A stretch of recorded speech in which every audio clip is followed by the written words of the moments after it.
Chapter 12. Mark Eckert slammed the door behind him and stepped out onto a small concrete patio. Before the storm, the university's art students must have used it as a smoker station. There was a battered metal chair to his right, and next to that, a low cylindrical ash can. Here and there he saw a few soggy cigarette butts wedged into the cracks in the concrete. He grabbed the chair and slid it back under the door handle, the way he'd seen done in the movies. He had no idea if it would actually work or not. But then, he only needed a second or two head start. From the other side of the metal door, he could hear moaning. The zombies had caught up to him already. So much for his head start. Gingerly, he touched the burning gash on his right shoulder, where one of them had bit him. It was hurting bad, already starting to smell like rot, and as he touched the edges of the pus-filled wound and tried to press a dangling flap of skin back over the missing chunk of his arm, he felt the first pangs of nausea. His head was a soupy mess, and it was hard to focus. What had he been trying to do again? Why couldn't he remember? It was like his brain kept slipping into neutral. A body slammed into the other side of the door with an explosive crack, knocking the chair out from under the door handle and sending it skidding across the concrete. Mark Eckert jumped, jarred out of his confusion. He stepped back to the edge of the concrete patio, his heels hanging over the side, just as the door exploded open and the first zombies staggered through it. Mark couldn't move his right arm. It hung limp as an empty sack from his shoulder, and that meant he had to shoot left-handed. It was a skill they drilled on constantly when he was a cadet in the Houston Police Department's training academy. But even under the controlled conditions found at the gun range, he'd never been any good with his left hand. But now, with a horde of zombies closing in on him, and his head swimming, and his body burning itself up with fever as it fought the virus waging war in his veins, conditions were anything but perfect.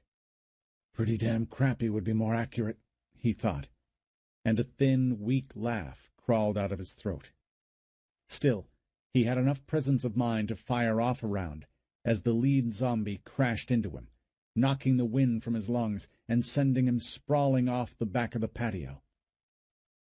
But as his body tumbled backwards, he caught a glimpse of scalp and blood and bone exploding out behind the zombie's head.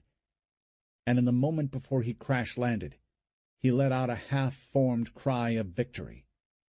"Got you, you fucking bastard!" He landed with a splash, and for a moment nearly blacked out. He had to struggle to hold on to consciousness. There was something inside him that seemed to be pulling him down, the way sleep can pull your head back to the pillow after a restless night of broken sleep. Only the pain in his shoulder kept him going. Mark shook the fog from his mind. His butt and lower back were under water. Only his knees and his head and shoulders remained above it, making him look like a man trying to sit up in the bathtub. The water wasn't deep, not nearly as deep as it had been earlier that afternoon, and, absurdly, the thought, "Maybe it's going away and we'll all be okay," played in his mind, except that it wasn't going to be okay. Not with the rest of those zombies tumbling down off the side of the patio like penguins off an iceberg. They were still coming for him, and nothing was ever going to be okay again. Painfully, uncertainly, he pulled himself to his feet. He was exhausted. The downward pull toward unconsciousness was almost irresistible, but he hadn't lost his will to live. Not yet. He turned and limped off toward the EOC. Mark made his way as fast as he could around the corner of Farish Hall and continued on through the courtyard, past the Cullen Performance Hall, and then onto University Drive. The library was up ahead on his right. Glancing around, he saw about 40 zombies following him. Some were starting to fall back, but more than a few were keeping pace. A few were even gaining on him. He could probably make it all the way to the parking lot where Captain Shaw was trying to assemble the refugees and put them onto boats, but somehow he doubted it. The entire campus was overrun with zombies. The captain was surrounded, the last Mark had heard, and that had been about 2 hours ago. He'd be doing his impression of Custer at the Little Bighorn by now. And besides, Mark thought bitterly, the way his body was rebelling against him, he'd probably collapse before he made it halfway. And that would mean letting those things tear him apart with their teeth and fingernails. That wasn't going to happen. So Mark Eckert ran. But not wildly. As a kid, he played with his dog in the surf down at Galveston, and he knew how tired you could get running through shallow water if you didn't pump your knees like pistons when you ran. Up ahead, there was a 10-foot-high chain-link fence with a large white sign with red letters. "Keep back 50 feet, authorized personnel only," posted near the gate. All he had to do was get through that gate and lock it. From there, the main office of the EOC was only a short distance away. The gate was hanging open a few inches. His heart was pounding when he reached it. Every breath made it feel as if he were getting stabbed in the ribs with a pointed stick. But for as bad as he felt, he stopped and took a quick look back at his pursuers. The original group of 40 or so that had cornered him in the lobby of the art building had thinned out to a long, staggered line now. The nearest zombie was a big white guy in mud-soaked jeans and a T-shirt that hung in bloody rags from his shoulders. Through the tattered shirt, Mark could see the man's white belly glistening. Water drops splashed up around him like white sparks as he charged the fence. Behind him, maybe 10 paces at the most, was another man who was missing one side of his face. The rest were coming up behind them. He could hear them, but he couldn't see them in the darkness. He jumped through the gate, spun around, and pulled it closed. Someone had left the padlock dangling from one of the diamond holes in the fence. Even when the EOC was in everyday use, they'd been sloppy about locking it. Mark and his fellow officers had joked about the piss-poor security around here more than once, but he was thankful for it now. He fumbled with the padlock, trying to pull it out, but his fingers felt fat and numb, and trying to hurry only made it worse. The lead zombie was closing on him now, close enough that Mark was getting splashed by the zombie's awkward movements through the water. "Come on," he pleaded with himself. "Come on, damn it!" And then he had it. The padlock slid off the fence, and Mark held it up triumphantly in front of him. He glanced at the zombie, and a chill went through him. The man's eyes were clouded over, nearly completely white, as though with cataracts. They seemed utterly empty. Even as the man's lips drew back, revealing blood-soaked teeth and shredded gums, Mark swallowed the lump in his throat, and then jammed the arm of the padlock down through the latch and locked it. A moment later the zombie crashed into the gate. He was followed by 2 more, then a third. Within seconds there were 7, then 9, 12, and more were appearing at the fence with each passing moment. Mark backed away from the fence, his head swimming, his vision blurry. He was wincing with every breath. He looked down the row of ruined faces, leering vacantly back at him through the fence, and he suddenly felt more scared than he had ever been before. At that moment, listening to the almost musical clink of fists against the chain-link fence, it suddenly dawned on him just how much trouble he was in. Earlier in the day, just before sunset, he'd been with a detachment of officers assigned to quell a fight at the field hospital. The 4 of them had waded into a confused mass of screaming refugees and seen a handful of what looked like drunks taking bites out of one of the nurses.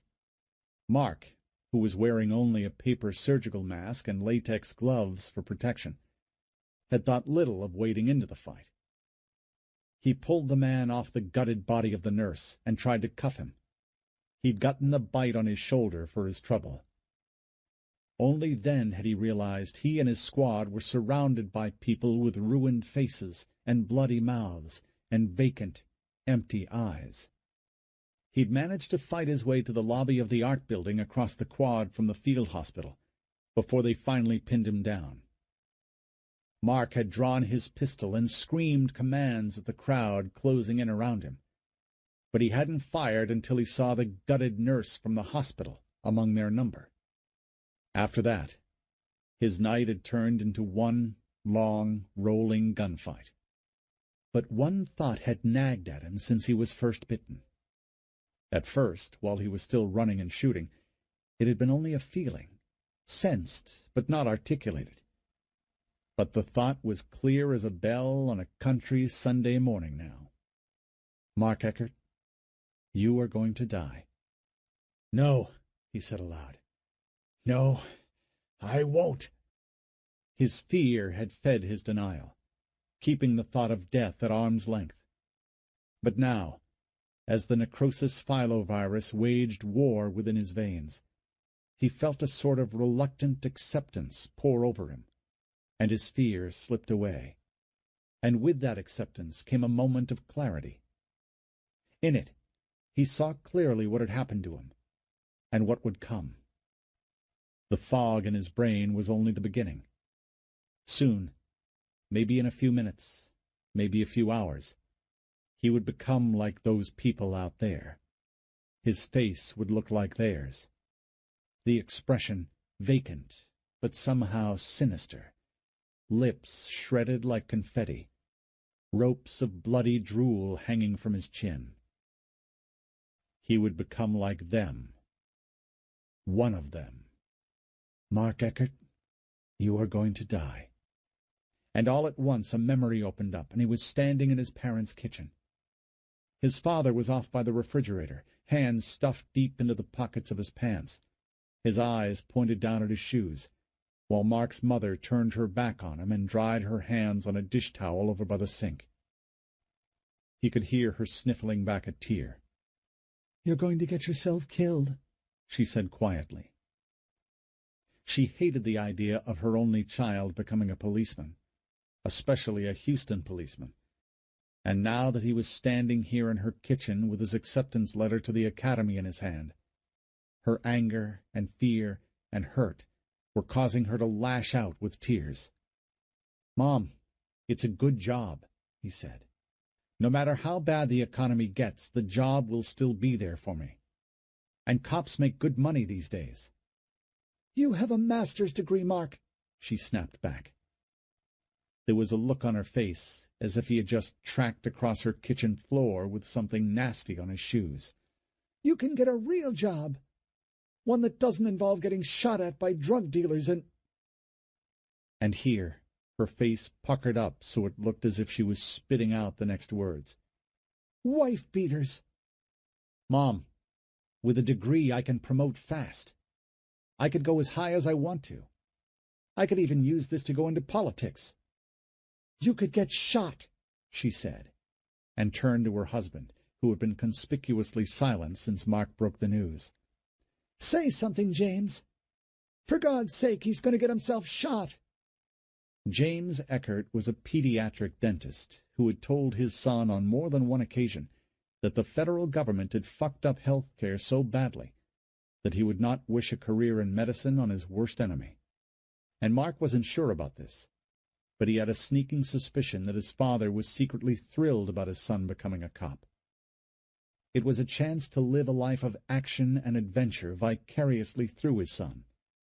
Mark would later get confirmation of this, for when he got out of the academy and was working the evening shift in Houston's gang-addled Second Ward, his father made him call him every night, regardless of the time he got home, and regale him with the stories of fights and car chases and crazy calls. But for now, the problem was his mother. "Well," she said, "tell him." "Listen, Gina," he'd said in that slow, measured way he had of talking when he knew he was about to piss his wife off. "I'm not really sure it's such a bad idea. He's a tough kid. He's a smart—" "Oh, for Christ's sake!" she'd screamed. Then she'd thrown her dish towel on the counter and stormed out. Mark looked at his father and waited. The next words out of his father's mouth weren't entirely unexpected. "You've thought this through, I suppose?" "Yes." "And it's what you want to do. You know it'll break her heart." "Dad—" "No," his father had said. "Hold up for a second. I want to tell you some good news and some bad." A pause. "Okay," Mark had finally said. "The bad news first. Somewhere right around 40, you get tired. Your hair gets gray, your belly gets fat, your muscles soft. Work is hard. It grinds you down. Some days all you want to do is say fuck it all and take a nap. That's when your will, your drive, call it whatever you want, takes over. That's when you decide when you're going to be a success or a failure. The success stories, those are the ones with the will to work beyond the body's exhaustion." "Okay," Mark said hesitantly. None of that made sense, but okay. "So what's the good news?" "Well, the good news is that you've got today. You've got your health and strength and your looks and your flat belly. Revel in it, Mark. Seize the day. If you want to be a cop, son, that's fine. Just promise me that you'll be a damn good one." "I will, Dad." "Good. Your mom's going to be pissed as an old wet hen for a good long while, but she'll get over it. Just make sure you remember she loves you more than her own life. That's why she's so mad." Mark nodded soberly. "And son?" "Yeah, Dad?" "Do me a favor and try not to get shot." The memory faded slowly. It was easy, he found, to shut off his conscious mind and let himself float. Too easy. But even as he tried to focus, he found that his body didn't want to comply. Everything ached now. He'd had the flu 2 years before, shortly after getting assigned to Captain Shaw's team at the EOC, and the way he was feeling now was a lot like the worst part of the fever back then. It was seeing the zombie falling off the top of the fence to his right that finally got him moving again. A large tree had fallen across the fence there and bent it back, and a few of the zombies had already found a way to crawl up and over the chain-link slope. 2 more fell off the top of the fence. More were climbing over. "Shit," he said. "Gotta go." He turned and pulled himself slowly toward the library. The water was 2 feet deep inside the library. The only light came from the mini LED flashlight he kept on his gun belt, and that light bounced constantly around the darkened hallways as he struggled to control his movements. Even through the haze in his brain, he was aware of the sickeningly sweet odor of open sewage and rotting bodies. He found 4 of them in the main ops room. 2 were policemen he couldn't recognize because they'd been partially eaten and because decomposition had set in. The other 2 were civilians with bullet holes in their faces. Mark Eckert pulled one of the dead policemen aside and sat down at the laptop where the man had died. Miraculously, the thing still worked. Briefly, it occurred to him that he had expected it to work. He had no plan B. He fired it up, activated the video feed feature he had set up for Captain Shaw earlier in the day, and started talking. "My name is Mark Eckert. I'm a Houston police officer assigned to the Emergency Operations Command. My direct supervisor is Sergeant Eleanor Norton, and above her, Captain Mark Shaw. I don't know if either of them are still alive, so... Oh, God, it's hard to think." Mark swallowed with obvious difficulty, and then took a deep breath and went on. "I don't know who's still alive and who's dead. A lot of people are dead. I think I'll be dead here pretty soon, but I guess... Hell, I don't know. Seeing as I'm not dead yet, and they probably are, I guess that makes me the one in charge. Woohoo!" He raised a not-quite-clenched fist into the air. "Hear that, Mom? I made it to the top after all. Go me." Here, on the video, Mark can be seen to sag visibly into himself. He tries to laugh, but then he begins to cough. The coughs are violent and painful sounding. They go on for 37 seconds. Several large flecks of black blood are hacked up onto the screen. But Mark is a strong kid, as his dad once told him. And eventually he pulls himself together and focuses on the screen once again. Let's see. Oh, yeah. We've got zombies here. How do you like that? It's pretty screwed up, actually. It's not anything like the movies we all saw. He leans forward, smiling, sort of, as only one side of his mouth manages to curl upward. The other sags like the curiously limp arm at his side. In the short few sentences he's spoken, his voice has taken on a whisky roughness. "They're dead," he says, in a mock stage whisper. "You can shoot 'em, burn 'em, cut 'em. You name it. If it'll kill you, it'll kill them. The only thing is, they don't know it. You can see 'em walking around with their guts hanging out of their belly and gunshot wounds to the face. And they don't know they're supposed to lie down and die. But hey, what you gonna do?" He falls back in his chair, still staring at the screen. And later, several commentators would note that he never blinked, not once, and gives the audience that half-formed smile again. "Don't come and rescue us," he says. "It would be suicide for you. Let us die and make this city our tomb. Hell, we're already dead. We just don't know it yet. Sorry about that, Mom and Dad. I guess I went and got myself dead after all." He laughs suddenly, a demented sound accompanied by another round of hacking coughs. "Wow. I really messed that promise up, I guess." He leans forward and wipes a spot of blood from the screen. Then he looks at it on the tip of his finger, and his nose wrinkles in disgust. "Okay," he says, and he's obviously giving it everything he's got just to rally up the strength for this last part of his warning. "Here's the deal. We got overrun by... Wait, we got... Okay, Mom, I love you. Dad, I love you too. Please don't be mad. I didn't want this. I didn't..." And there's no more on the audio track. But there is more video.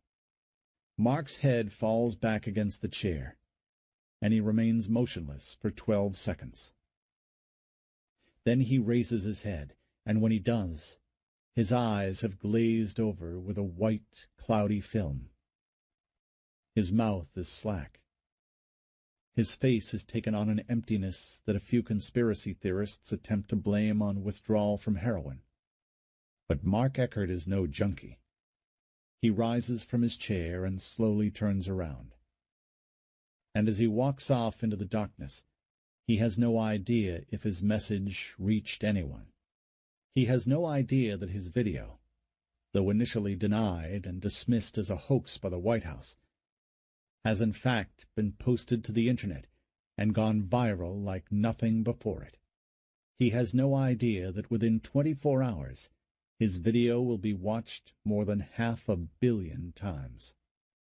He has no idea that he is the first zombie rock star. And he has no idea that his simple and poignant farewell to his mom and dad will become the clincher that will eventually cause his government to seal more than 6 million people behind a quarantine wall that stretches from Gulfport, Mississippi, to Brownsville, Texas. Some people get their 15 minutes and never know it. Chapter 13. As it turned out, Brent Shaw had crawled off and gotten drunk, just as Anthony suspected. Anthony finally found him curled up on a couch in the lobby of the Cullen Performance Hall, a bottle of vodka cradled to his chest like a child's favorite toy. He was sobbing in his sleep. Anthony called his name and shook him, gently at first, and then, when he still wouldn't wake up, more brutally, finally kicking him out of frustration. "Get up, Brent! We've got work to do!" Brent sat up groggily and only looked at him for a moment. He blinked, and Anthony could see that behind the screen of drunkenness, his older brother was terrified.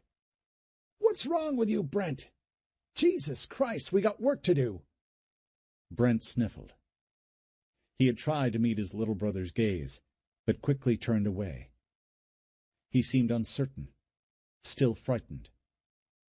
Fumbling drunkenly, he tried to unscrew the cap on his bottle of vodka. Anthony watched the display with mounting disgust. "Give me that," he finally said, and snatched the bottle from his brother's hands. He threw it against the wall, and it exploded with a muffled pop, the liquid spreading down over a poster advertising a student-run production of Harold Pinter's The Homecoming that was fated now to never see the stage. Brent had watched the bottle fly, his hand still outstretched, with a strangled cry eking from his throat.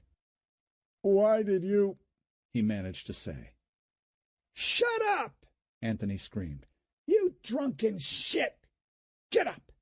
Come on, get up!" But Brent could only manage an inarticulate groan. The sight of his brother sitting there, stupefied by vodka, unable to speak, was like a red haze dropping over Anthony's mind. The anger rose up in him so suddenly, so powerfully, so like his father, that he was hardly aware of when he started slapping Brent's face. He was only aware of the anger coursing through him. He was grinding his teeth in rage, grunting with every ferocious slap he raked across Brent's cheek. In the end, it was the sound of his voice, his growling, that stopped the blows. "Why do you gotta be like her?" He'd heard himself screaming. "You saw what drinking did to her. Why you gotta be like Mom? Get off the fucking floor, you goddamn disgusting fucking drunk!" Anthony stood there, looking down at Brent, a cowering, dumb giant who was bleeding from his lips and nose. And then he looked at his own right hand, the hand that only seconds before had been a relentless, merciless weapon. Brent's blood was on Anthony's palm. But it wasn't the blood that Anthony saw. His gaze was turned inward and backward over the years. In his mind, he saw his mother, who, like Brent, had drunk her way into a useless oblivion, and Anthony found himself wondering if, in his mind at least, it had been his mother that he was slapping. Yes, it had been. He couldn't deny that, not now that he had spoken the words. That was where the rage was, not here. It wasn't focused on what Brent had become, but on the example that had set him up for self-destruction. He felt the truth wrap around his heart like a cold, wet fog, and he was ashamed of it. "I'm sorry," he said to Brent. But Brent still wouldn't look directly at him.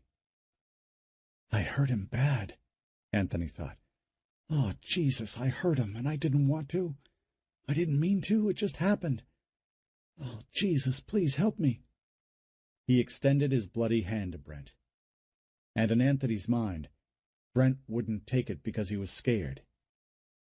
They were acting out the roles their parents had played growing up. One the drunk, the other relentlessly violent, and then just as relentlessly repentant. "Brent sees that," Anthony thought. Realizes the drama they're repeating, and it terrifies him. But Anthony was wrong. Perhaps on some subconscious level, those things were playing out in Brent's mind, moving like slow currents beneath a frozen lake. But the real demon that had locked him up and driven him down into the bottle was in fact nothing more complex than a drunkard's shame and self-loathing. Anthony did not know it at the time, and would only learn the vaguest details of it later that night. But while Anthony and his father were shooting the zombies in the EOC, Brent had been looking for a place to hide. He'd already seen a few of the infected, and made the mental leap that enabled him to acknowledge them as zombies. Trembling with fear, he'd wandered through the uninhabited parts of the campus, looking for a place to hide and drink.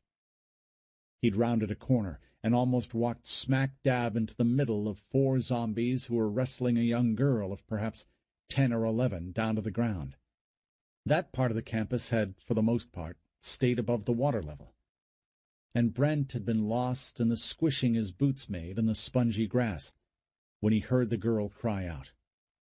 He'd looked up, and there she'd been, one hand outstretched as the 4 tore at her clothes with their teeth and nails. "Please!" she'd screamed at him. "Please, mister, help me!" And Brent had just stood there, unable to make himself move. "Please!" The girl screamed again. Brent did move that time. He took a few steps back. His breath was whistling in his ears now, his heart beating painfully against the walls of his chest. His mind was screaming at him to turn and run.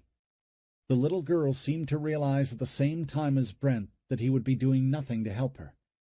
And for just a moment, all her terror left her, and the look on her face changed to one of shocked abandonment and disbelief. "Please!" she screamed again. But if she said anything after that, it was lost as the zombies huddled over her. Her pleas degenerated into inarticulate grunts and screams. None of the zombies noticed Brent.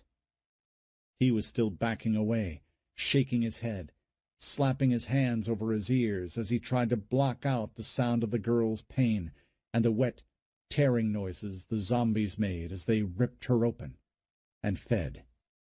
And, improbably at that moment, the one clear thought that Brent could muster was not of the horrible tragedy playing out before him, or even of his own impotent response, but of that day he'd appeared before the chief's accident advisory board, and Captain Macklin had asked him, "What the fuck's going on with you?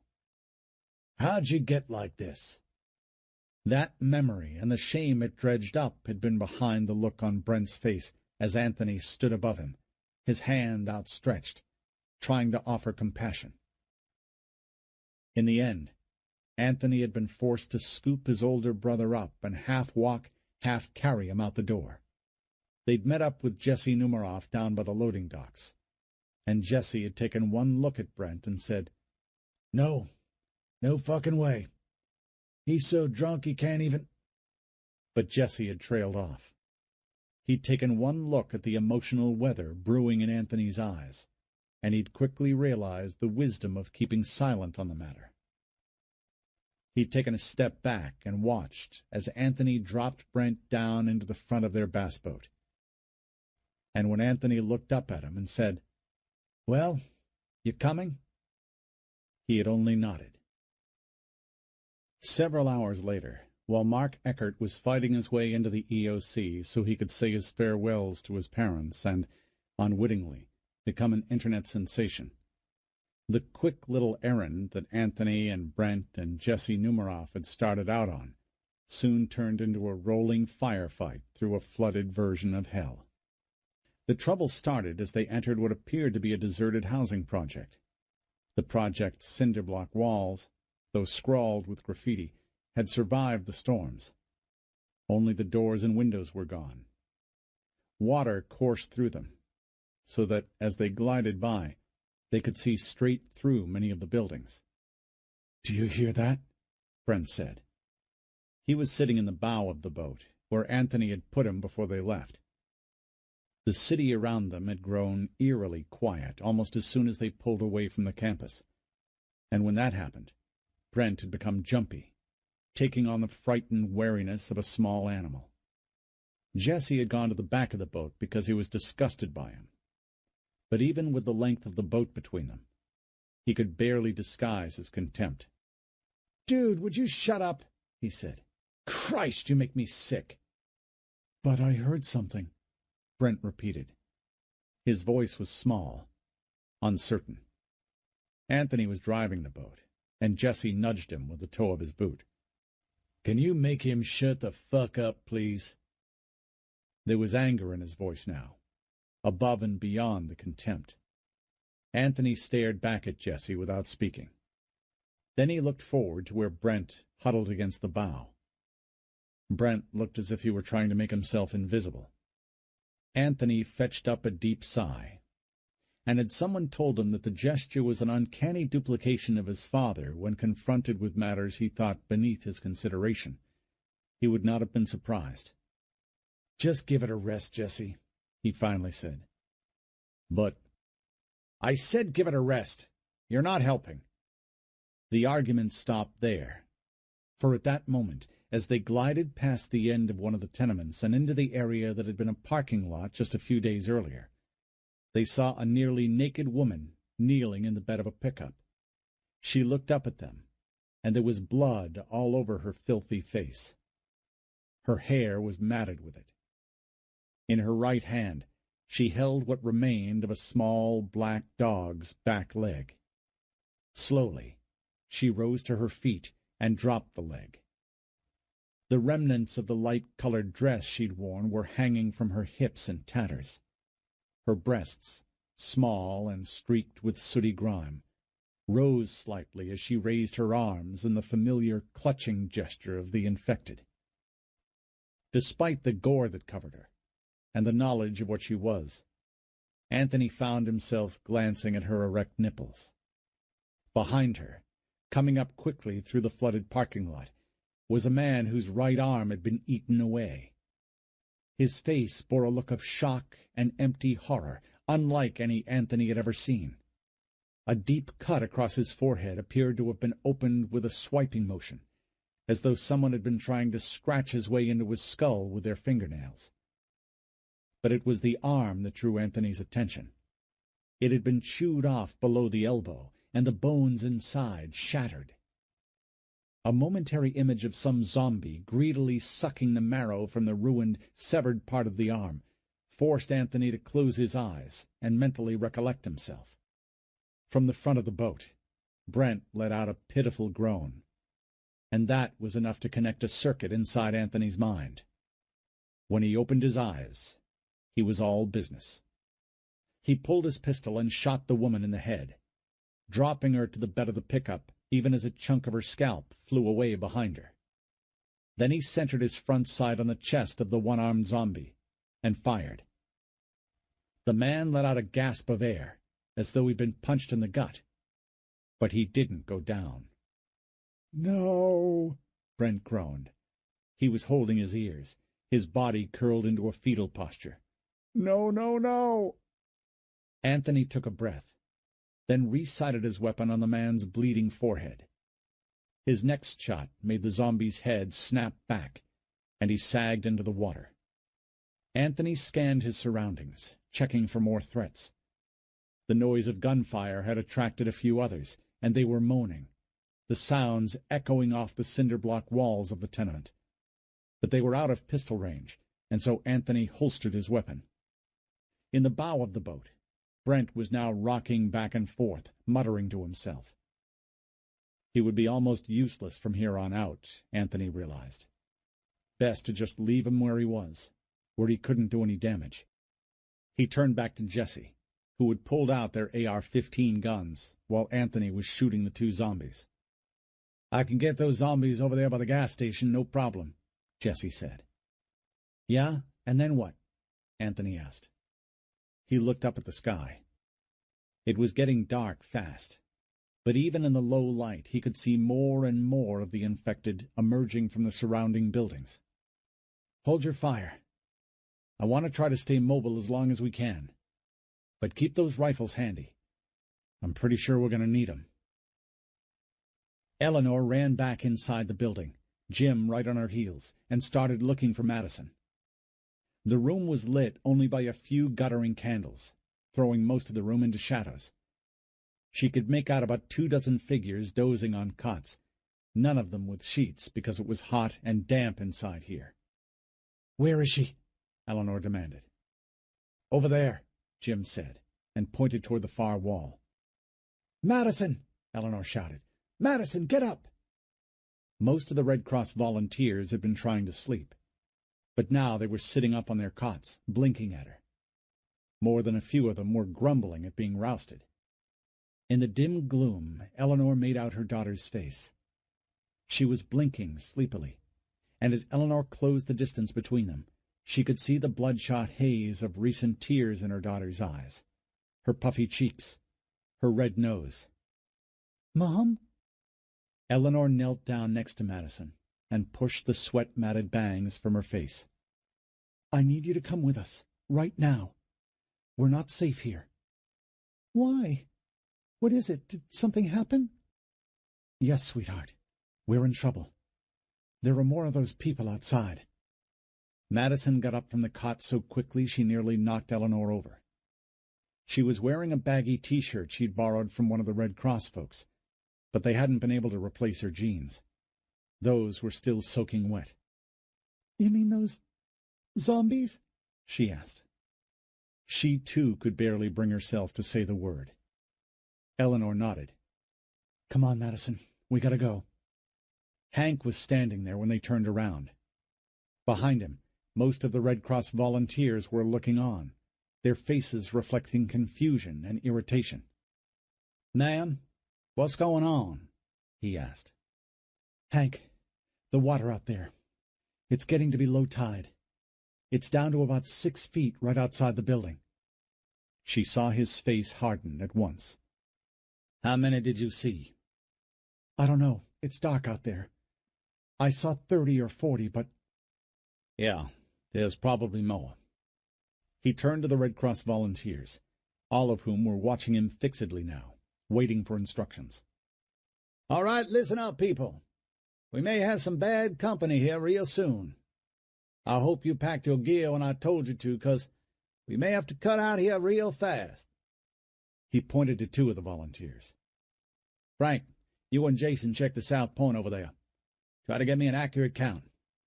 The rest of you just hang tight." He turned then and moved for the door. "Where are you going?"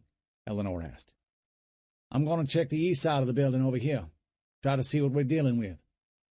"Hank, we have to leave here. Right now." "Sergeant Norton, with all due respect, ma'am, there's only one stairwell leading up to this level, and I blocked that off with so much furniture these zombies will need blasting gear to get through it. We're safe for right now." "Like hell," she said. "Hank, that junk on the stairs will stop 1 or 2 of them as long as they're over their heads in water. But there's a whole mess of them out there now." And at that moment, a low moan rose up from the night outside. They heard a crash from the other side of the building. Hank glanced that way. Then he scooped up his AR-15 that was leaning next to the front door. "Everybody hang tight," he said. "I'll check it out." Jim came up next to Eleanor and touched her hand as Hank disappeared out the door. "What do you want to do?" he asked. "We'll let him scout it out. When he gets back, we'll figure out what to do." "So you trust this guy? He knows what he's doing?" "Yeah." She turned then and looked at her husband. He was nervous. She could hear his breath whistling through his nostrils, but he had his other arm around Madison's shoulder. And if she had doubts of their chances before, the sight of the 2 of them together gave her all the reassurance she needed. They were going to get through this. "Hank's got it under control. He's dumb as a bag of rocks in most things, but when the bullets start flying, he's the best there is." "That's good to hear," Jim said, "because I think we're going to need all the help we can get." The sky was ribbed with lightning, and thunder echoed over the desolate ruins.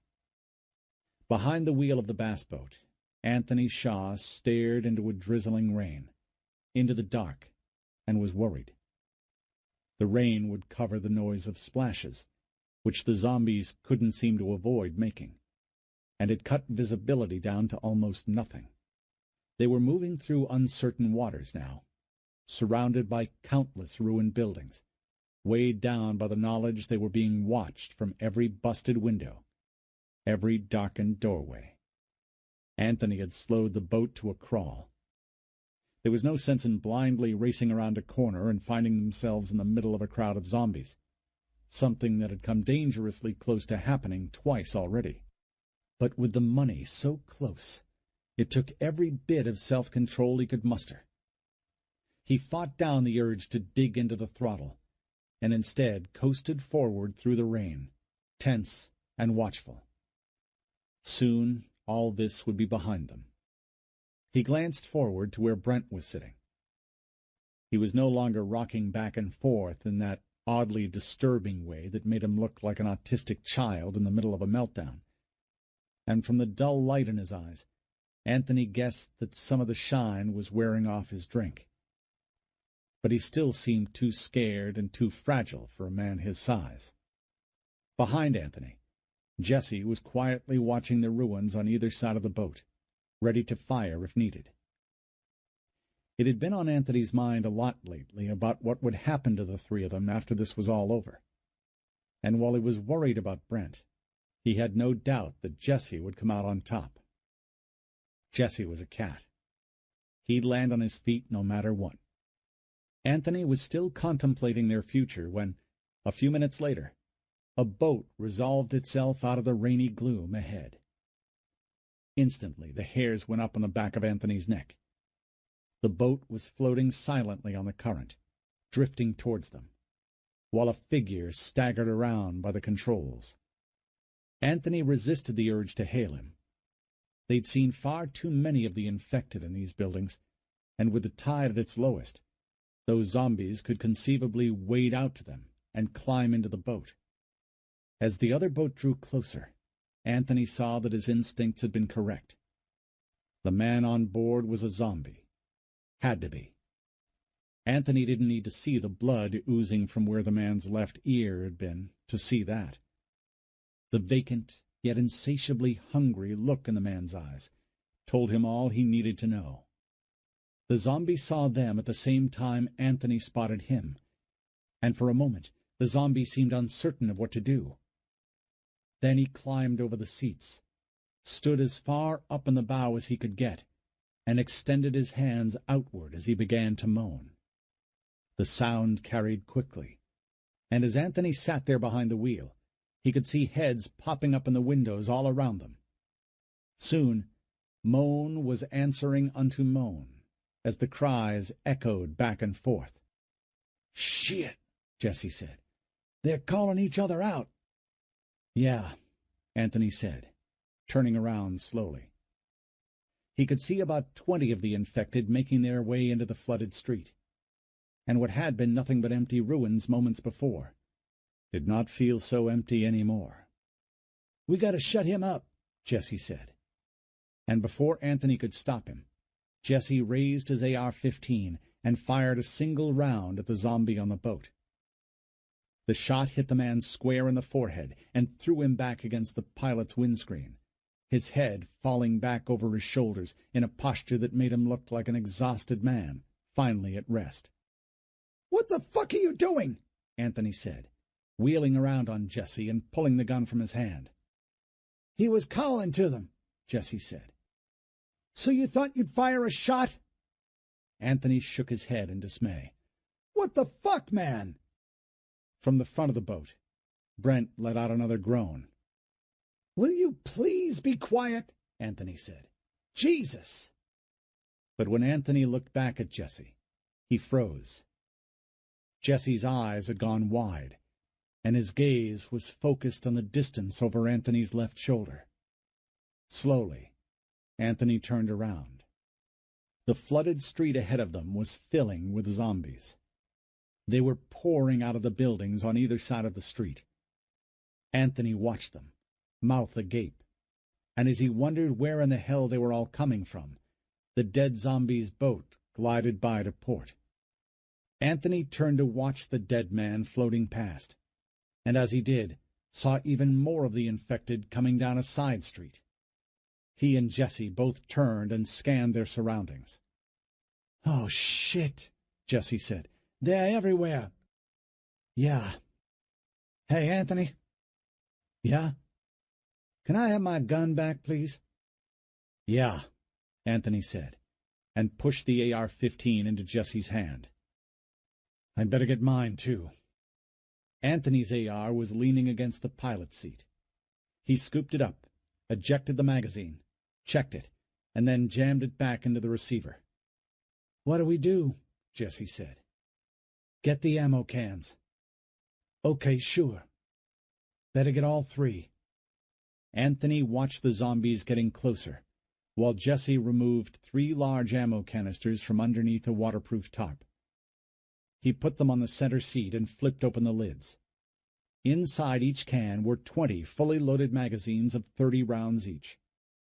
In addition to that, both men wore tactical vests with 12 30-round magazines mounted to their chest.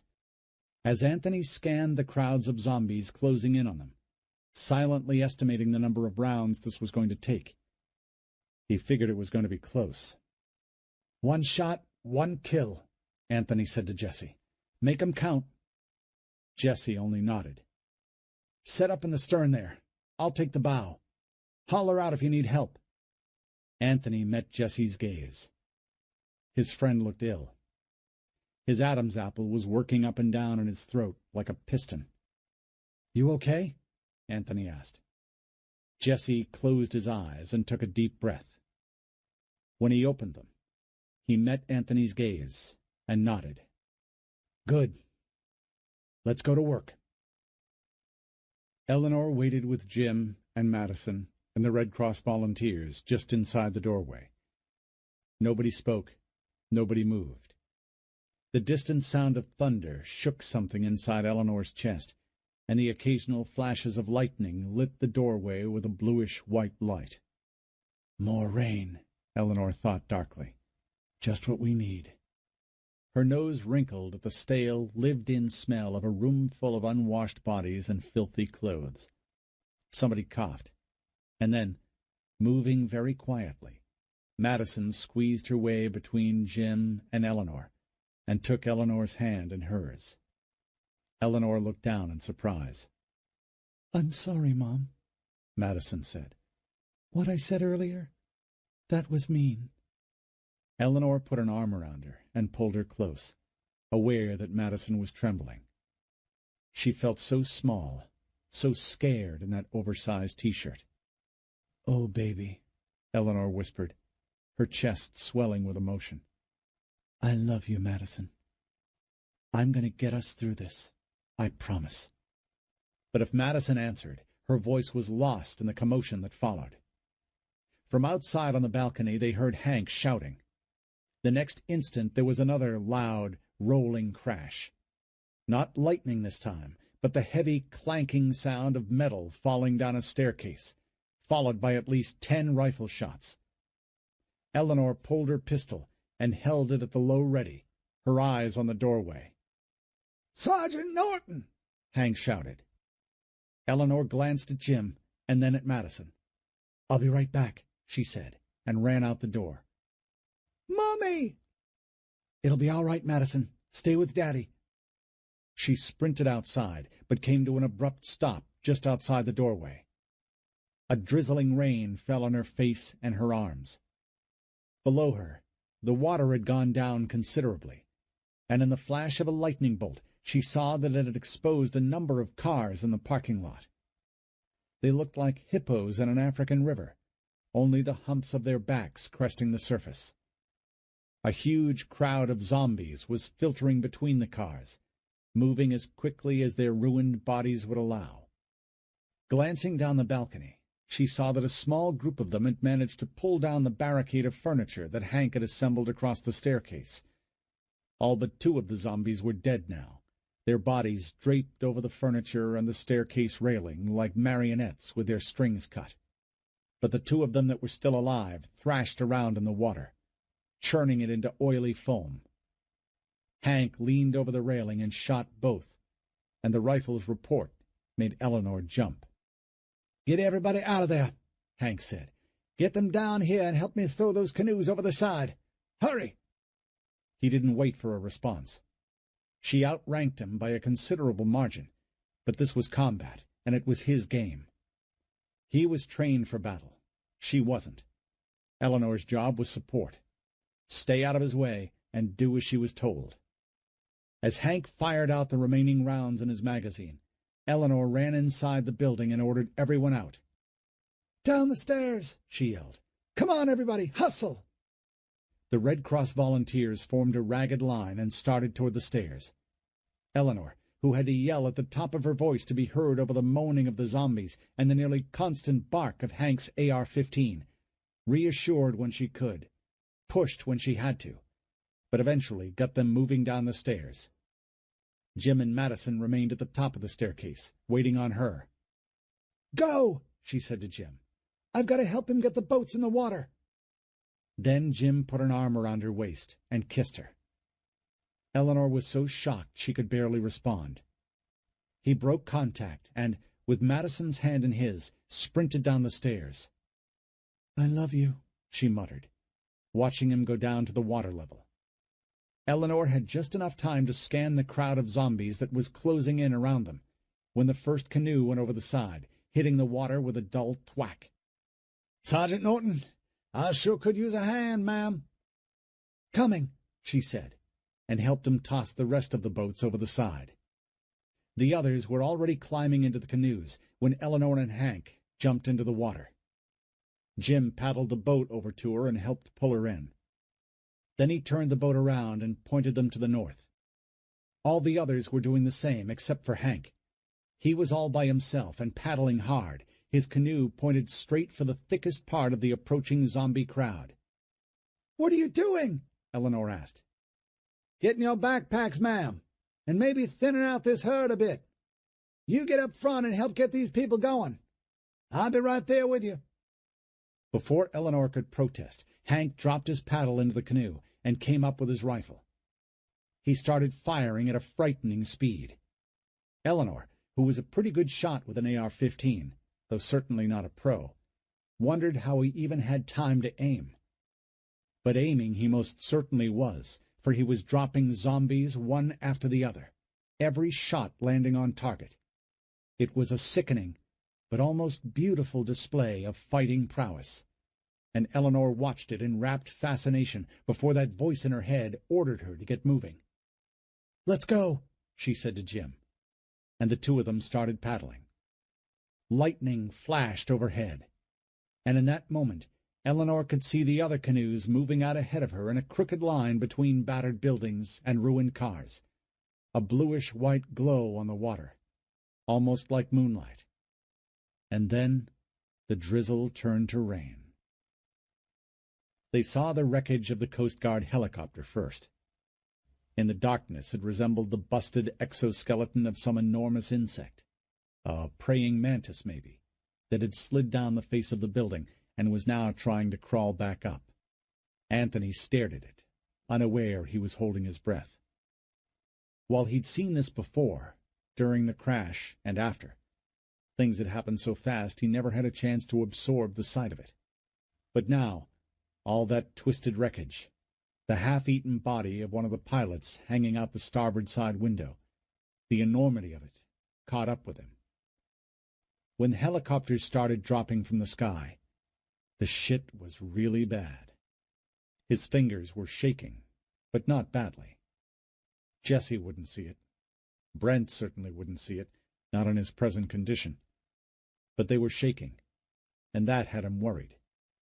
He was not in this to save Private Ryan. He was in this for the money. Anthony curled his fingers into a fist and focused on their surroundings, scanning constantly, the way he'd been taught in tactics training.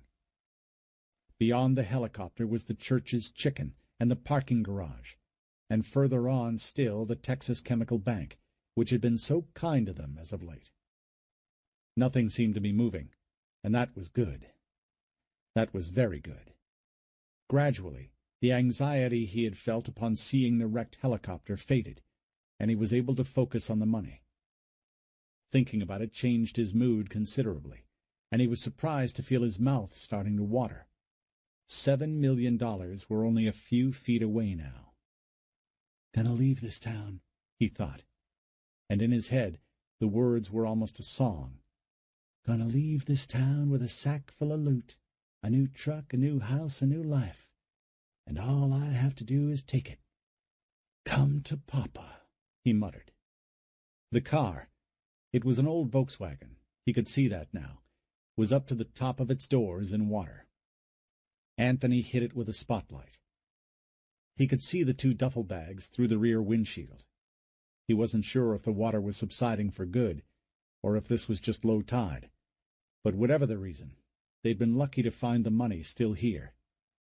Had someone come along, they could have reached inside pretty as you please and come up with more money than any honest man would know what to do with. Lucky for all of them that hadn't happened. Anthony let his gaze slide over to where Brent was sitting. He was rocking back and forth again with a steady metronome-like motion, muttering constantly. Anthony couldn't tell what he was saying, but he knew he didn't like it. That was going to be a problem right there, and it would have to be dealt with sooner rather than later. "Let Dad take care of it," he told himself. "Just get the money." He turned around to Jesse as he took off his tactical vest. "Here," he said. "Take the wheel for a sec. I'm going to go get us started on our retirement plan." Jesse beamed a huge smile. "Now you're talking," he said. The boat was turning in a slow pirouette as it came out of the rain. At the sight of it, everyone went quiet. The low murmurs that had marked most of their journey through the flooded landscape disappeared, and all eyes turned forward. One by one they drew their paddles up into their laps, almost as if they were working off the same mental circuit, and stared as the gruesome spectacle drifted past. Eleanor thought it was cutting across their line when she first saw the boat. The gray, fog-like rain distorted her senses that way, made depth perception almost impossible. But she saw the truth a moment later. The boat was a derelict, floating aimlessly on the current.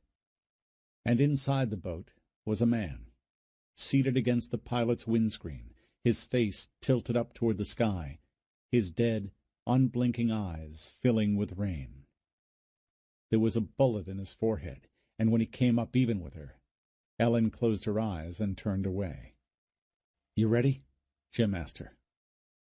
Earlier, Hank had managed to retrieve their backpacks, and Eleanor had slipped into a yellow raincoat and an Astros baseball cap. The rain sizzled on her hood and drained in curtains from the cap's bill. Peering through the rain, she saw Madison and Jim huddled beneath a blue plastic tarp, looking back at her. "Eleanor, you ready?" "Yeah," she said. "Let's go." They were the 8th canoe back from the front, placing them roughly in the middle of the pack. Hank was out in front with his AR-15, taking the point position. Nobody had argued. 2 of the Red Cross volunteers near the back had shotguns. Hank said the scatterguns would work best covering their rear, especially as one of the Red Cross volunteers was a retired Marine who had fought in Afghanistan during the war. The volunteer's name was Frank. He was in his 60s, she guessed, white-haired, but his belly was still flat as a board, and he spoke with an accent that sounded as if he was from Maine or Massachusetts or one of those states up east. Having spent her entire life in Texas, Eleanor really didn't know and didn't care about the difference in New England accents. They were all just Yankees as far as she was concerned, and they all sounded like Kennedys to her. Still, she'd seen Frank kill 3 of those zombies with a shotgun shortly after they fled the Meadow Lakes Business Park, and Yankee or not, the man knew how to carry himself in a fight. She felt good with him back there, watching their tail. She was watching the empty windows on the building to their right when Hank whistled. It was a quick, short sound, like one hunter might use to call to another in thick brush.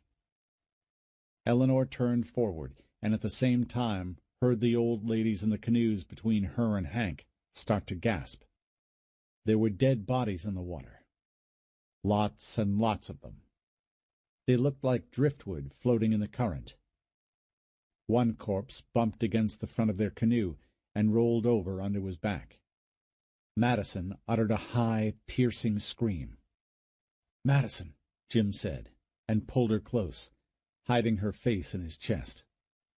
Eleanor nodded her thanks to him, and then looked down at the dead man. He was Hispanic, probably in his late 30s, a little overweight, with scabbed-over scars all over his arms and neck, as if he had thrashed his way out of a tangle of barbed wire. But there was no question of what had killed him. A large-caliber round had entered his head just above the line of his eyebrows. The exit wound had blown the top of his head open. 3 large sections of his skull clung to his scalp like continents trying to break apart.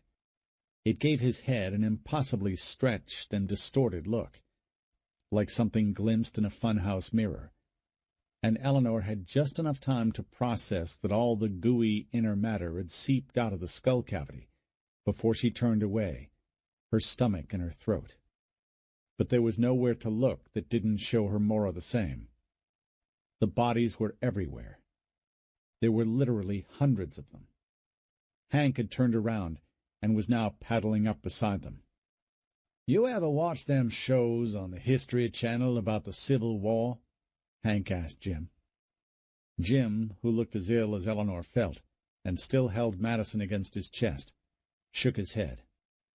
"I like watching them shows," Hank went on, apparently oblivious to Jim's discomfort. "I saw this one about the Battle of Chickamauga. They said 10,000 soldiers died there in one day, most of them while fighting hand-to-hand in the Chickamauga River. The water was supposed to have turned red by the end of the day's fighting. Kind of looks like what we got here, don't it?" He laughed to himself, but there was no insanity behind it. It wasn't that kind of laugh. It was, rather, the sound a man makes when he thinks he's seen enough, been asked to do too much, and then is forced to do a little more. He laughed like a man who had been worn down to the nub, but who refused to quit. "Sergeant Norton," he said, turning to Eleanor, "what you want to do, ma'am?" Eleanor opened her mouth to answer, but then closed it again. There was something moving up ahead, at the far end of the street near the church's chicken sign. "Hold on a sec," she said, and reached into her backpack and took out her binoculars. "What is it?" Hank asked. The first thing she saw was the wrecked Coast Guard helicopter, and it made her gasp. It had evidently crashed into the side of the building and tumbled down it. She could see first one, then 2 more dead bodies inside the helicopter, all of them still wearing their flight gear. Then she focused the binoculars on a small, dark-colored bass boat that was about 50 feet in front of the helicopter. A handsome younger man she didn't recognize was behind the wheel. Another man, who looked disturbingly like a younger version of her boss, Captain Mark Shaw, was sitting in the front of the boat, rocking back and forth as if he was shell-shocked, an emotion that, at the moment, she felt she understood quite well. A third man was in the water, trying to force open the door of a flooded car. As she watched, the man finally got the door open and reached inside. He came up with a large black duffel bag and handed it to the good-looking man behind the wheel, who took it and tossed it absently into the back of the boat. The man in the water was wearing a mask, but even with that covering his eyes and nose, Eleanor could tell right away who it was. "What is it?" Hank said again. "That's Anthony Shaw," she said, handing him the binoculars. "And I'm pretty sure that guy in the front of the boat is his brother." "Are you sure?" He put the binoculars up to his eyes and brought them into focus. Yeah, I'm sure, she thought. Anthony Shaw she knew well. Or rather, she knew quite a bit about him. She'd seen his pictures up on her captain's desk. Anthony Shaw had evidently been some kind of stud on the baseball field, and had translated those glory days into success with the ladies as an officer on the department. Shortly after she'd moved to the travelers' unit, Eleanor had befriended a pretty young patrolwoman named Megan Weber, who was temporarily on assignment to sex crimes. Once she'd grown out the little boy haircut they make female cadets wear while at the academy, Megan had turned into a knockout with a little waist and big boobs and a smile that made every man in the room forget what they'd been talking about. But she was nice, too. Good people, as Eleanor's dad used to say. And Eleanor had taken an instant liking to her, even though she was 10 years younger. But Megan, like several other female officers her age, had fallen hook, line, and sinker for Anthony Shaw, who of course wasted no time getting into her pants. Eleanor warned her about hanging out with SWAT guys. They're cute, they're built like gods, but they're just man-whores, she'd said to the star-struck girl, and even as she said it, she knew Megan wasn't listening. Not really. Well, Megan hadn't gotten pregnant, and she hadn't gone all fatal attraction on him and gotten herself kicked out of the department. Nothing as melodramatic as that. But she had gotten her heart broken. Anthony Shaw asked her to get a friend they could, in his words, throw into the mix. She told him she didn't want anything like that in their relationship, and he'd simply said, "What relationship? We're just fucking here." And that was that. Cops gossip worse than grocery store magazines, and soon word got around that Anthony had kicked her to the curb. As was always the way with working in the boys' club that was the HPD, Megan had been branded an easy lay, and Anthony went on about his business, able to proudly boast, "Yeah, I tapped that." It made Eleanor sick sometimes, thinking about it. "Yeah, that's him all right," Hank said. "The guy in the front of the boat is his older brother, Brent. He's a drunk.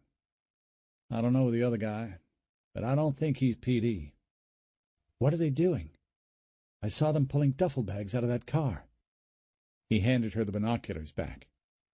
"Don't know," he said. Something was happening behind them. Eleanor heard voices, several of them at once, and then someone shouting. She and Hank both turned around at the same time, and they saw Frank, the retired Marine, leveling his shotgun at a clumsy figure approaching them in the water. Frank yelled for the man to stop. He didn't.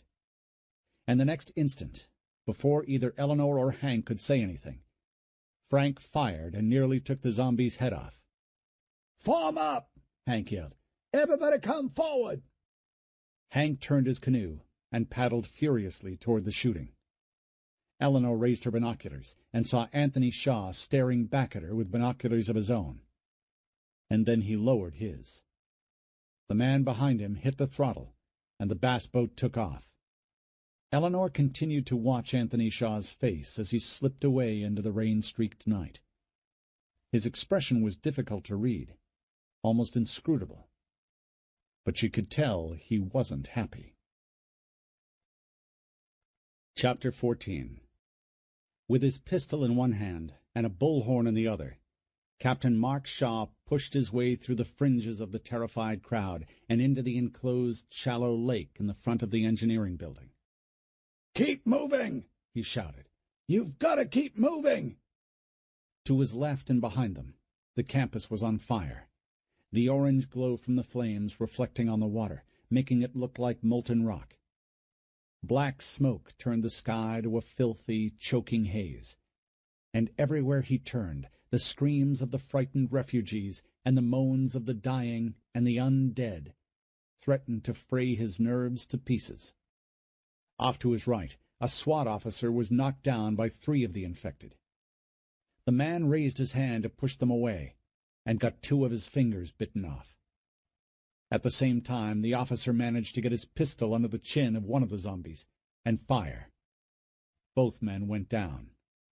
Shaw was already pushing his way through the waist-deep water to help the officer. He put down the remaining two attackers, emptying one of his few remaining magazines in the process. Shaw ejected the empty magazine and jammed it into the officer's injured hand. "Hold this," Shaw said. "Just keep your hand up and hold it. Keep it elevated."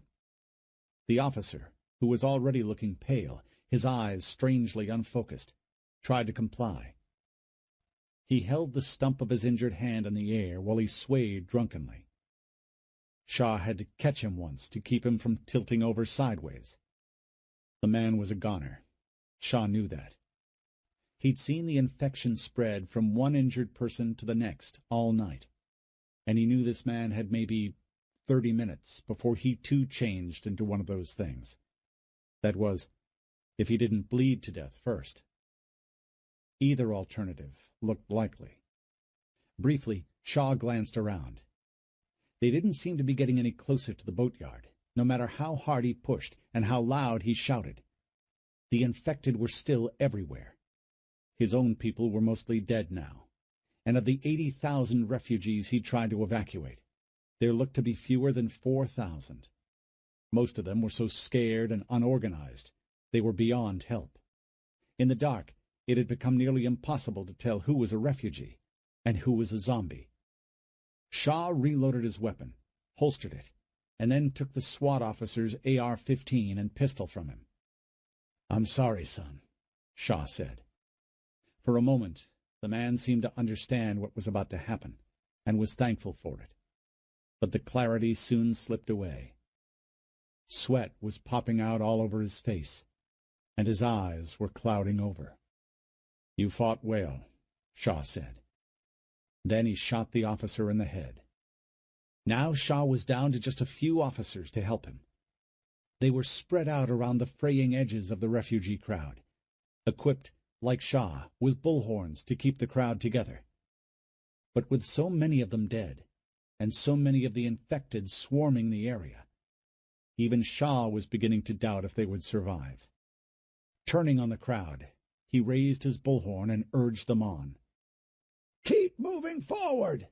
Everybody move to the sound of my voice!"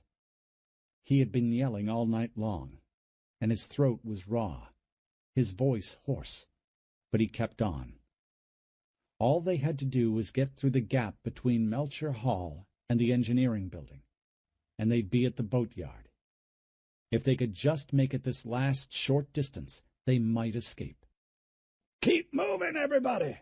Officers, keep your edges tight! Watch your flanks!" The north side of the engineering building was on fire. Through the smoke and flames, he saw a man stumbling toward him in tattered clothes. He had what looked to be grass in his hair.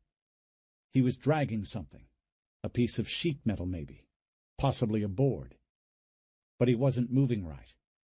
He seemed to stagger and lurch. Shaw raised the AR-15 to his shoulder, but didn't fire. Perhaps the man was another refugee, only injured, not infected. But then, more shapes resolved out of the swirling smoke behind the man, and Shaw knew. They were in trouble. He circled around in front of the refugees from the shelter and yelled for them to hurry, waving his arms in a huge circular motion like an enraged traffic cop. "Come on, people! Let's move it along! Come on, move it! Keep going!" Exhausted men and women and children slogged through the water, shuffling past him at an aggravatingly slow speed. He wanted to grab them, throw them where he wanted them to be, but he could tell from their slackened expressions that they'd been all pushed past their breaking point. Most of them were only a few steps from falling over and quitting. "Keep moving," he said again, but without the anger this time. From behind him, the zombies started to moan. He turned and saw the zombie who had been dragging the sheet metal emerging from the flames. His back was on fire, and yet he seemed completely unaware of the pain. Shaw raised his AR-15 and emptied the magazine into the approaching zombie crowd. Then he slung the rifle over his shoulder, got his bullhorn and yelled, "Get some more officers up here! I need somebody to hold this gap!" The water was up to his armpits here in this part of the courtyard, and he glanced up. Daylight was an hour away at least. But as the dawn approached, so did high tide. The water was getting deeper. Slowly but surely, it was getting deeper. "That'll make moving difficult," he thought. "But it'll make it hard for these zombies, too. And it'll make getting out of here on the boats easier, too. If we can ever get there." But that was the thing. Getting out. It had seemed like such an easy thing yesterday afternoon. After his video conference with Homeland Security Director George Dupre, and then his chance meeting with Anthony in the EOC office, Shaw had gone back to his temporary command post at the Film and Communications Building and collected all the available officers he could find. From there, he'd gone to the main part of the shelter, issued weapons and bullhorns to his men, and told them, "Start moving everybody out." "We are evacuating immediately," he said to the crowd, most of whom hadn't slept in 2 days, or eaten in longer than that, and so could barely lift their heads to hear him. "Take only what you can carry." He'd gone from bunk to bunk then, rousting people, pleading with them to hurry. But everywhere he went he passed the sick and the disabled, and they couldn't move, no matter how much he pleaded. A few had family, and they were the lucky ones. There would be somebody to carry them, care for them. Most, he knew, would be left behind. The first attack came while he was still trying to get people out of their bunks. He had 2 of his SWAT snipers posted along the east wall of the building, and they sent up the hue and cry that they had a large group of zombies gathering just outside. Unable to take his preferred route straight down Wheeler Street, Shaw ordered the building evacuated. He and his officers directed the refugees out the west doors, but it couldn't happen fast enough. Zombies overran the SWAT officers along the east wall of the building and poured into the building. A blind panic took over then, with refugees pouring out windows and knotting together in doorways, crushing each other even as the screams and moans grew louder at their backs. Shaw had no idea how many thousands must have died in that first onslaught. He'd run out of the building with everyone else, shouting and pushing and kicking to keep people from running back into the path of the zombies. But once the refugees hit the water, their panic reached a fever pitch. Clothes and backpacks and blankets and endless drifts of trash filled the water, which was churning with bodies now. The trampling continued outside, and many who had barely been able to fight their way free of the exits found themselves hitting the water with no idea of where to go. They froze in place, only to be drowned by the crowd pushing its way free of the building. Looking around, Shaw saw other panicked people flooding out of other buildings. They were screaming, pleading for someone to save them. Off in another part of the campus, buildings were burning, turning the dark sky a sooty orange. Here, in the core of buildings that had served as the main shelter, thousands of people were trapped, unable to escape the zombie crowd pouring in from the east. Shaw could hear their screams as they were torn to pieces. More still were caught in the upper floors, unable to get down, and here and there Shaw saw bodies dropping from windows 3 and 4 stories up. He had to restore order, he knew that. For a horrible, gut-churning moment he saw the whole thing slipping through his hands, the situation on the verge of complete failure. But then he looked across the parking lot to his right, and he saw his chance. A low concrete retaining wall had been run across the western edge of the lot, just before Hurricane Kyle, to help keep order while they were passing out food. A good 2 feet of the wall was sticking up above the water, and would serve as a natural defensive line. He called for every officer with a rifle to set up behind the wall, while he ran up and down the lines of panicked survivors, telling them where to go. Once the officers behind the wall started shooting, the sound of gunfire became almost continuous. Shaw had to yell at top volume to make himself heard, even with the bullhorn. But it worked. He managed to get the disorganized crowd to push south through the campus. He himself brought up the rear. In the hellfire glow of the burning buildings, he looked back and was about to raise the order for his men to fall back when they were overrun. Zombies in tattered clothes, their faces vacant and yet somehow wild, too, clawed their way over the HPD's best fighting men. Men Shaw knew personally were torn to pieces before his very eyes, and all he could do was watch with a mounting sense of stunned horror. But he didn't quit. He pushed on, pleading with the survivors to move along. He fought the tightening ring of zombies pouring into the campus and rising up from the ranks of fallen. Until daybreak. High tide was coming in. And still he hadn't been able to get his charges to the boats. Had he really come this far to fail now? He refused to believe that. They were close, he told himself, and he allowed a spark of hope to fire inside his chest. Just around this building. That's as far as these people had to go. They get there, and they just might live through this. In fact, many of the remaining survivors were already around the last corner. A few of his officers were there already, too, using their bullhorns to coax people forward into the waiting boats. He could hear their shouted orders even now. "Keep moving, everybody!" he yelled. "You're almost there! Keep moving!" Screams erupted from the back of the line. Shaw ran that way and saw the zombies had overtaken a few of the more exhausted survivors. He threw his bullhorn down, got a pistol in each hand, and started shooting as he backed up, yelling over his shoulder for the crowd to keep on moving. Then he rounded the corner and entered the boatyard, and his heart sank. The scene was complete bedlam. They had collected hundreds of ski boats and fishing boats and everything else they could find that floated. But the yardmaster had been unable to position the waiting craft in any sort of orderly way. They were spread out at random over what had been the student parking lot along Calhoun Road, clustered together like a redneck yacht club at anchor. And the ragtag survivors were pouring over them in waves, crowding into the boats closest at hand, capsizing several in the process, while the others, farther off, went unoccupied. His few remaining officers were desperately trying to maintain order, to keep the people moving forward. But there were just too many panicked refugees, and not enough officers. Once again, Shaw saw it all slipping through his fingers, all control lost. A noise, like a low rumble coming up from beneath the screams of the panicked survivors, made him turn his head to the east.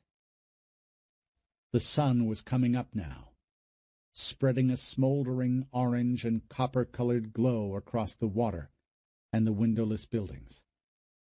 The water looked as if it were on fire, and through that molten sea flowed hundreds upon hundreds of the infected. And when their moans reached Shaw, a sound that was part laugh and part groan escaped up his throat. Anthony, Brent, and Jesse had seen the fires from a long ways off. At first glance, the campus had looked like a mad streak of flame and soot across the sky. But from close up, it was a different sight entirely.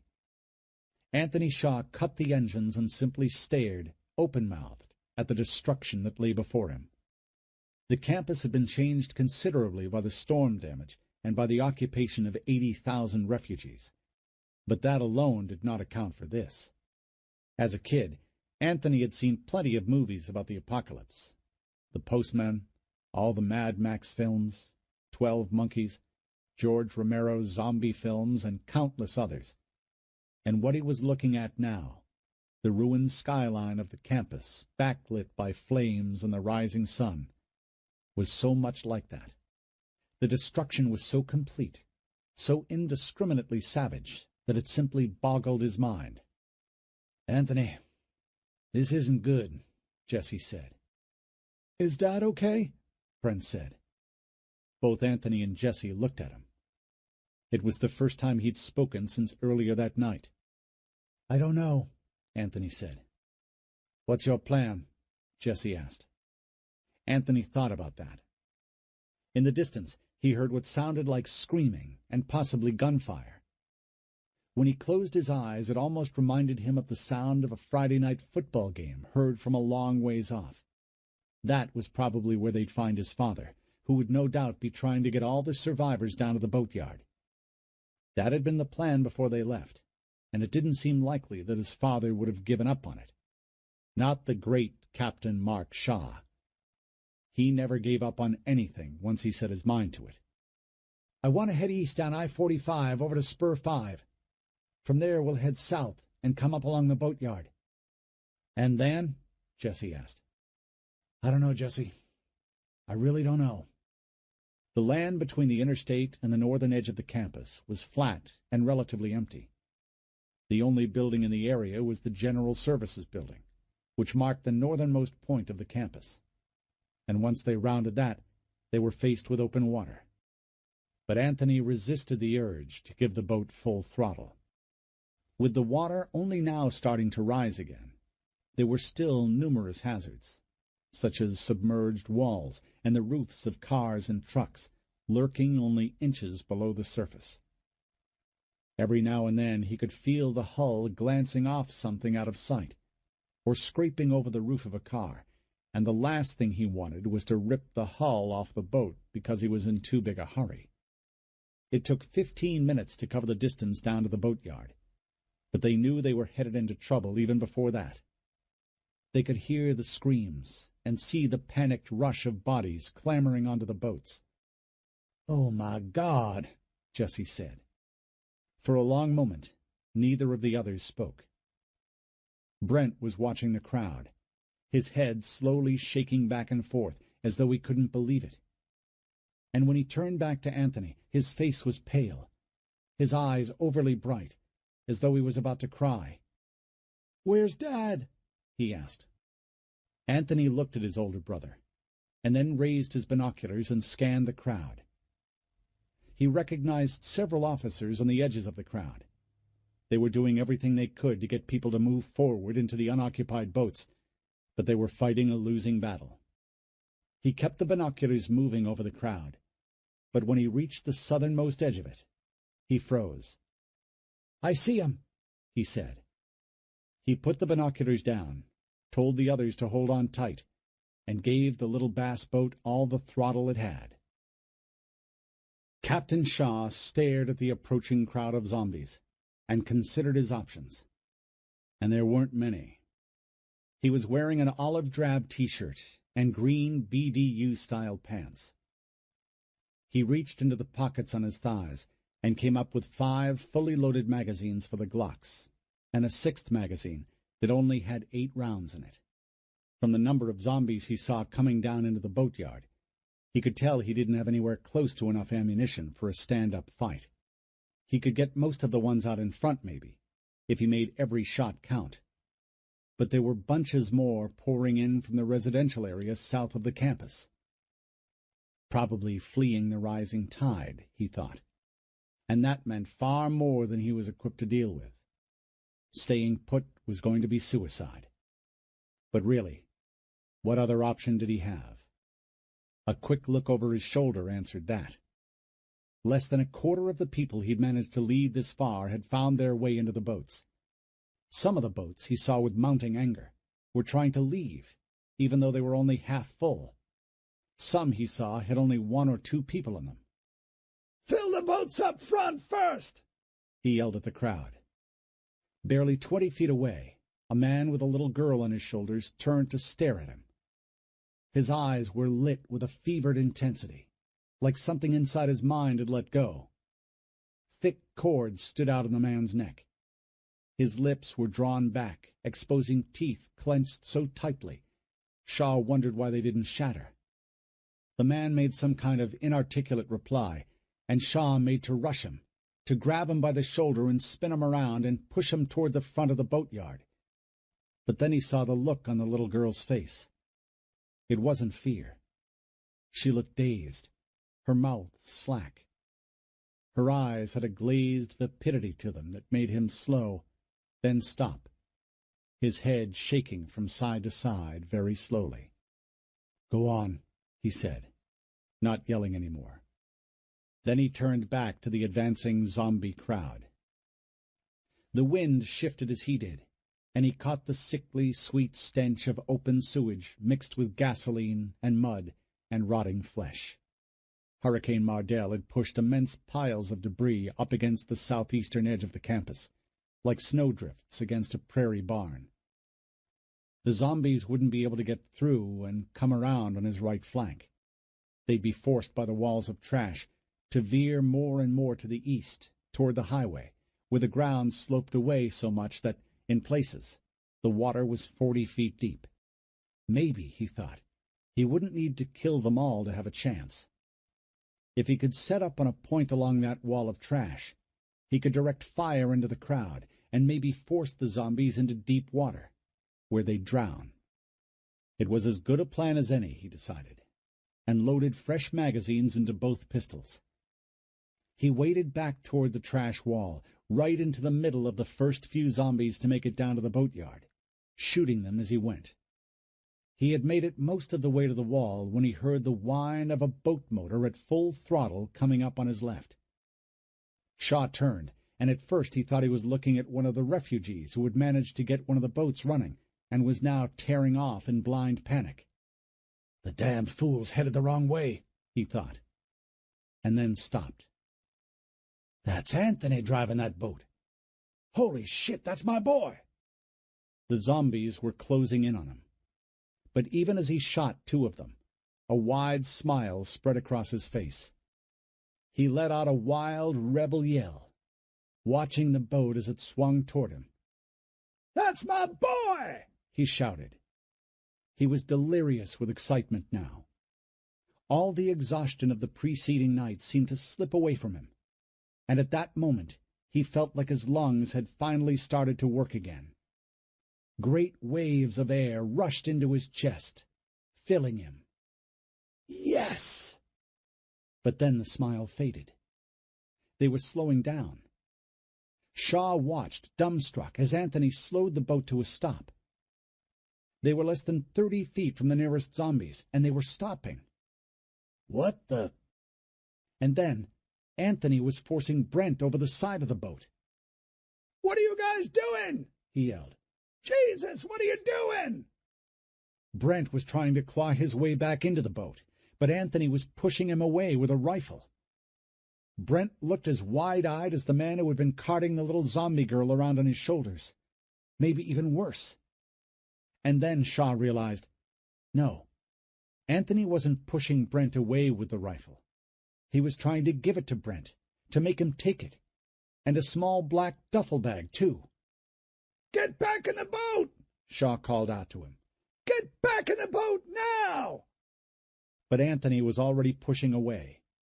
His eyes were fixed on Brent, but he was motioning wildly toward Shaw. And Shaw could hear his younger son yelling, "Get him that rifle! Help him!"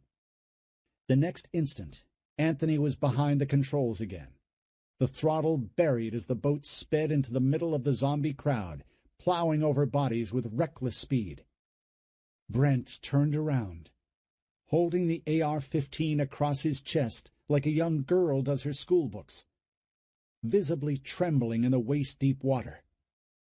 He looked around at the zombies shambling toward him, and a sickening cry escaped his throat. "No!" Shaw said, and ran that way. "Holy fucking shit, Anthony!" Jesse said, looking over his shoulder as Anthony steered the boat away from his father and brother. "What in the hell are you doing? You just left him back there!" Anthony turned the boat hard to the left, making a wide swath through another crowd of zombies. Their bodies folded under the boat with a series of loud, wet thuds, and when Anthony turned back to see what he had done, the water was thick with twisted, deformed corpses. He turned the boat yet again, this time back toward the boatyard, and backed off the throttle. "What are we doing here, Anthony? What about your brother?" "He'll be all right," Anthony said, and for a moment the image of his brother's terrified face as Anthony forced him over the side both angered and worried him. But he shook the doubt away. He told Brett to get the rifle and the ammo to their father. Brent had understood what to do. Anthony was sure of that. "Get those gas cans," he said to Jesse. "We're going to make another pass through that crowd. You just make sure you get that stuff poured out into the water." "You're not gonna—" But Anthony wasn't listening. He was already laying into the throttle, rocketing the boat forward. "Oh, shit," Jesse muttered, and moved to the back of the boat where they kept the extra fuel. Holding onto the gunwale with one hand, he put the first of the plastic gas cans between his knees and unscrewed the cap. "You ready?" Anthony said. "Yeah, go!" Anthony turned the boat again and accelerated into the main body of the approaching zombies. He started to turn the wheel sharply back and forth, kicking up a huge wake that knocked many of the zombies off their feet. "Do it!" he yelled at Jesse. "Dump it all!" When they had emptied all 5 gas cans, Anthony sped down to the eastern corner of the rec center, slowed to a stop, and turned to face the zombies. There were hundreds of them now. Their moaning had become so loud it drowned out the shouts and gunfire from the boatyard. "Hand me that flare gun," he said to Jesse. Jesse got the gun out of the storage compartment under his seat and handed it to Anthony. "You think this'll work?" he asked. "Only one way to find out." But Anthony was pretty sure of himself. Between the oil and the chemicals that were already in the water from the refineries down south, and all the gas that had been spilled when the yardmasters were getting the shelter's impromptu fleet ready to go, and the gas they had just put down, the water might as well have been a field full of kindling. He raised the flare gun and fired a skipping shot over the water, igniting a trail of fire like a torch dragged through dry grass. But the flames dimmed, and then seemed to die out completely. Anthony watched it with a sinking feeling in his chest, and then he hung his head and let out the breath he'd been holding. He glanced back at Jesse, expecting to see his own dark sense of failure staring back at him. But Jesse was watching the water, not blinking, his mouth hanging open slightly in expectation. Anthony followed Jesse's gaze, and as he did, the water erupted with a whoosh so forceful he felt it against his chest like a hard shove. The next moment a blast of searing heat swept over his face, and he turned away, shielding himself with an upturned palm. The flames burned intensely bright for perhaps 20 seconds, and then died down, leaving the air oily and black with smoke, and thick with the smell of burning bodies and chemicals. The smoke hung on the water like a fog, and for a long moment everything was quiet. Here and there Anthony could make out the sound of someone moaning. A few zombies, their hands blackened, the skin peeling away in charcoal-like clumps, reached for the boat as it glided silently by. But most didn't move. They floated on the garbage-choked water, burned and dead, in such numbers that it left Anthony speechless. "You did it, man," Jesse said. "Holy shit, I can't believe that worked!" Anthony only looked at him. He wanted to smile, but he couldn't. He was too stunned by his own success. Slowly, his gaze turned back to the water. Cheers rang out from the boatyard. He wasn't sure how he picked his father's voice out of all that yelling, but gradually he became aware of his dad yelling Brent's name. They had drifted back toward the campus, close to the spot where he had dumped Brent over the side and told him to get the AR and the extra ammo to their father. And now, through the screen of oily smoke, he could see that Brent hadn't moved. He was still standing right where Anthony had left him, looking small and scared, and very much alone amid a tightening cluster of zombies. He still held the gun across his chest, as if it was an armful of chopped wood.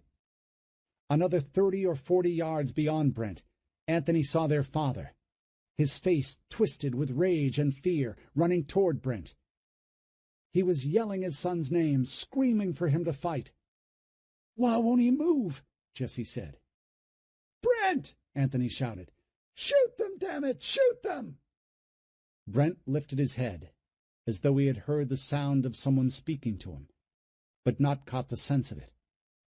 And that was when one of the zombies fell on his back and pushed him down onto his knees. Brent let out a shriek and popped up again, but without the AR. "Brent!" Anthony cried, and jumped out of the boat.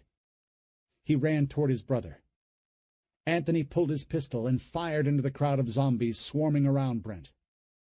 The zombies' touch had turned something on in Brent's mind, for as soon as he got back on his feet, he started running.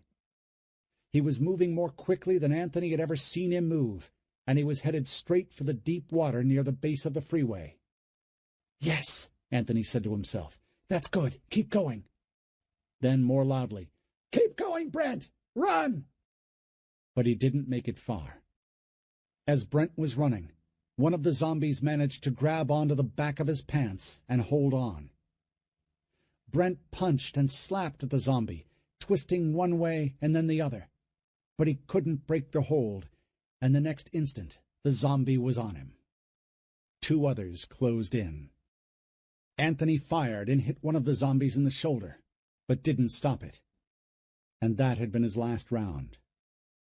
The slide was locked back in the empty position, the gun useless. Anthony holstered it and sprinted that way, and as he neared them, he could hear thudding blows and the sound of his brother screaming.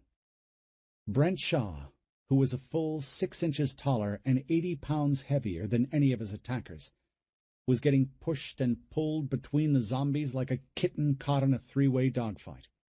The zombies snarled and snapped, slashing at him with their teeth and nails. Brent's body jerked and flopped without any sort of control. It took Anthony less than 10 seconds to close the distance, but in that time the zombies shredded Brent's clothes and laced his bare skin with cuts and bites. Huge runners of blood ran down his chest and over the swell of his white belly, and all the while his face grew ever paler. "Brent, no!" Anthony shrieked. "No, no! Brent, hold on!" Anthony grabbed one of the zombies and threw it off his brother. One of the other two reached for him, but Anthony was able to bat the zombie's hand away and push it down into the water. The third never took its dead stare off Brent. It continued to slash and tear at him, even as Anthony punched it in the back of the head. He finally managed to pull the filthy thing off Brent and toss it away. When he turned back to check on his brother, he saw their father was already picking him up in a fireman's carry and taking him away. "Dad, is he—" But Anthony said no more. His father stopped, turned, his eyes bloodshot and shining with threatening tears, and then walked away. Anthony heard the crack of gunfire and looked around. He felt disconnected, lost, mentally numb. And he barely registered that Jesse was leaning over the gunwale of their boat with his pistol, shooting the few remaining zombies before they could reach the spot where Anthony was standing.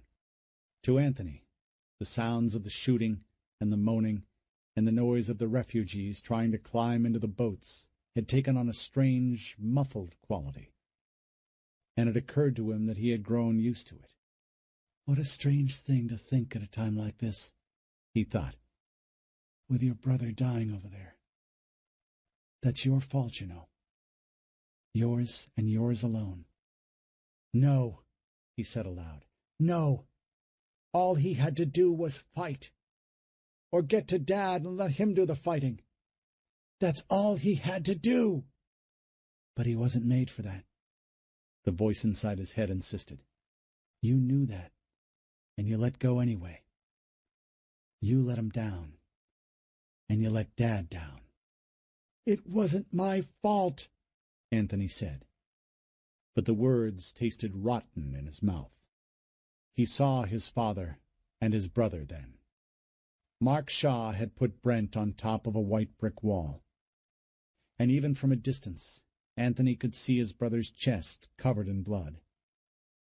It was rising and falling rapidly as he fought for air. He was turning his head from side to side, like a man trying to ward off a fever dream. Mark Shaw was sitting in a boat just a few feet away. His chin was resting on his chest. His mighty shoulders drooped with exhaustion and grief. He had his elbows on his knees and a pistol in his hand. He hardly moved. When the time comes, Anthony thought, he'll have to be the one to put Brent down. Despite all his grief, despite the weight of everything pressing down upon him, he'll be the only one strong enough to do it. I could never. Never. I'm sorry, he said. Brent, I'm so sorry. Chapter 15. Just before dawn broke over the flooded ruins of Houston, a small flotilla of canoes lay anchored in the shelter of a park pavilion, waiting for daylight. A light rain was falling on the metal roof above them, and for the moment the world seemed peaceful. Eleanor, Jim, and Madison shared a breakfast of MRE cheesy mac and reconstituted eggs and smoky franks, though only Eleanor appeared to actually enjoy the meal. Eleanor had been able to vary her diet during the past few weeks, at least a little. She'd had some federal rations brought in by the Red Cross and the FEMA people, so the MREs were still a once-in-a-while thing for her. If not a treat exactly, they were at least rare enough to still seem like a novelty. The little bottles of Tabasco sauce, for example, were just plain cute. But of course, Jim and Madison were sick of them. For the two of them, opening an MRE meant dragging themselves back to the trough. It meant drudgery. It meant sameness. It meant morale-sucking boredom. And so, when Madison had referred to the MREs as meals rejected by Ethiopians, Eleanor had nearly choked on the Welsh rarebit she was eating. "Don't be nasty," she said. "What a horrible thing to say." But then she saw the wry smile on her husband's face, and the way he nodded in agreement with their daughter's complaint, and she realized that they had bonded, that they belonged together. "They have a special power when they're together," she thought, and she was momentarily confused by the conflicting envy and joy the thought brought her. "The two of them are crazy and wonderful and a little frightening sometimes. Yet together they are powerful." Rejected by Ethiopians. Eleanor had nearly choked on the Welsh rarebit she was eating. "Don't be nasty," she said. "What a horrible thing to say." But then she saw the wry smile on her husband's face, and the way he nodded in agreement with their daughter's complaint, and she realized that they had bonded, that they belonged together. "They have a special power when they're together," she thought, and she was momentarily confused by the conflicting envy and joy the thought brought her. "The two of them are crazy and wonderful and a little frightening sometimes. Yet together they are powerful." And they were hers. That felt good. The rain stopped shortly after daybreak, and they got going. The air was dense and humid, and though it wasn't hot yet, by mid-morning the heat would be oppressive. Already the air hummed with insects, mosquitoes mostly, and the volunteers and the Nortons and Hank Gleason grumbled as they swatted at the pests. They paddled down flooded streets between ruined buildings, marveling at how much damage the storms had done. Nothing had escaped the storm's destructive power. Every billboard they passed had sections hanging loose from the frame or blown out entirely, and so many buildings had burned. This, Eleanor remembered from her many briefings at the EOC, was an inevitable consequence of people forgetting to turn off the gas before the storm, despite the numerous warnings on the news and on the radio. It looked to Eleanor that some of those buildings must have blown sky high, judging from the burned bits of lumber floating down the street. There were plastic toys everywhere, because they too floated. A shutter banged open and closed in the breezeway created by a roofless house. Somewhere a dog howled. In the distance, They could see a swarm of seagulls feeding on something, but they were too far away to see exactly what. And Eleanor didn't really want to know anyway. The water was full of debris and dead animals, and sometimes even dead people. But there were living people wandering around too. That alarmed Eleanor at first, because she was still rattled by the zombies they'd seen at the Meadow Lakes Business Park. But the people who were out now were clearly not zombies, even though they moved like people did in her nightmares.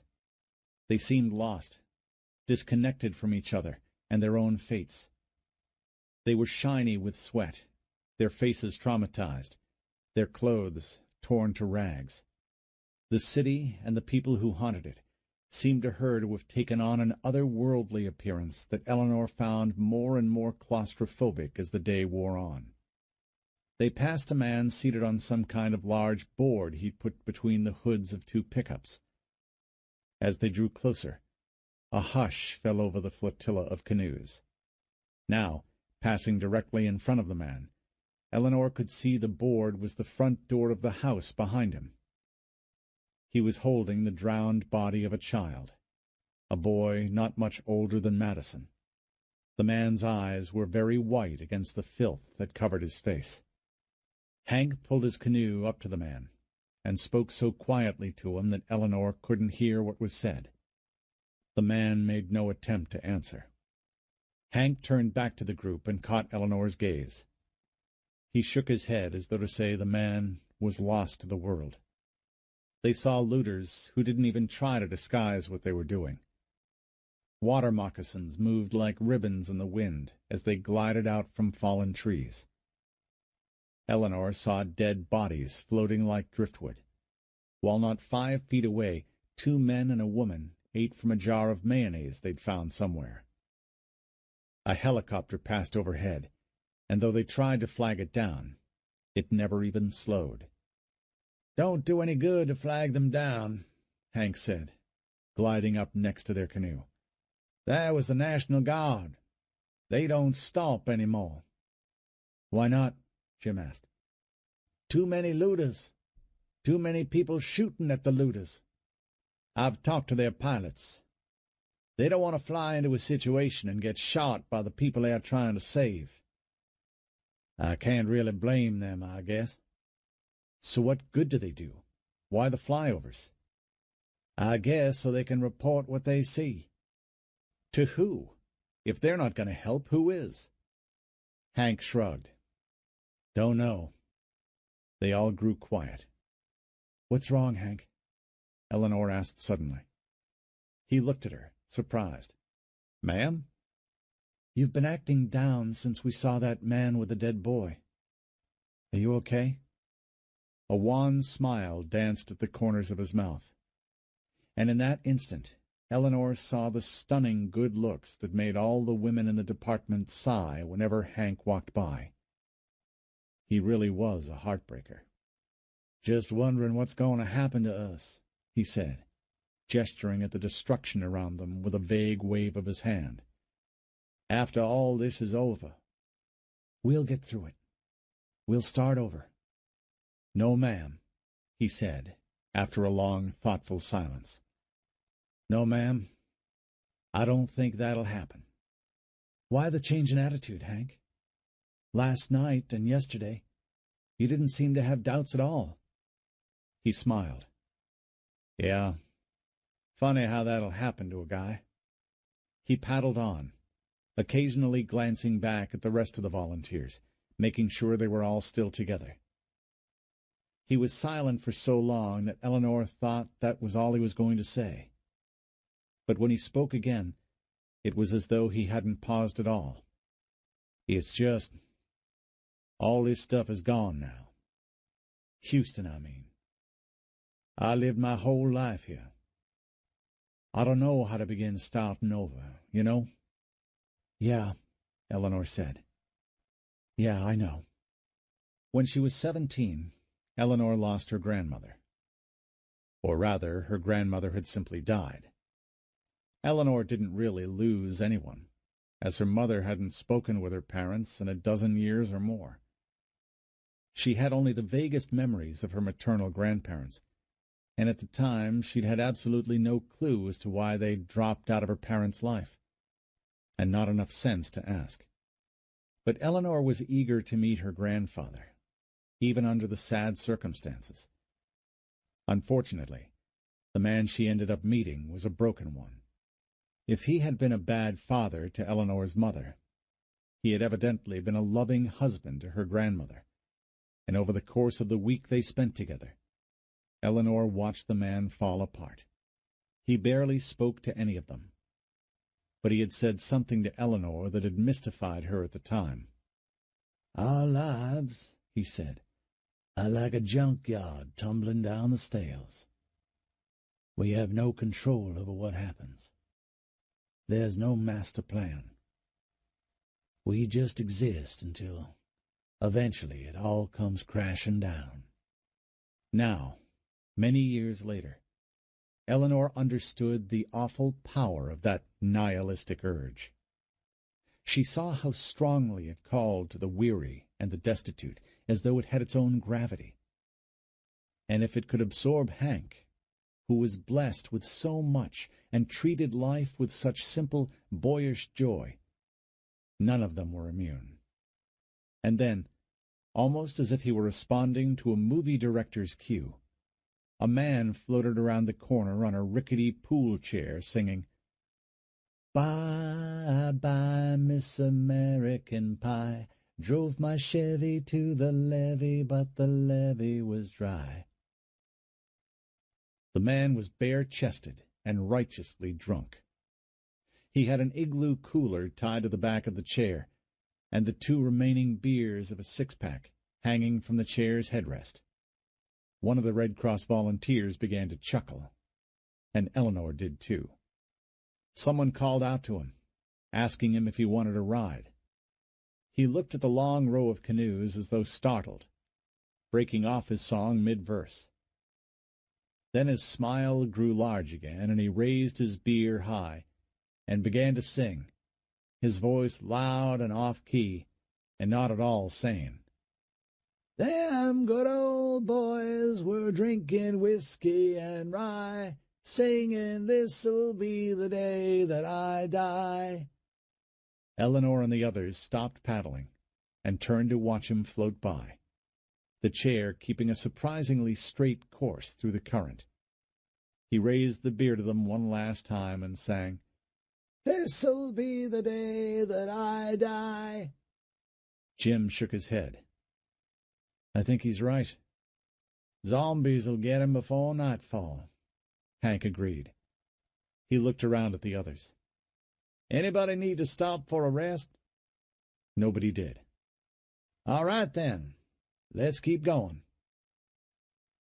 Later that afternoon, they arrived at the I-45 junction with Spur 5 on the northeast corner of the University of Houston's campus. Eleanor, looking at a sea of burned and mutilated bodies, tried not to gag. Others weren't so strong. She could hear them vomiting over the sides of their canoes, then muttering apologies to those around them.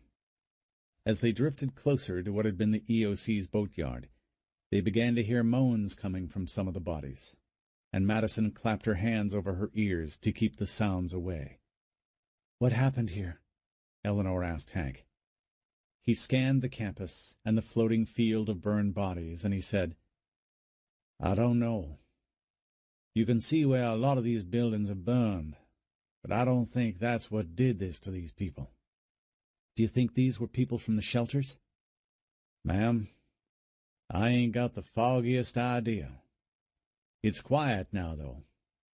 Either everybody left or—" "Or they're all dead," Madison said sharply. He looked at her, not unkindly, then nodded. "Yeah, I'm afraid so." "What are we going to do?" Madison said, looking from one adult to the next. "Well, if they are not here, one of 2 things must have happened," Hank said. "One, they got evacuated, which doesn't seem real likely. Or 2, they went somewhere else to get evacuated. We need to figure out where." "Okay, great. "How are we going to do that?" Eleanor asked. "I went to every EOC meeting for the last 5 weeks, and they never mentioned going anywhere specific to get evacuated. They threw out some suggestions, but nothing was ever decided on." He shrugged. "I think I know where they went to," Jim said. They all turned and stared at him. "Look there," he said, and pointed at the wall of the rec center. "See it? Just above the waterline?" Eleanor followed the line of his finger, and when she saw what he was pointing at, she laughed. "Yeah," she said, "I see it." Written in black paint that had started to run like the print on a horror movie poster were the words, "Order to evacuate. Proceed to Sam Houston Race Park." "Huh," Hank said. "Well, I guess that answers that." "Oh, man," Jim said. "You cops are something else. It's a wonder you ever solve any crimes at all." "Cute," Eleanor said. "Thanks for the support there, hubby." "My pleasure," he said, smiling at her. And then Hank rapped his knuckles against the side of their canoe. "Ma'am, check that out over there. See him on top of that wall there?" He was pointing at a dead man in tattered green BDU pants. His chest was laced with cuts and deeper wounds, like teeth marks. Someone had made an effort to cover him with a blanket, but the wind had blown that away so that now it hung from the spot where it was still tucked under his legs. The man was big, heavy-set, and there was a bullet hole in his forehead. For a second, Eleanor thought it was Captain Shaw, but the man was too young, his hair still black. "Is that—" she asked. "Yeah, I think so." "But we just saw them last night. He was with Anthony and that other guy." "Yep," Hank said. "Funny how things work out, ain't it?" Chapter 16. What Mark Shaw had wanted most after shooting his son was to dig a grave. Overcome with grief and rage, he'd wanted to slice the earth open with a shovel, tear into it, perform some violent, destructive act that would absorb all his fury. But he had wanted the work of digging, too. In a strange way that he didn't completely comprehend, the digging would be both a destructive act and at the same time a creative one. It was the destruction he wanted, but it was the creative act he knew he needed. He needed to sweat. He needed to feel the muscles in his arms and his back burn with exertion. He needed to feel the blisters form and burst on his palms, because these things would honor his son. Self-flagellation would be the last act of love he could ever do for the boy. But in a world covered by water, graves were impossible, and he had been forced to leave Brent on top of the wall where he died, covered by a yellow tarp. He had carefully tucked the corners under the body, and then sat back in a small boat that he had claimed for his own. And while the rest of the refugees filed out of the boatyard, Mark Shaw watched the tarp flutter in the breeze and thought of Brent. Not as he had been there at the end, perpetually drunk and scared, but as the 4-year-old boy who would sometimes come downstairs in the middle of the night to crawl into bed between his parents.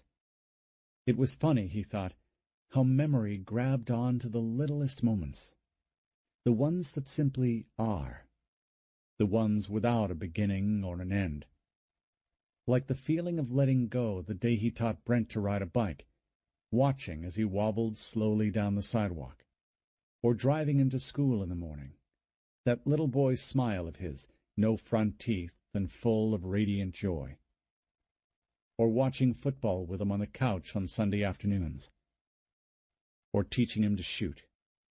But he remembered these things, too. The chemical stench of the floodwaters. Burning buildings glowing against a nighttime sky. Brent standing in the smoke-covered water, holding the AR-15 across his chest, trembling, unable to speak, unable to move. The city, drowned and quiet, and every bit as desolate as the Jerusalem of Jeremiah's visions. shimmering in the light of the rising sun. The faces of refugees, shocked and exhausted, as the boats carried them away. Zombies. His son, so much like him, dying on top of a wall. Anthony saying, "Dad, he was supposed to run straight to you. He would have been safe if he'd just done it like I told him." Anthony saying, "Dad?" Anthony saying, "Dad, say something, please." Later, Mark Shaw sat in the same little metal boat he'd been in when he said goodbye to Brent, bringing up the rear of the ragtag fleet of refugee boats. He was exhausted from fighting all night long. He was emotionally drained by his grief and his rage. The droning of the little .25 Johnson outboard was trying to put him to sleep. The only thing keeping him awake now was willpower.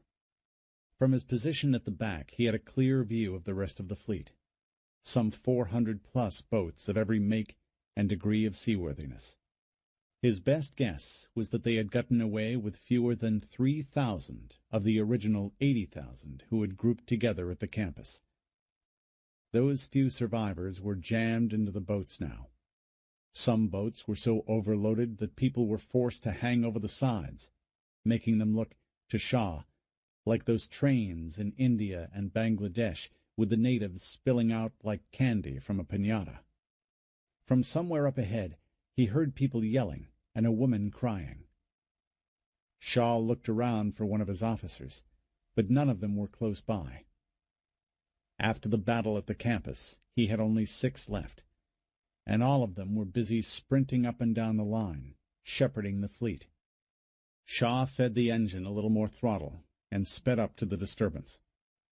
The yelling was coming from a white Maxim runabout with an open bow and yellow trim on the stern. Several younger men were trying to heave the body of a dead man over the side of the boat, while a wild-eyed woman tried desperately to stop them. One of the men pushed the woman down, but she got right back up and wrapped an arm around the dead man's neck. "Let go of him!" she screamed. "You fucking bastards! Don't you touch him!" "Hey!" Shaw said. They didn't hear him. Another of the men tried to pull the woman's arm loose, and when that didn't work, he balled his fist and made to punch her in the face. "Hey!" Shaw said. The man hesitated, his fist hovering above the woman's wildly rolling eyes and terrified grimace. He and the rest of the men looked over the side and into the barrel of Shaw's Glock. "You hit her, son, and I'll put a bullet in your head." One of the other men reached for a shotgun, but only got it halfway up before Shaw covered him with a pistol. "Don't be stupid," he said. "Go on, put it down. That's it. Okay, everybody, hands where I can see 'em. Just like that. Perfect. Now how about one of you guys tell me what's going on here?" They all yelled at him at once, and Shaw held up a palm to silence them. He felt tired and, in a crazy sort of way, bored. "One at a time," he said, and pointing at the man who'd been trying to pick up the shotgun. "You, what are you guys doing?" The man looked to be barely 20 years old. He was thin and rough-looking, like a South Houston redneck meth head, tattoo sleeves that curled up to his neck. "This dude just died," he said. His tone suggested that that was all there was to say on the matter, and the others seemed to agree, for they were nodding in agreement. "Okay," Shaw said. "What did he die of?" "How the fuck should I know? I look like a doctor to you?" Shaw laughed.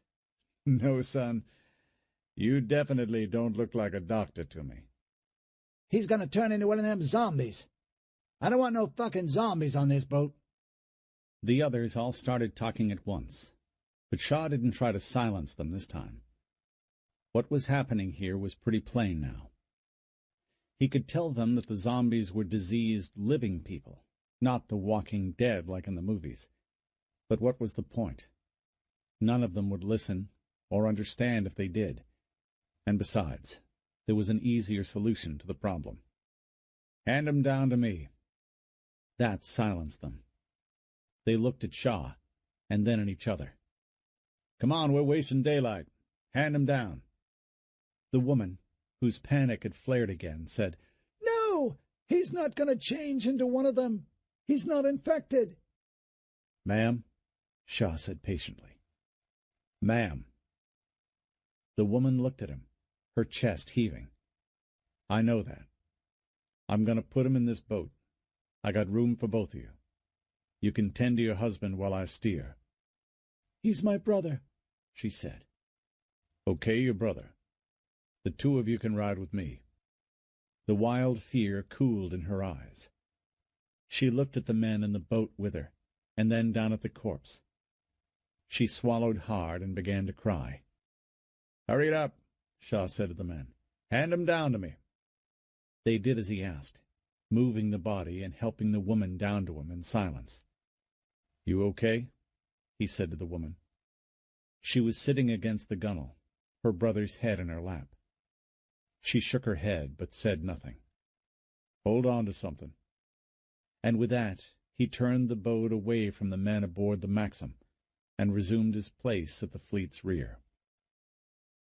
For the third time in an hour, Mark Shaw saw a Coast Guard helicopter fly overhead. They were crisscrossing back and forth over northwest Houston, and probably elsewhere, too, announcing the military-run evacuation point at the Sam Houston Race Park. Shaw stood up in the boat and looked around for landmarks he recognized. In the distance, he could see the elevated sprawl of the Beltway, which meant they were almost there. "Shouldn't be too much longer," he said to the woman, who still cradled her dead brother's head in her lap. She stared at him, her eyes hollow and miserable-looking behind the stringy curtain of her hair. He had taken her aboard 3 hours earlier, and though he had tried to ask her name several times, she'd refused to say anything to him. She was, he feared, shutting down mentally. Many of the refugees were. A few minutes later, he saw Anthony's boat speeding back to him. Anthony was behind the wheel, while Jesse rode in the front with an AR-15. Shaw had assigned the two of them to ride point for the fleet, and if they were coming back to the rear now, it meant something was happening. Shaw slowed his boat to a stop. "What's going on?" he said. Anthony looked at the woman and the dead man curiously, as though he wanted to ask where they came from, but decided better of it. He turned to his father, and then quickly looked down at his own hands on the wheel. He was too ashamed to meet his father's gaze. That much was obvious, and Shaw thought that was probably just as well. If he got too close to Anthony right now, he might punch his lights out. The anger was still fresh, still very raw. Anthony said, "There's some activity on the other side of the Beltway. Hand him the binoculars, Jesse." Jesse reached into one of the storage bins and handed the binoculars over to Shaw, who took them without comment. "Where?" he asked. "Over there," Anthony said, and pointed past the Beltway. "It's all around over there. Look anywhere." To the naked eye, it was just a long, shimmering line against the water. Shaw hadn't thought twice about it when he first noticed it, thinking that maybe it was just a trick of the light on the water. But now that he was looking at it through the binoculars, he could see what it was. A chain-link fence. An enormous chain-link fence that stretched for miles. "I've seen soldiers patrolling outside it," Anthony said. "They've also put up some barriers at the base of the fence and wrapped everything in barbed wire." Shaw lowered the binoculars. "Those crazy bastards. They're building a wall around the city." He shook his head in disbelief. "What do you want to do, Dad?" "The plan hasn't changed. Get us to the Beltway. I want to find the on-ramp closest to the military's evacuation point and get us up there. Once you find the on-ramp, start forming these people up and working them through." Anthony nodded. "Go on," Shaw said. "Yes, sir." Anthony turned his boat around and glided off, so as not to create a wake around his father's much smaller craft. When he was gone, Shaw raised the binoculars again and studied the fence. "Those crazy bastards," he muttered. They reached the Beltway a little before 1 o'clock that afternoon. Shaw sped up and down the line of the fleet, watching as his officers helped civilians up the freeway on-ramp. He offered encouragement wherever he could, and for the first time in quite a while he saw smiles and an appearance of collective relief on the faces of the refugees he passed. They were here. They were finally getting out of this hellhole. He coasted over to the on-ramp and looked over the side. He could see the street below, and he guessed the water was about 4 feet deep. "Come on," he said to the woman. He climbed over the side, dropping into water that was up to his chest. "Where are we going?" she asked him. The sound of her voice surprised him. He looked back at her. "Ma'am, we have to leave here. There's a military checkpoint up at the top of this ramp. From there, to be honest, I don't know what will happen. But I do know that we have to leave now." "What about my brother?" He sighed. He'd known this moment was coming, but he hadn't wanted to think about it. "They won't let you bring a dead body through the checkpoint. I'm sorry." "You're sorry? You fucking asshole! This is my brother! I can't leave him here! I can't! I won't do that!" "Ma'am," he said, not unkindly, "I've brought you here to the way out. I can't make you go through it. That's going to have to be your choice, and yours alone. I know how hard this is. I understand." "You understand? Bullshit! Don't patronize me! You don't understand shit!" His control almost broke. He could feel his anger rising. He could feel his mouth starting to tremble, the tears threatening. Shaw hadn't wanted to cry, not yet, and certainly not in public. He knew he would eventually, but it would be on his own terms. "I lost my son back at the shelter," he said. That stopped her. She sucked in a ragged-sounding breath and stared at him. "It happened right before we got on the boats. He was bit by one of those zombies." Shaw made a vague gesture toward the holstered pistol on his hip. "I had to. It was really hard." His hands were shaking. He closed his eyes and balled his hands into fists. When he looked back at the woman, there were tears streaking down her cheeks. "You can go without him, or stay with him. I won't tell you which is best. To be honest, I don't know which is best. But I have a job to do, and right now that's all I've got. Good luck to you." And with that, he walked toward the ramp. "Dad?" Shaw stopped. Anthony and Jessie were standing in the bow of their boat about 20 feet away. Both looked worried. "I told you to help get people through the checkpoint." "I know, Dad. That's what I wanted to talk to you about. Can we talk?" It was an intensely hot day. The air had taken on an almost tropical steaminess, and Shaw, who could feel the sun burning the back of his neck, was feeling irritable and tired. "Make this quick," he said. Anthony glanced at Jessie, who quickly looked away, then at his father. "We just came from up top, Dad. You should see it up there. It's crazy. All those people. And the military's only letting them through one at a time. There's no order." "Anthony," Shaw said, cutting him off, "say whatever it is you need to say, but don't stand there fucking jerking my chain. Speak plainly." "Okay. All right, Dad. As crazy as it is up there, we think this is our best chance to get out of here with the money. They're checking everybody over, making sure nobody's been infected, you know? But being who we are, we could get through there. With all that confusion up there, we could slip away and be 500 miles from here by nightfall. What do you say, Dad? You give the word. We'll be out of here in no time." Shaw looked down at his hands. They were still trembling. Then he looked to the south, across hundreds of flooded homes. In the distance, he could see people coming. Not zombies, but people. Refugees like the ones he had risked everything to bring to this spot. He saw them carrying the remnants of their lives on their backs, whole families made transient. He listened.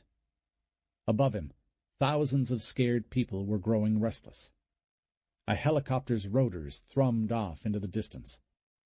He mopped a hand across his face, wiping the sweat from his eyes. He found it difficult to put into words exactly what he was feeling. Right after his wife's funeral, after he was done with the etiquette of death, the inane process the living put themselves through to say goodbye to a life, he had gotten in his truck and driven north, eventually ending up on the shores of Lake Livingston. He had gone midway to Dallas, for Christ's sake, with no idea what he was doing or why he was doing it. So he'd stopped at the lake and gone down to the water's edge and looked out over a drab November day. The horizon had been a watercolor smear of rain clouds, laced with threads of blue lightning.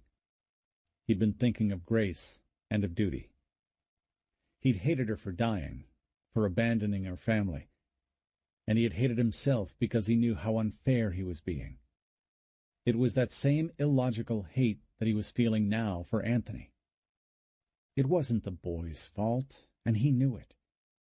To Anthony, who was so perfect in so many ways, these storms, these zombies, this horrible, messed-up clusterfuck of a world were just bumps in the road.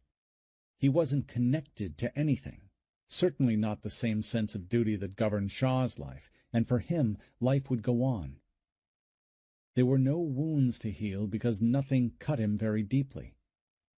How could it without a sense of duty? "Anthony," Shaw said, "I want you to take those duffel bags and stash them somewhere safe. After that, you are to go topside and help get those people through the gate." "But, Dad—" "Do not talk back to me!" Shaw exploded. "Don't you fucking dare! You hear me, Anthony?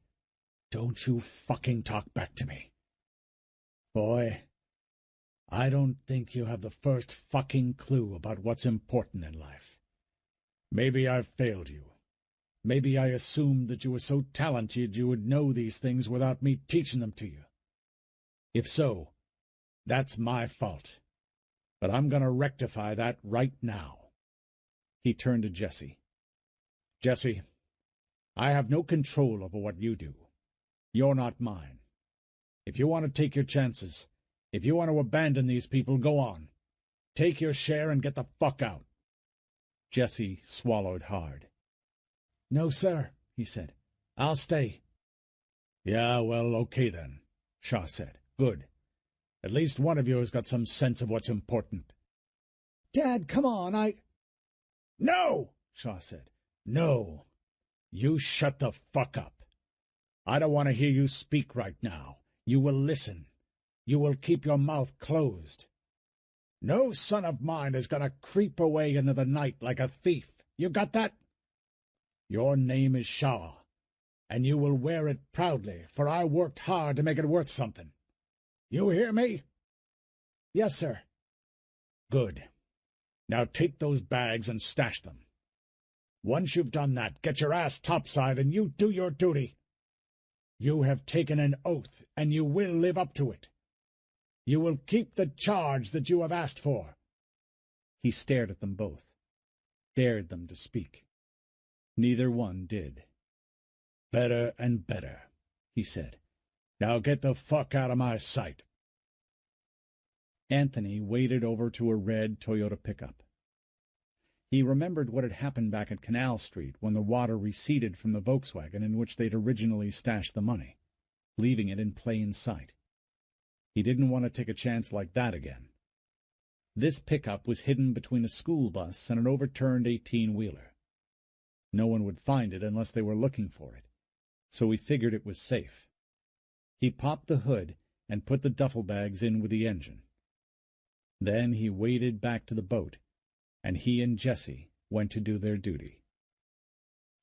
Captain Shaw walked up the freeway on-ramp and emerged onto the elevated deck of the Sam Houston Tollway, The noise and the stench of filthy people was almost too much. They were refugees as far as he could see. The road was packed with them. There were babies screaming, injured people hobbling down the road as best they could. A few who couldn't walk moaned and begged for someone to help them. Older people mostly. Others just stared off into the unknown distance, their faces drawn, their eyes wide and vacant.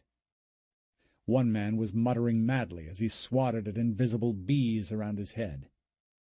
"This is the end," he said. "Gonna get us all. I know it. I know it." Children cried and clutched at their parents when they saw him. One father threatened to toss the lunatic over the side, and a few others grumbled in approval. Shaw saw families with everything they owned stuffed into backpacks or wheelbarrows, or resting on top of doors they carried between them like stretchers. He was momentarily amazed at the number of little red wagons he saw. He didn't know they still made them. Anthony and Brent had one just like that when they were kids. He remembered pulling them around in it when they visited SeaWorld in San Antonio, and Brent, God, the kid had been crazy, wheeling down hills, his head thrown back while he screamed with delight, "Daddy, look at me! Whee!" The memory brought a smile, but it quickly faded. He turned and looked out over the flooded city. He counted at least 30 towering columns of black smoke in the distance. Sunlight dappled on the water, making it look like liquid silver. And there was a smell, too. He hadn't really noticed it when he was down in the boats, but up here, the chemical stench and sewer smell of mud were overpowering. In the near distance, he could see more refugees approaching the freeway. Few of them had boats, and the others were forced to swim, for the water was a good 15 feet deep out there. He thought about sending some of his men out there with boats to pick them up, but he knew that wouldn't work. One of his officers, an older black patrolman named Garrity, was nearby, trying to help a woman with 3 crying kids find her missing son. Looking up and down the line of refugees, he could see his other officers were all trying to put out similar fires. They were every bit as exhausted as the people they were trying to help, and yet not one of them had quit. Not one of them had abandoned their post. Shaw was proud of his people. No one would be able to say that his men had shirked their duties. A black kid of about 16 waved Shaw down. "Hey, man, how much longer they gonna make us wait? I'm fucking sick of standing in line." "I have no idea how long you'll have to wait," Shaw told him. "Yeah, well, you the fucking law, ain't you? Why don't you get up there and find out?" Shaw just stared at the kid. He didn't even have the desire to go over and slap his face, which was what the kid needed. It was what his whole generation needed. It didn't matter if they were black or white or Mexican. They all grew up with a sense of entitlement that was sickening. Everybody owed them something. They assumed they could talk to the law the same way they talked to their friends, because the world had gone soft and they knew it. Everything was tolerated, because nobody was at fault. And to think, this was the generation that was going to inherit a world full of zombies. Humanity is going to go extinct in less than 20 years, he thought bitterly. With little pieces of shit like that kid at the helm, we're doomed. But, like it or not, the kid had a point. The line didn't seem to be moving at all. People had dropped their backpacks, and they were sitting on them, shading themselves from the midday sun with whatever they had available. They looked tired and irritable and supremely bored. Shaw walked down the line toward the gateway. What he saw there was incredible. People were being led one by one into a sort of holding tank between 2 large chain-link fences that ran from one side of the road to the other. Soldiers in white plastic biohazard suits and gas masks pointed rifles at each refugee as they were led inside the holding area, stripped of every scrap of clothing they wore, and inspected from head to toe. If they refused to undress, they were turned away. There were no second chances, and no explanations were given. You either did as you were told the first time without complaint, or you were turned away. Shaw saw it happen twice. One woman, whether out of vanity or her own sense of entitlement, refused. She demanded to speak to the officer in charge. The soldiers pushed her back through the gate, and when she turned to scream at them, they raised their weapons at her face and ordered her to back away. Stunned and speechless, she just stood there, crying. Another woman was led inside. She had a dazed, drunken look about her. She was limping and coughing, shielding her eyes against the sunlight. "Stop there," Shaw heard one of the soldiers say. The woman did as she was told. "Take off your clothes." The woman hesitated, and Shaw heard a soldier give the order to push her back through the gate. "No," she said, raising her palms at them in a gesture of surrender. "Okay." She began to undress. She untucked her blouse and started to fumble with the buttons. She seemed to be having a great deal of difficulty. From the stiffness of her movements, Shaw guessed she'd been badly hurt, and recently, too. The woman wasn't making much progress on the buttons. She had to stop every few seconds to cough, and from the way she was swaying on her feet, Shaw thought she might fall over at any movement. One of the soldiers gave an order Shaw couldn't hear, and another soldier came up behind her and yanked her blouse off. She wasn't wearing a bra, and she stood there, trembling, looking scared and small and helpless. Her back was laced with cuts, and there was a large, festering wound between her shoulder blades that looked to Shaw to be a bite mark. The soldier who had pulled off her blouse turned her around to show the injury to his superior, and it was then that Shaw got a look at the woman's face. Her eyes had turned bloodshot and were lost in the black shadows that spread up from her cheeks. Her lips were cracked and pale, and when she coughed, he could see black bits of bloody phlegm fly out of her mouth. The woman was changing right in front of him, becoming one of those zombies.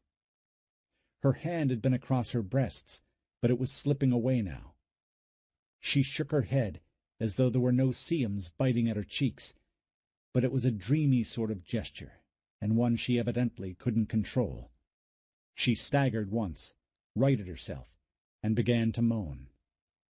Slowly, laboriously, she turned toward the soldiers and raised her hands, clutching at them. "Do it," Shaw heard one of the soldiers say, and the next instant the woman's body was bouncing and jittering as the bullets slammed into her chest. She landed on her butt, her shoulders sagging, arms limp at her side, her legs out in front of her like a child sitting on the grass. Her face was flecked with blood. Her mouth tried to move, but at that instant the soldiers fired again, and she was laid flat under a hail of automatic weapons fire. At the same time, the sound of gunfire sent a wave of panic through the assembled refugees. People were screaming, running away from the gate, creating a backward surge that collided with the others farther back in line, who were pushing forward to see what the commotion was all about. Shaw watched people trample each other. A man was thrown off the side of the highway. Still others, in the drive to escape, were throwing punches at those who blocked them. The soldiers, too, were on edge, for many of them spun around to face the crowd, their weapons up and ready. "Cease fire!" Shaw screamed at the soldiers. "Stop it!" He pulled his badge from his belt and held it up high as he advanced on the chain-link fence. "Don't you dare shoot," he said. "Lower your weapons! Put them down!" The soldiers didn't move. They were nervous. Even behind their gas masks, Shaw could tell they were green troops, not veterans. One of the soldiers pointed a trembling M16 at him. Shaw slapped the chain-link fence and made the man jump. "Lower your weapon, now!" The soldier lowered his rifle a little and looked around for someone to tell him what to do. "You," Shaw said to the soldier, "get your commanding officer up here right now. I need to talk to him. Move!" The man took a few steps back and yelled, "Colonel Adams!" A man on the far side of the second fence came forward. "Sir," the soldier said, "I need you up here, Colonel." Shaw waited as the man approached. Shaw's presence in front of the soldiers had eased the tension somewhat. No longer were refugees screaming in retreat. Many were keeping their distance, but all were turned his way, watching nervously. A few brave individuals even walked toward the gate, but the sight of the dead woman, her skull ruptured and her brains splattered across the pavement, kept them quiet. Only the soldiers remained on edge. They kept their weapons trained on Shaw and on the crowd behind him. The ranking officer stepped forward, suited and gas-masked like the others, and stood on the other side of the fence from Shaw. "You the man in charge?" Shaw asked. "That's right. I'm Dr. Robert Adams, U.S. Army Medical Research Institute of Infectious Diseases." Shaw thought, "Active duty man. That's good." But he also noticed the man referred to himself as doctor and not colonel. Military doctors were like that. They didn't think of themselves as soldiers first and foremost, but as doctors who had to wear a uniform every once in a while. He said, "Dr. Adams, this is not working." "Who are you?" Adams said. "My name is Mark Shaw. I'm the director of the Houston Police Department's Emergency Operations Command and the overall incident commander for the police department. I brought these refugees here so that—" "Mr. Shaw, I appreciate—" "No," Shaw said. "No, I don't want to hear your platitudes, Doctor. I'm telling you that we have to find a better way to get these people through. The water's deep out there right now, but when it gets dark and the tide ebbs, we're going to get the infected swarm in this area in droves. These people will be sitting ducks up here." Adams crossed his arms over his chest, his plastic suit crinkling audibly. "I have my orders, Mr. Shaw. This is the way my commanders have told me to get this thing done. We cannot allow any infected persons out of the city. The risk is too great." "I'm not asking you to let any of the infected through," Shaw said, forcing himself to remain calm. A vision of Brent getting torn apart by those zombies flared up in his mind, but he forced that away too. "I know how dangerous the infected are, Dr. Adams. We've been fighting them continuously for the last 2 days. All I'm asking you to do is help me find a way to help these people." "That's what I'm trying to do," Adams said. "Have you talked to them? Have you sent your men out of these gates to explain to them what's going on? What they'll be expected to do when they get up here?" Adams hesitated, then said, "No, I haven't. But I'm not going to send my men out there. I have orders about that, too." "Okay," Shaw said. "I have officers out here. Let them do it." "We can do that," Adams said. "Sure, we can allow that." "Good. I'll bring several of my men up here. Can you get one of your officers to brief them? Once they know what to say, I'll send them down the line here." "Absolutely." "And Dr. Adams?" "Yes?" "It would help these people a lot if you could feed them. Do you have any rations I could pass out?" "Yes, we'll do that too. Is there anything else?" "Yeah. When nightfall comes, things are going to get ugly back there." He pointed over his shoulder to the south. "Most of my men are out of ammunition. We need rifles and bullets." "Oh, I don't know about that," Adams said. "My orders are—" "Doctor, please, I'm begging you. At least help me give these people a fighting chance. I need rifles, ammunition, binoculars if you've got them, flashlights." "I don't—" "It'll be just for your men, right? Not regular civilians?" "That's right." Adams let out a long sigh. "Okay," he said, with the air of a man who was about to get himself fired. "I'll see what I can do." "Thank you," Shaw said. "At this point, every little bit counts." Chapter 17.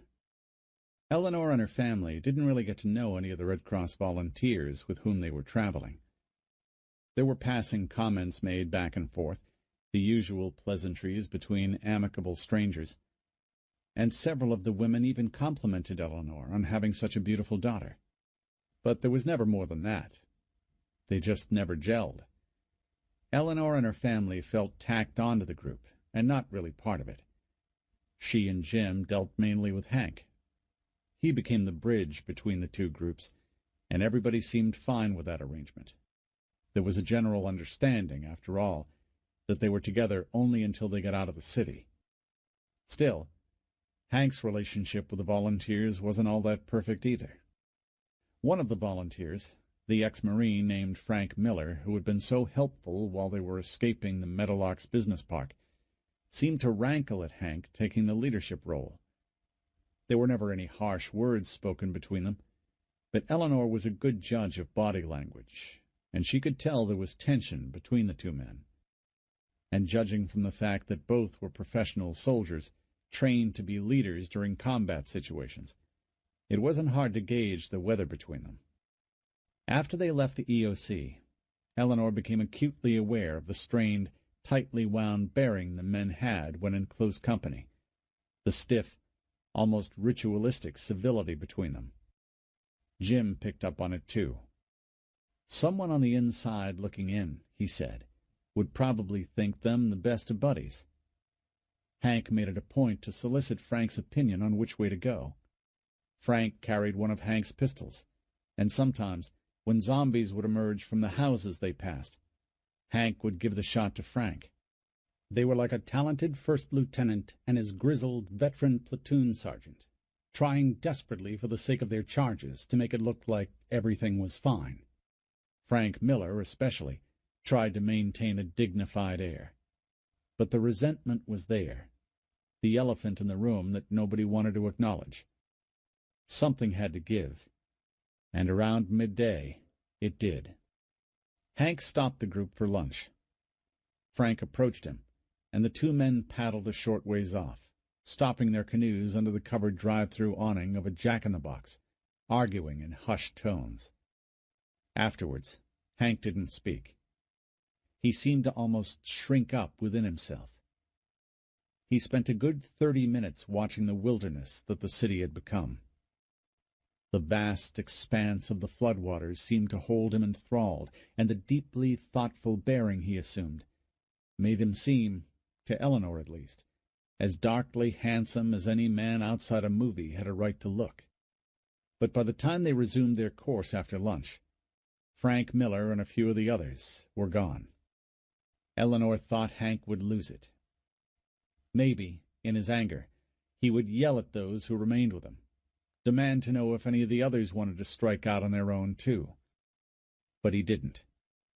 He remained calm, almost stoic, and when it came time to move out, outwardly at least, he seemed the same old, solidly reliable Hank Gleason, SWAT officer extraordinaire. But when Eleanor tried to find out what happened, all he would say is, "They are gone." Nothing more.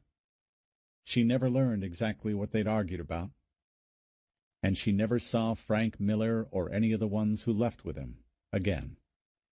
They just disappeared into the flooded city, and it became one of the many unresolved questions that the Houston disaster created. It was nearly 8 o'clock when they made it to the Beltway. Dusk was settling over the city, throwing whole streets and the spaces between buildings into dangerous shadow. The water was receding, too, leaving behind the stink of chemicals and mud and rotted bodies. It wouldn't be long, Eleanor figured, before the vast sea that surrounded them would be shallow enough to allow the zombies easy movement. There would be trouble later. But for now, there was work to do. From the water, they could see the huge line of refugees waiting to pass through the military checkpoint. They could see boats of every description clustered around the on-ramps to the freeway. And, in the distance, they could see the wall the military was building around the city. "What do you suppose they're doing?" Jim asked. They were coasting up to the on-ramp now, looking for a way up. "Medical screening, I guess," Eleanor answered. "Because of the zombies?" Well, yeah, she said. You think they have a cure or something? I don't think they have a cure, she said. She pointed over to the far side of the beltway. There were several bodies, perhaps 6 or 7 in all, together in a heap. Even from a distance she could tell they'd been shot multiple times.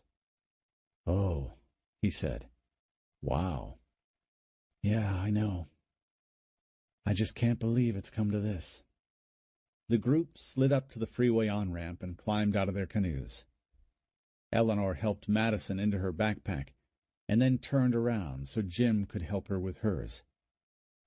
It was the last real intimate family moment they had, for at that moment Hank came up to her and asked her what she wanted to do. She understood right then that he was relinquishing his role as leader. He had got them this far, shepherded them through the war zone, and now it was her turn to lead. She was a police supervisor again. The group of volunteers gathered around them. Eleanor watched their faces, and she could tell they were waiting for her to tell them what to do. Well, this is it, she said. Once we get up top, we're going to have to fit into whatever plan the military has got in place. I don't know what that's going to be, but I'm pretty sure they're going to need some help on this side of the checkpoint. I can't make you guys do anything, though. You don't work for me. If you want to get in line with everyone else, I understand. We came down here to help, one of the men said. Several of the others spoke up in agreement. Nobody, as far as Eleanor could tell, was ready to quit. If there's something for us to do up there, another man said, we'll do it. We're in it for keeps. Excellent, she said, and sincerely meant it. They were quite a crew, these Red Cross volunteers, and at that moment she regretted not taking the time to get to know them better. These people had backbone. Okay, then, if you guys are ready. They nodded back at her, and she put an arm around Madison's shoulder, and together they walked up the on-ramp. But when they reached the top of the ramp and saw the line of refugees and the barely restrained bedlam of wailing babies and sick, scared people and the occasional fighting, Eleanor's confidence wavered.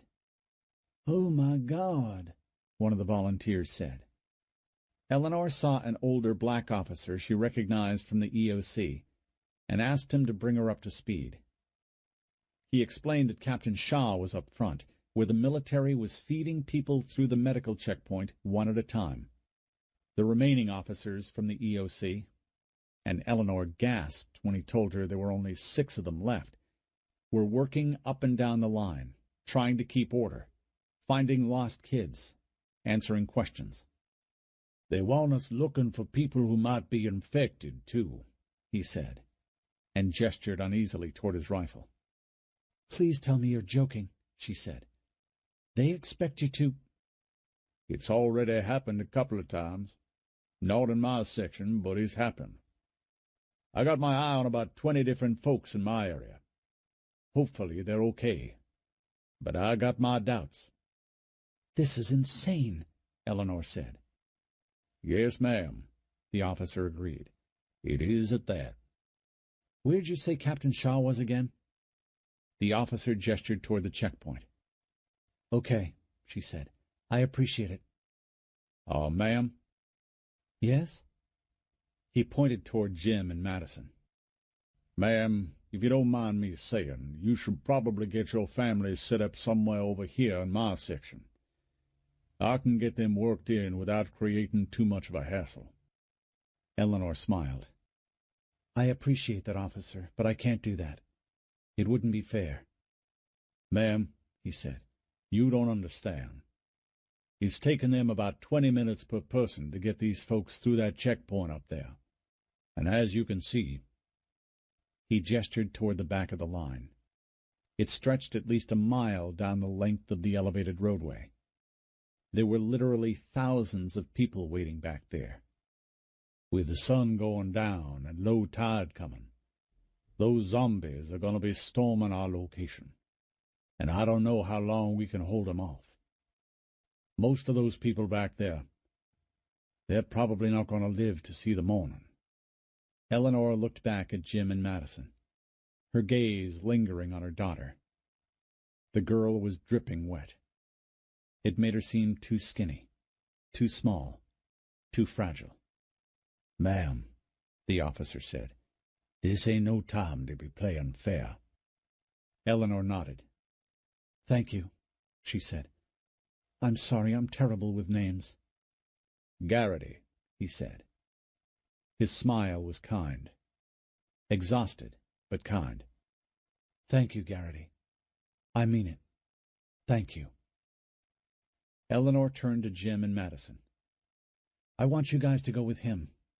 He's going to set you up with a place here." "Mommy, no!" "Where are you going to be?" Jim asked her. "It's okay," Eleanor said to Madison. "I'm going to be right here in this area. I'll come by as often as I can and check in. You just go with Daddy, okay?" "But, Mommy, I don't want to get separated." "We won't be," Eleanor said. "I promise. I'll be right here. No matter what happens, I'll be here with you. I love you, Madison. We will not get separated, okay?" She kissed Madison on the forehead and hugged her. Then she kissed Jim and handed him her backpack and watched as Garrity led them over to the line. Jim turned to wave, then put his arm around Madison and sat her down on top of their backpacks. Eleanor went up to the front of the line.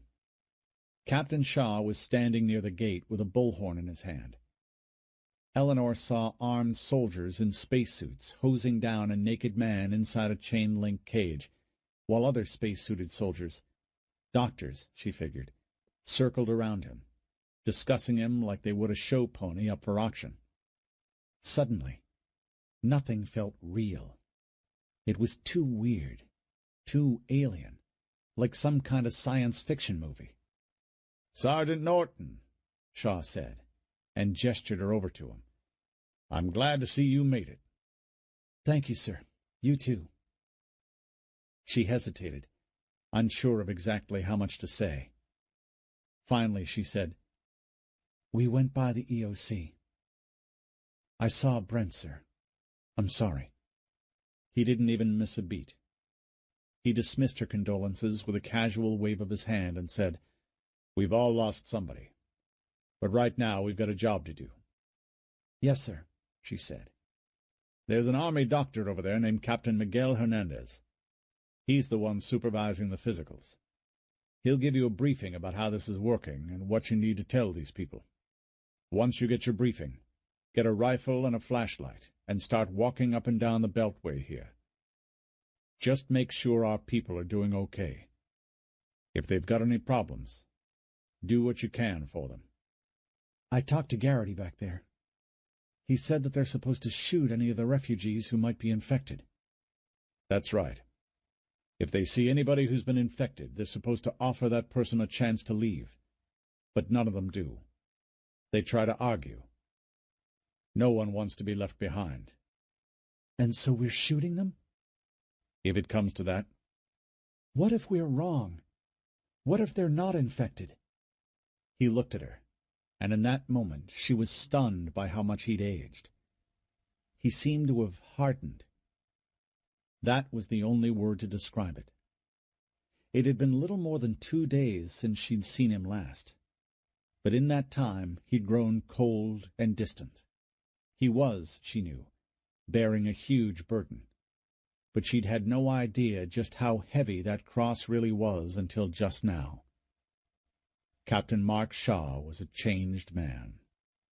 "If we're wrong, we're wrong," he said. His eyes were nested in webs of deep wrinkles and full of exhaustion. "Our job is to make a decision," he said. "Right or wrong, you make a decision. If it turns out to be the wrong one, so be it. But I would rather you be wrong than stand there looking lost and indecisive. Now go on. It's getting dark." "Captain?" "What is it, Sergeant?" "Sir, I have about 24 Red Cross volunteers with me. Do you mind if I use them to relieve some of our officers?" "No, I don't want that. Let them back up the officers if they want to, but the officers themselves stay on duty. I need men I can trust with their weapons ready." He put a hand on her shoulder, and for just a second the tough veneer mellowed a bit.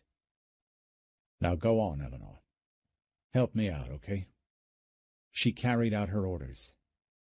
The army briefed her, gave her an M16 and a flashlight, and sent her on her way. She left the checkpoint feeling stunned and overwhelmed. Her head was pounding, her heart going a mile a minute in her chest. So many questions swirled in her mind. So much had happened, and there were so many answers yet to find. She felt disconnected, uncertain about the future, and she wandered over to the edge of the freeway and looked out across the city. The light was failing fast. Already the distance was lost in darkness.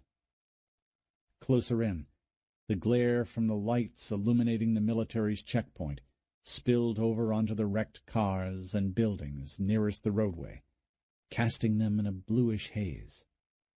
A figure was moving out there. Eleanor leaned forward and squinted into the darkness. At first she wasn't sure, but then the man turned slightly, as if he was checking to see if anyone was following him. And at that point she was certain. "Anthony Shaw," she muttered. "What the hell are you doing?" He was supposed to be up here with the rest of the officers, helping out. What did he think he was doing? And why did he look so paranoid? As she watched, he picked his way through the obstacles in the water until he reached a pickup between two larger vehicles. Eleanor heard yelling behind her and made a quick backwards glance. More fighting, she saw. When she looked back toward the water, she thought she'd lost Anthony. But he reappeared at the front of the pickup the next instant and was raising the hood. Really curious now, Eleanor leaned forward some more. Most of the pickup was obscured behind the body of a school bus, but she could see just enough to realize he was pulling two duffel bags out of the engine compartment. "What the—" He opened one of the duffel bags and looked inside. Eleanor couldn't see what he was looking at, but evidently Anthony was satisfied with what he saw, for he zipped the duffel bag closed again and put it back in the engine compartment of the pickup. She wondered if they were the same duffel bags she'd seen him pull out of that Volkswagen the previous night, and it seemed like they probably were. "I wonder," she said. Eleanor walked down the on-ramp and stopped at the water's edge. She hadn't, she realized, thought this through. She couldn't exactly take a boat over there. A motorboat would make too much noise. Even a canoe would attract undue attention. And besides, what if she was getting all curious over nothing? She had a backpack for herself, after all. Every member of her family had one. What if Anthony Shaw was using the duffel bags to stash his MREs and first aid kit, same as her? What if he had old family photo albums in there? "Yeah, right," she said aloud. There was no way. If it looks suspicious, that's because it is suspicious. "You're up to something, Anthony Shaw." There was no more hesitation. She walked into the water, which had receded to the point where it was a few inches below her hips now, and waded through floating trash and driftwood toward the cluster of vehicles where Anthony Shaw had been doing his thing. The halogen lights from the military checkpoint threw a blue circle of light onto the water, and she skirted around it. No sense in giving her position away if she didn't have to. And that was probably what saved her life, for at that moment she heard the pickup's hood snap shut. She froze, looked around, but there was nowhere to hide. She could hear him splashing as he moved around the front of the big rig between them, and she had nowhere to go. Another second and they'd be face to face. For a second she considered playing it off. She had seen something from the freeway, but wasn't sure what. She came down to investigate. "And what exactly are you doing out here, Patrolman Shaw? Did you see something too?" But in the same instant she knew that wouldn't work. He'd never buy it. "And if he is up to something," she thought, "he'll kill me." The splashing was getting louder, and so she did the only thing she could. She dropped down into the water and held her breath, and prayed he hadn't seen or heard her. This had been a grassy field before the flood. She gripped a handful of St. Augustine and held on, uncertain how long she could do this. Certainly not long enough to wait for him to pass by. "Gotta get behind him," she thought. She swam toward the big rig. Maybe, if she was lucky enough, she'd come up close enough to the rig that she could use it as concealment. It had been, about 60 feet from her when she went under? She could do that. Except that she didn't dare open her eyes under this water. With all the chemicals and trash and oil and God knew what else floating around in it, she didn't dare. She was probably taking 20 years off her life just by swimming in it. That is, if Anthony Shaw didn't get her first. Luckily, she didn't swim head first into anything. She'd felt the grass give way to asphalt beneath her, which meant she got lucky. She could have hit a guardrail or a drainage pipe or anything. She could have cut herself up pretty bad. But luckily, that didn't happen. She swam until it felt like her lungs were going to burst, and then she slowly rose from the water, wiped it from her eyes, and opened them. She was about 10 feet from the rig. Anthony Shaw was just a dim shape receding into the night. He, too, was skirting the blue circle of lamplight, and that little observation convinced her she'd been right to be cautious. He was up to something, and this was her chance to find out what. She slid back onto the cover of the big rig and watched him go up the on-ramp. Concealed in darkness, she waited until he got to the top of the ramp. He glanced back, scanning the area around the trucks, just as she knew he would, and then went back to his duties on the elevated part of the beltway. When he was gone, she went over to the pickup, reached through the busted-out driver's side window, and popped the hood. The 2 black duffel bags were jammed into the narrow space between the fan belts and the radiator. She had difficulty pulling them loose because he had really wedged them down in there. But eventually they came. She rested one on top of the engine and zippered it open. It took her a moment to process exactly what she was looking at. It took her a moment to process exactly how much cash she was looking at. "Jesus," she said. "Oh, Jesus." Nervously, she glanced back toward the freeway, scanning the retaining wall as if it was a guard tower of a prison, and she an escaping con. "Holy crap," she muttered. Again she wondered how much money she was looking at. There were bundles of what appeared to be 20s and 50s and hundreds, wrapped up in tightly sealed bricks. She'd seen heroin shipped like this, layer upon layer of cellophane strapped down with duct tape. The bags were wet, but the money looked dry as a bone. Whoever wrapped this money up, she realized, knew it would have to sit in the water for a few days. And then she remembered when she had first seen Anthony Shaw with these duffel bags. She tried to play back in her mind the buildings around them. The Texas Chemical Bank was right there on the corner of Canal and Lockwood, less than half a block away. Anthony Shaw had been there with his brother Brent and some other guy that she hadn't recognized. And now Brent Shaw was dead. She looked back at the retaining wall at the edge of the freeway. "What exactly are you up to?" she said. Thinking of the possibilities made her angry. When she first came to sex crimes as a brand-new detective, Eleanor's lieutenant had called her into his office to welcome her aboard the good ship Perversion, as her fellow detectives not so lovingly referred to the unit. Entering the office, she'd seen little porcelain birds all over the walls and on his desk. And not realistic ones either, but cutesy ones painted in pastel colors, soft pinks and greens and blues, adorable little smiles on their cartoon faces. "I collect them," he said proudly. "Been doing it since I was in high school." "Wow," she said. "That's kind of gay." The words were out before she quite knew what she was saying. She regretted them instantly, but they couldn't be called back. And so had begun her awkward stay in sex crimes. But the incident was typical for Eleanor Norton. who had a way of saying and doing things before she truly thought them through. She was doing that now. She had both duffel bags in her hands. They weren't that heavy, which had surprised her at the time, but the thought slipped away and was forgotten as she walked up the on-ramp, looking for Anthony Shaw. Eleanor found him standing near a broken-down Ford Econoline van, watching the line of refugees, many of whom were sleeping or playing cards or just sitting on their stuff, looking off into the distance at something only they could see. "Officer Shaw, I need a word with you." He turned around. He had an expression on his face as if all this was putting him out, as if it was a big giant waste of his time. But then he saw the duffel bags in her hands, and his eyes went wide.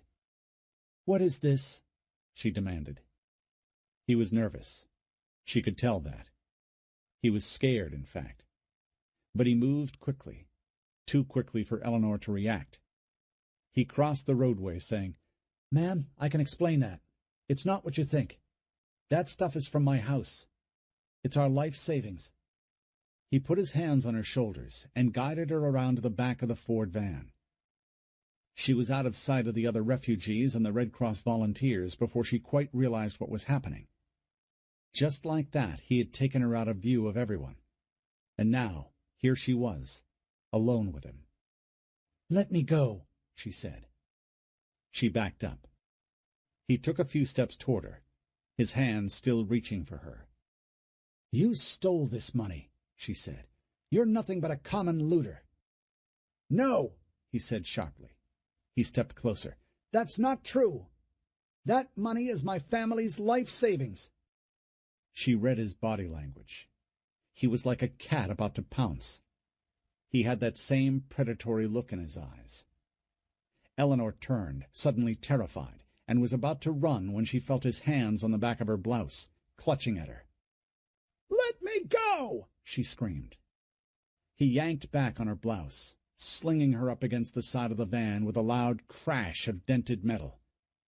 The impact knocked the air from her lungs and made her vision turn momentarily purple. When it cleared, he had his hand clasped around her throat, squeezing. "Drop the bags!" he snarled. "Right now!" He was constricting her airflow. She could feel her throat threatening to collapse under his grip. But before that happened, she managed to gasp out, "You're a thief!" She brought her knee up, aiming for his groin, but he was too quick for her, and she only managed to graze his knee. He shoved her back against the side of the van and threw 3 hard punches to her gut.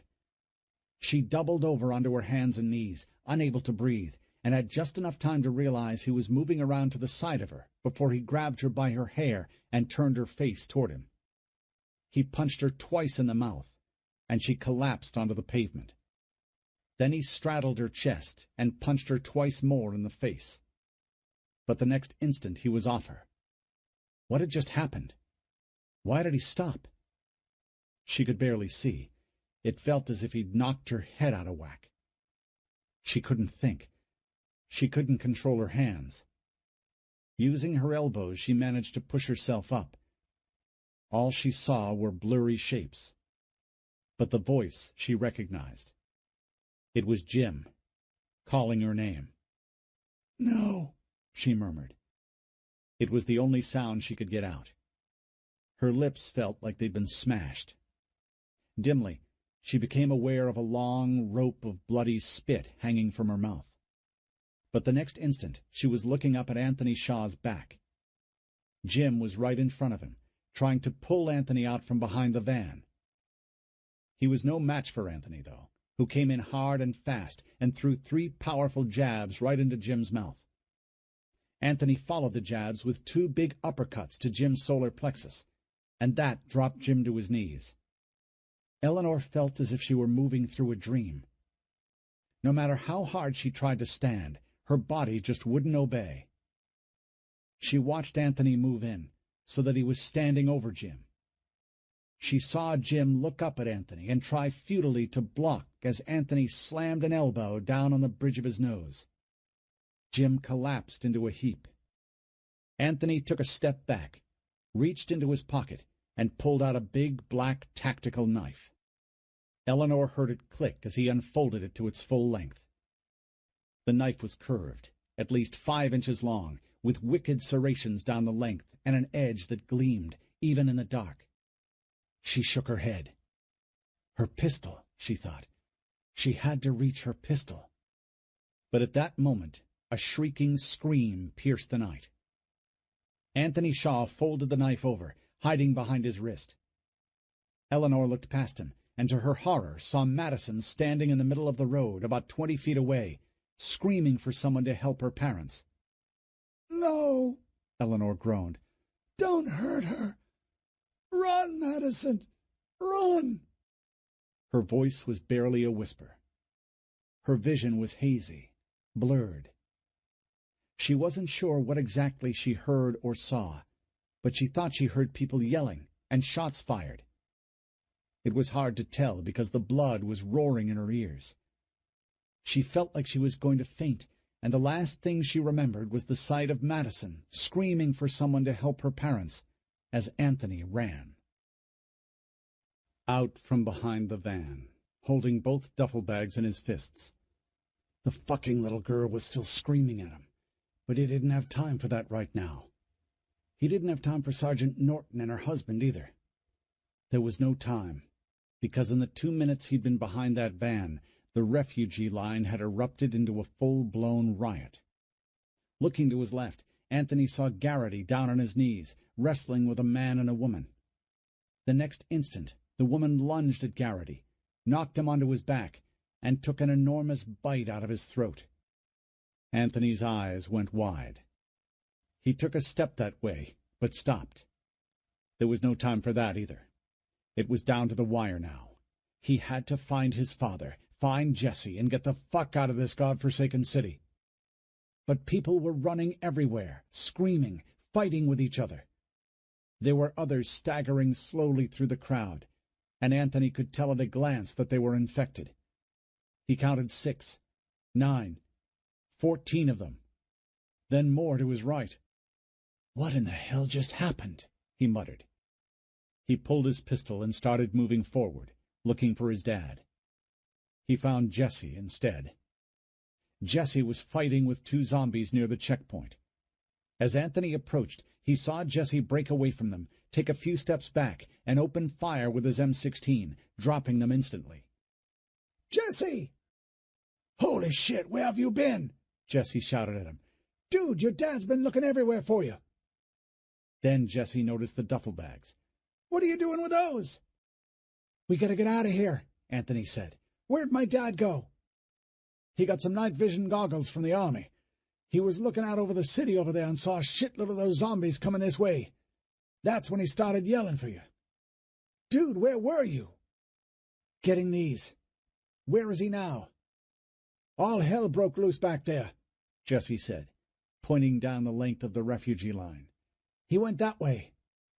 Anthony looked down the beltway. From where he stood, he could see 3 on-ramps along its length. There were zombies coming up each of them, driving the refugees into a high panic. They were stuck, nowhere to run.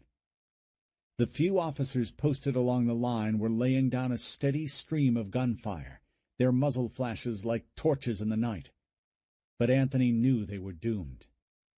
"My God," he said. Then he turned to Jesse. "Okay, dude, we gotta go right now." "What about your dad?" "He knows how to take care of himself." "Seriously? You're gonna leave him here?" "He wouldn't leave you." "Bullshit! The whole reason for doing this was to be able to start over once we get out of here. We can't do that without the money. Now come on! Let's get the fuck out of here!" Jesse looked around uncertainly. "Okay, where are we going to go?" He pointed back to the nearest on-ramp. "We can't go that way." "Through the checkpoint." Before Jesse could object, Anthony took off running toward the checkpoint. Behind them, the riot had risen to a horrendous din of screams and moans and gunfire. Ahead of them, the refugees were surging forward, pressing up against the chain-link fence separating them from freedom. Through the huddle of bodies, Anthony saw the space-suited soldiers backing up, raising their rifles to their shoulders. "No!" he screamed. But even as he yelled, the bullets started flying. Those closest to the fence were nearly sawed in half. Those behind turned and ran, screaming even as they were shot in the back. Anthony and Jesse were caught up among them. Anthony using his M16 as a battle hatchet, swinging it back and forth to knock the panicked crowd out of his path. And then, suddenly, there was nothing between his position and the soldiers behind the fence but open ground and quite a few dead bodies. Anthony saw 3 soldiers lower their weapons slightly. "I'm a police officer!" he yelled at them. "We're not infected! Open the gate!" Another space-suited figure stepped forward, and Anthony heard him give the order to fire. "No!" Anthony shouted. The soldiers raised their rifles again and opened fire. Anthony hit the ground and rolled over by a dead man who had come to rest on his side. He could feel the dead man's body jittering as the bullets smacked into him. He kept down, yelling for Jesse to do the same. But when he rolled over onto his side to look for Jesse, he saw his friend face down on the pavement, eyes and mouth open, with a puddle of blood spreading out from beneath his chest. "No!" Anthony said. "No!" But Jesse didn't move. His sightless eyes just stared at Anthony, like a blank accusation. "No! Jesse, oh shit, man, no!" Anger flared up in him, and he rolled over onto his belly, the barrel of the M16 resting on the dead man's thighs. He flipped the selector switch to automatic and opened fire on the soldiers. 2 of them went down. A third dived onto his belly. 2 of the men who had been doing the medical inspections ran for the back gate. Anthony sighted in on their backs and fired, dropping them both. He glanced over the dead man's legs and saw more soldiers coming up fast from the far side. "Shit," he thought, "gotta move." He looked back toward the city and saw a crowd of the infected coming toward him. He was caught in the middle, with nowhere to run. "My ass," he said. Slowly, he inched his way over to the duffel bags and wrapped the straps around his fist. He took a few quick breaths, jumped to his feet, and started firing at the soldiers as he ran for the retaining wall at the edge of the roadway. The next instant he was over the edge and falling feet first into the blackness of the water below. "Mom!" Eleanor groaned. "Mom, please wake up!" Eleanor groaned again. "Stop it. Hurts." Madison shook her even harder. "Mom, please get up!" "Madison?" Eleanor blinked. Her vision was blurry, and her head felt as if it were about to collapse in on itself. What in the hell had Anthony Shaw done to her? "Madison, stop shaking me." "Mom, please. We have to go right now. Those things, they're everywhere." Eleanor groaned. With Madison's help, she managed to sit up, but everything hurt. The right side of her face was sizzling with pain, as if she'd pressed it to a hot skillet. Jim was rolling on his side a few feet away. His face looked bad, his shirt soaked in blood, his eyes black and swollen. Eleanor's mind was floating free, unable to focus, and looking at her husband, she had a crazy, almost hilarious flash of Rocky Balboa in his corner, a battered man staring across the ring. "Eleanor," he said, reaching a trembling hand toward her. "Mom, please. I need you to get up. There are zombies." But the words were clipped away by an ear-piercing scream. Madison was on her feet now, pointing at the blurry figure who had stumbled around the front bumper of the van. Eleanor blinked at it, and an apparition from a horror show came into focus. The man was blood-streaked. His clothes were filthy and hanging off him in strips. His hair was dark with blood, one of his eyes gouged out and oozing gore. Part of his lips had been torn away. The one remaining eye leered at them with a bloodshot combination of murderous hate and numb emptiness, rolling in its socket as he raised his shredded hands and clutched at them. "Mom, get your gun!" Madison screamed. Eleanor rolled over, groping at the pavement around her. There was no gun. She tried to tell Madison that, but the girl wouldn't stop yelling. Then Madison was pushing Eleanor over on her side, up against the retaining wall. "Hey, what are you—" "Get up, Mom!" Eleanor felt something slide underneath her. She looked down, and in her disconnected haze she saw Madison standing up with a rifle in her hands. "No," Eleanor said. But Madison was already firing, the gun jumping in her hands. A 3-round burst erupted from the barrel, and Madison fell backwards against the van, the gun still pointed at where the zombie had been. The rattle of gunfire cleared Eleanor's head. She looked at the zombie, dead now, flat on his back, the top of his head blown off, and then back at her daughter. Madison was breathing hard, the air coming in big, heaving gulps. Her eyes were wide, staring at the dead man, her mouth open in terror that was slowly giving way to triumph. "Mom, did you see that?" She turned to Eleanor, inadvertently pointing the M16's barrel at her. "Whoa, whoa, whoa," Eleanor said, and grabbed the barrel and pointed it in a safe direction. "Yeah, baby, I saw it. Good job. Here, let me have that." Eleanor took the M16 and turned its selector switch to single file. Rising painfully to her feet, she turned and fired at the 4 zombies who had stumbled around the back of the van. Then she turned back to the front and fired twice more. But she might as well have tried to stop a cattle stampede with a police whistle. There were zombies coming around both sides of the van now, and the 3 of them were trapped. Eleanor looked to the top of the van, but knew that wouldn't work for long. And that only meant one thing. "Jim," she said, "can you go over the side?" Long ropes of blood hung from his nose and chin. One ear had a nasty case of road rash where Anthony Shaw had dragged him over the pavement. But through the swollen bruises, his eyes were clear and bright. He stood up and leaned over the side. "The water's not that deep," he said, "but it's only about a 20-foot drop." "Go," she said. Without saying another word, he put his chest on top of the retaining wall and rolled over. Eleanor heard him splash. "Jim?" "I'm okay," he said. "Send Madison down." "Go, baby, hurry." To her credit, Madison didn't hesitate. She put her hands on the wall and was about to hurdle it when she stopped, scooped up her backpack, and jumped. "I got her," Jim called up. "We're okay. Hurry, Eleanor."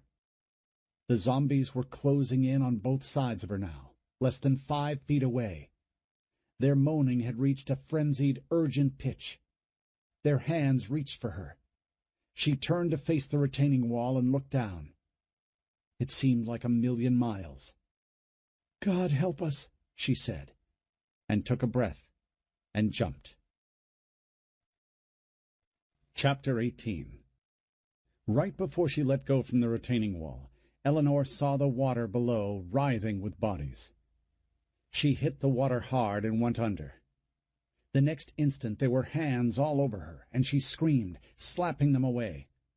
She spun around, teeth clenched, fists raised, and barely recognizing the faces of her battered husband and her daughter as they grabbed at her. "Behind you, Mom!" Eleanor turned. The water was full of zombies. 4 of them were already wading toward her, less than 10 feet away.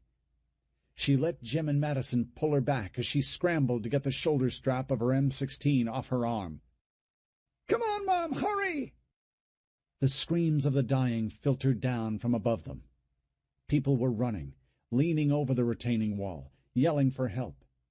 The rattle of gunfire was nearly constant. A military helicopter raced overhead, a dim shape like a dark, gigantic bird against a black sky. And sounding above it all, with the zombies in the water, moaning with a fevered intensity that was deafening. Eleanor looked around and realized there were hundreds of zombies closing in on the refugees who had fallen from the Beltway, and the thought occurred to her that this must be what it felt like to be caught in the middle of a swarm of sharks in a feeding frenzy. She heard an ear-piercing scream. She turned and saw a woman get the flesh stripped from her body by a huddling mass of the infected. For a second, all Eleanor could do was stand there and gawk at the sight of that woman, wailing in fear and pain, and she was hardly aware of Jim putting his hands under her shoulders and lifting her from the water until she was most of the way into a boat he had found. Eleanor dropped down into a cushioned bench seat, still staring at the woman. Madison was shaking her shoulders, pleading with her to snap out of it. "I'm okay," Eleanor said. She grabbed Madison's forearms and steadied herself. "Really, I'm okay." Jim was already kneeling over the outboard, getting it started. The motor roared to life. "Hold on to something," he said, and fed the throttle, and turned them away from the thickest part of the zombie crowd. "Where are we going?" Eleanor asked him. He pointed underneath the Beltway. In the distance, Eleanor could see 40 or 50 boats heading toward the military's chain-link fence. Several of the smaller boats were already approaching the tangled rolls of concertina wire and large metal crosses in front of the fence, and it looked to Eleanor as if they were going to ram the fence and punch their way through. Eleanor held her breath, waiting to see what would happen. But she was unprepared for the sudden, blinding light that filled the night from the other side of the fence. Powerful spotlights hit the water and turned the boats and their occupants to silhouettes. Beyond the lights, Eleanor could see the outlines of several Coast Guard vessels spaced along the fence line. She heard harsh voices amplified through bullhorns, ordering the refugee boats to turn back. None of them did. She knew exactly what was going to come next, but the fierce mechanical surge of 50-caliber machine gun fire still took her by surprise. In the glare of the spotlights, she saw the first volley turn 4 of the lead vessels into airborne splinters. There was a momentary pause, and then the orders came again. "Fire! All boats! Fire! Fire! Fire!" Soon the gunners were firing at will, tearing up the boats and survivors and zombies with indiscriminate abandon. The big black helicopter that had been circling them since before they jumped from the Beltway stopped almost directly over the Coast Guard boats and fired rockets into the water, turning it into a raging lake of orange flames. Through the glare of the spotlights and the flames and the smoke, Eleanor could see the helicopter rocking back, its nose pointed at the elevated roadway above them. "Jim!" she shouted. "Turn us around! Get us out of here!" But he was doing it already. The little wooden boat they were in sucked down into the water as they turned, and then rose on the crest of the wake wave as they accelerated. Eleanor kept looking over her shoulder, and when the rockets erupted from the helicopter, she threw Madison down to the deck and covered her with her body. Shrieking missiles thudded into the roadway above them, the explosions shaking the boat and deafening Eleanor's ears. Bits of flaming concrete rained down into the water all around them. Drifts of sparks swirled in the air, and though it lasted only a moment, Eleanor could have sworn she heard the flaming bodies screaming as they tumbled down from the collapsing highway. She pulled herself up onto her elbows. Eleanor felt stunned by the concussive blast she just endured, as though she were standing under a bell jar with the world swirling all around her. She turned Madison over and saw the fear and the blind panic in her daughter's eyes. "Are you okay, Madison?" she asked, unable to hear her own voice. Madison nodded slowly. Slowly, the silence in Eleanor's ears was replaced by a painful ringing.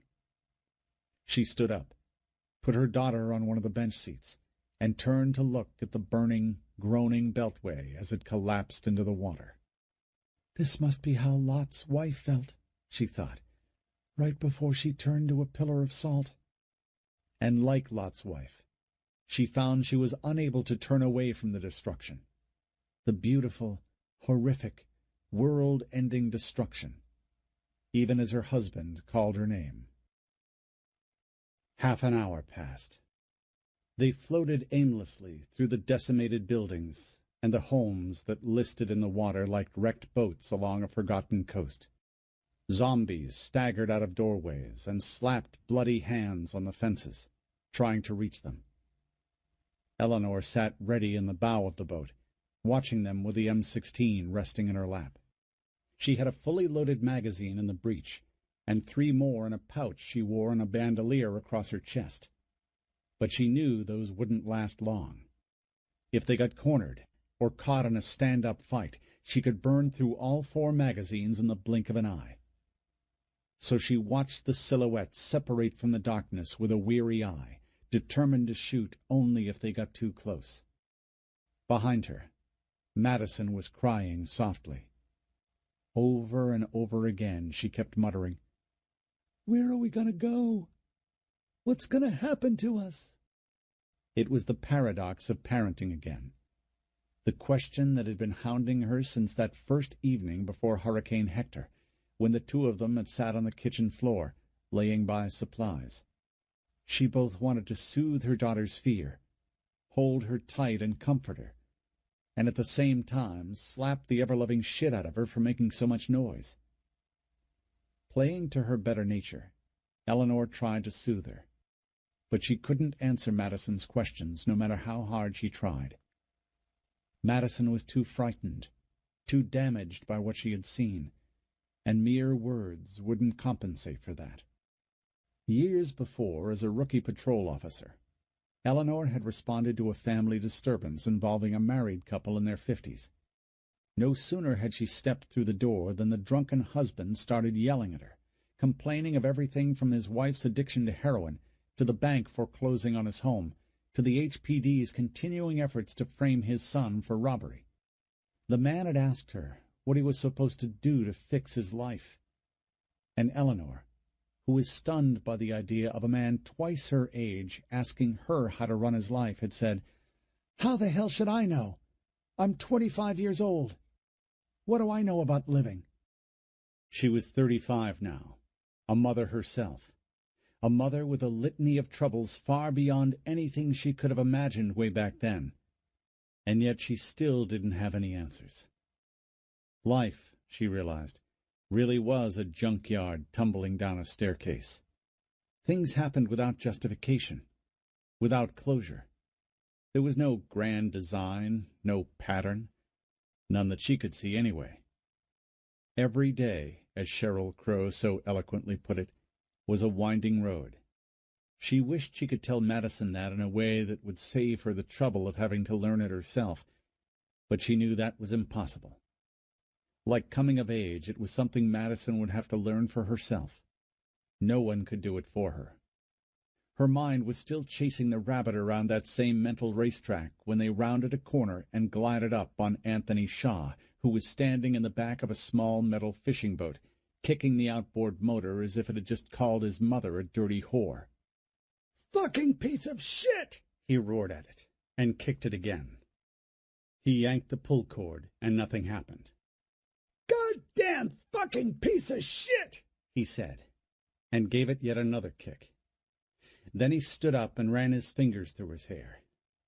He dropped his hands down to his side and balled them into fists. He was standing that way, stiff with anger, when he seemed to sense a presence behind him. Slowly, he turned around. Eleanor was standing in the front of her boat, her M16 leveled at him. "Don't move," she said. He just laughed at her. "Jim, the light." Their boat had a handheld spotlight mounted next to the motor. Jim fumbled with it, but managed to get the beam pointed at Anthony Shaw.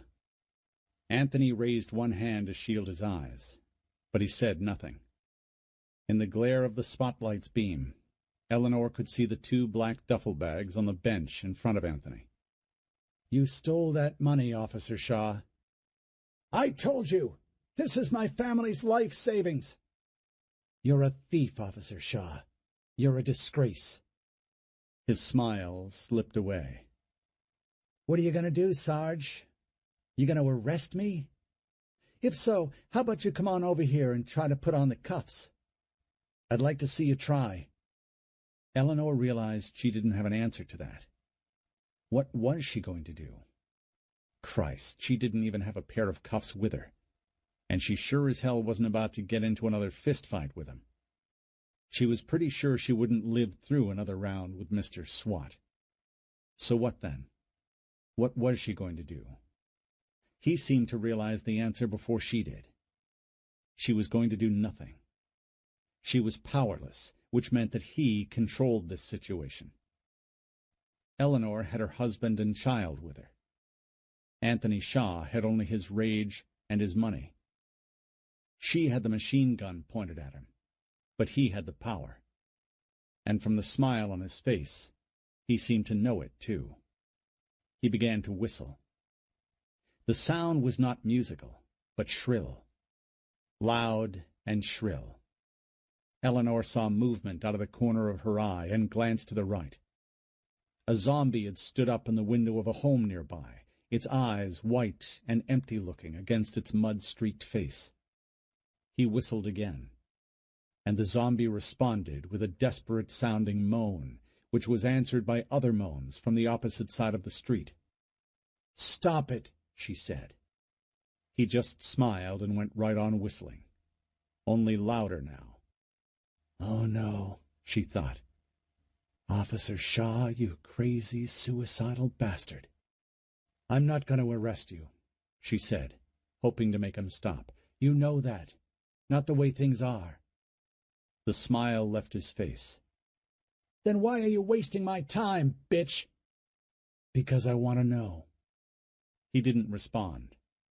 Instead, he reared his head back and howled like a wolf in the night. Eleanor could hear splashing all around them now, and she knew what that sound meant. She had seen the way the infected massed on verbal cues. It would only be a matter of time before every zombie in the area was swarming on their location. "Stop that," she said. "Stop what?" he said. "What are you scared of? Her?" He nodded to her right. Eleanor didn't want to look. Anthony was smiling like a wicked child, and part of her knew that he was trying to trick her. How much more obvious could he be? She would glance to the side, then turn back to find him pointing a rifle at her. So she willed herself not to look, ignoring the splashing she heard over there. His smile widened. "Better tell your daughter to move out of the way. She's about to turn into zombie chow." Eleanor flexed her finger over the trigger. She was stuck, and she knew it.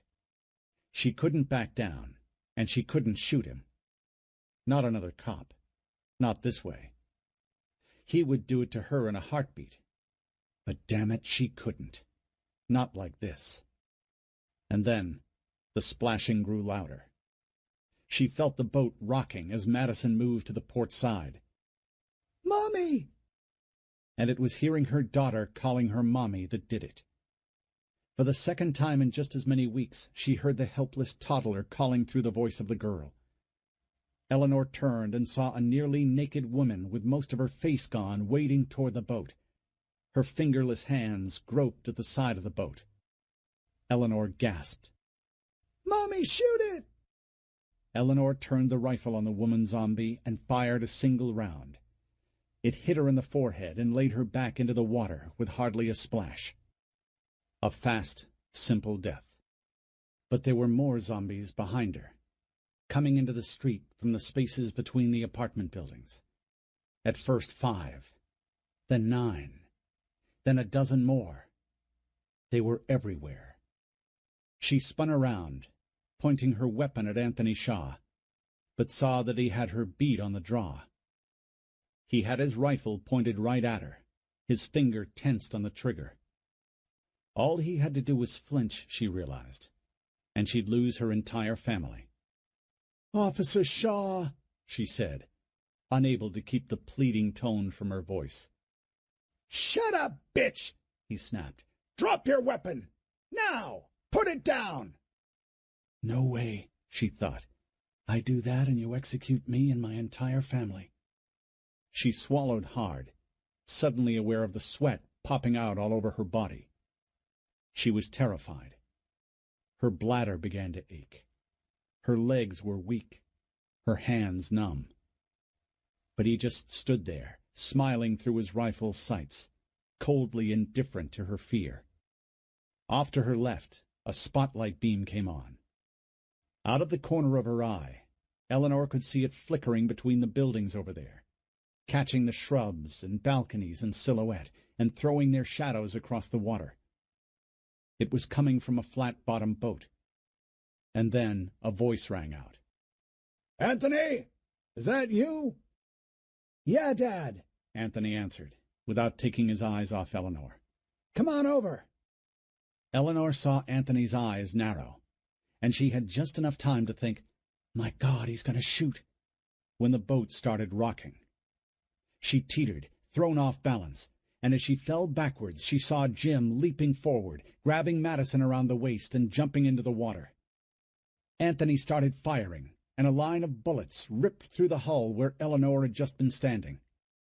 Eleanor rolled over onto her back. Cold salt water was bubbling up through the holes in the bottom of the boat. It was already 2 inches deep and climbing up the sides of her body. Without even aiming, she stuck the barrel of her M16 over the gunwale and fired a 3-round burst. From the other boat, Anthony screamed, and Eleanor felt a savage, primal yell rising up within her. "You bastard!" she screamed, and fired another burst.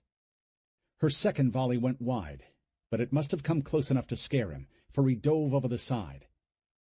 When Eleanor heard the splash, she sat up and tried to find him. A terrible vision of him swimming back onto the boats and coming up next to Madison and Jim flashed through her mind, but she suppressed it. Instead, she made herself take a deep breath. "Slow down, girl," she thought. "Scan the water. Go slow." Half a dozen zombies were already in the water, attracted by the noise of the fight. And there were more coming through the gaps in the buildings, but they weren't close enough to be a threat yet. In the distance, she could hear Captain Mark Shaw's boat accelerating around the line of buildings to her left. But there was no sign of Anthony Shaw. She looked everywhere, but the dark water showed no sign of him. Then she saw his M16 in the bow of his boat. There was blood on the stock, the shoulder strap caught on a cleat. The zombies were moaning now, their noise surrounding her. The nearest one was almost to Anthony's boat, and she was running out of time. Another moment or two and she would have to start shooting or run away, and with Captain Shaw barreling down on them, they wouldn't get far. "Maybe I killed him," she thought. But even as the thought started to seem possible, she saw him surface. He was moving along the far side of his boat, his hand inching toward his rifle. "No, you don't," she said, and fired at him. She missed, but got close enough to force him back from the cover of the boat. He stood up, and for a moment she had him framed squarely in her sights. He was bleeding from a nasty wound on his right shoulder, the arm hanging limply by his side.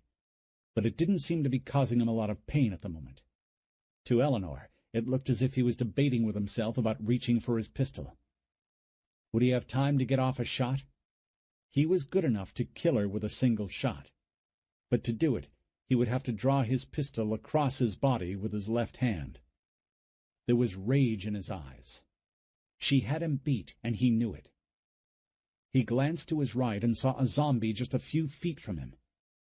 He turned back to Eleanor, and she could just hear him mutter, "Fucking bitch," before he turned and waded off toward a small 3-story apartment building on the other side of the road.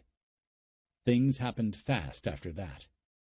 A few of the zombies were too close to ignore anymore. Eleanor shot 3 of them, then turned and sighted in on a 4th. She pulled the trigger, but the gun was empty. "Shit!" she said, and quickly ejected the magazine and slapped in another. Captain Shaw's boat was up near the head of the block now. She could see the searchlight dancing through the trees, and knew he'd be on them soon. "Jim, Get Madison out of here. What? Jim, please, just do it. I'll hold him off. But you have to get her out of here. No way. I can't leave you here. She pulled her pistol and jammed it into his hands. Get her out of here. Protect my baby. I've got to cover you guys. Shaw will kill us all if you don't get going now. He seemed as if he was about to argue. But at that moment, a zombie clawed its way over the gunwale of their sinking boat. Eleanor shot it in the face, blasting a spray of blood and bits of bone out across the water behind it. Go! She yelled at him. Go, Jim, please! I love you, he said, and grabbed Madison around the waist. She struggled against his grip, screaming not to leave her mother behind. I love you too, Eleanor said. Now get going! She watched them slip away through a gap between a white concrete wall and an old gas station, then turned back to their boat. It was sinking fast now, its hull full of water. She waded over to it, grabbed Madison's backpack, and then moved over to Anthony Shaw's boat. It wasn't much for cover, but it was the best she had. Captain Shaw was barreling down on her. She could see him up at the far end of the block, weaving between the roofs of submerged cars and trucks. She glanced over at the gas station, just to make sure Jim and Madison were out of sight, and saw more zombies entering the street. Oh, God, she thought. Oh, my God, this was a terrible idea. What the hell am I doing? Oh, my God, he's going to kill me. Then she looked down and saw the duffel bags. Mark Shaw had watched the fight through a pair of night vision goggles. Somehow that lucky bitch had managed to get the jump on Anthony. Mark Shaw had no idea how that could have happened, but he'd been a cop long enough to know that if something could go wrong, it would go wrong. And it sure as hell had gone wrong this time. He didn't know for sure why they'd gotten into it with each other, but it wasn't hard to guess. Somehow she'd found out about the money, and that meant they were in trouble. But what was done was done. Anthony was hurt and pinned down somewhere. Shaw's job now was to rescue Anthony and get them both out of here. He raised the night vision goggles one more time and saw Eleanor hiding behind the bow of Anthony's boat, her weapon aimed in his direction. The crazy bitch had even put a backpack on. What the hell was she thinking? He kept scanning the area, counting the zombies that were pouring into the street from every direction. There were at least 16 of them. Damn, he thought. She's in the thick of it, isn't she? Shaw couldn't see the woman's husband or her kid, and though he hated to leave loose ends, he figured that was probably okay. From the number of zombies around their position, he'd be surprised if they weren't dead. And that would be just fine as far as he was concerned. The less killing he had to do, the better. But Eleanor Norton, she had to go. He traded the goggles for his searchlight and gave the little outboard all the throttle it had. Eleanor adjusted her grip on the M16. Her hands were wet, and the gunmetal felt slick in her hands, like she couldn't hold it right. Her fingers were tingling. Her face was flushed, sweat beading on her forehead. Every breath hurt. Her mouth had gone dry. First she felt hot, then cold. She kept her eyes at the boat speeding toward her, but all she wanted to do was lean over and vomit. Oh, Jesus, she thought. Oh, Jesus, I'm an idiot. I can't do this. I can't beat him. Not Mark Shaw, the man practically invented SWAT. Her breaths were coming in shallow gasps now. Dear God, please let me live through this. Help me. I want to hug my daughter again. I want to smother her face in kisses. Oh, Jesus, please let me live. She raised the rifle. Sweat dripped in her eyes, and she wiped it away with the back of her hand. Then she lowered her cheek to the stock and blinked until she had the boat centered in her sights. She was about to pull the trigger when Shaw hit his searchlight, blinding her with a glaring white light. The next moment, he was firing at her. Anthony Shaw had commandeered a wooden-hulled boat, and when the bullet smacked into it, the air around Eleanor's head filled with splinters. A big one snapped loose with a whistling zing and cut her cheek just below her right eye. Gasping in pain, she recoiled from the side of the boat and touched her hand to her face. It came away bloody. She saw movement to her left, and for a second thought it was Anthony Shaw coming back to help his father. But the ghastly apparition standing there was definitely not Anthony Shaw. One arm had been chewed off just below the elbow. Bits of tendon and raw strips of muscle showed through the bite marks on its cheeks. The eyes were milky white and hazy, but attract her well enough. She backed away, following the hull, and it came after her. There was another zombie behind her, a woman with a nasty black gash where her belly should have been. Eleanor shot them both, then ducked under the water just as Shaw fired another burst. She crossed under the boat and came up on the other side, determined to give Shaw a taste of what he'd given her. Eleanor raised the rifle and started firing. The boat was moving from side to side, dodging through the exposed roofs of cars. But she wasn't aiming. She'd flipped the selector switch to fully automatic and was determined to burn through the entire magazine, the old pray-and-spray approach to target acquisition. And she got lucky. Or at least, she thought she did. The boat jogged suddenly to one side and smacked against the B-pillar of the dark-colored passenger car with an audible thunk. The engine whined, then stalled, and Captain Shaw's boat began to drift toward the side of a building. For a second, she thought she'd killed him. He was hunched over the motor, and seeing him that way, not moving, she let out a grunt of triumph. "Yeah, you bastard! I got you! Ha!" But the next instant he was standing up and yanking on the pull cord to restart the motor. It coughed, then roared to life. "No," she said. A voice in her head told her to run, and she did.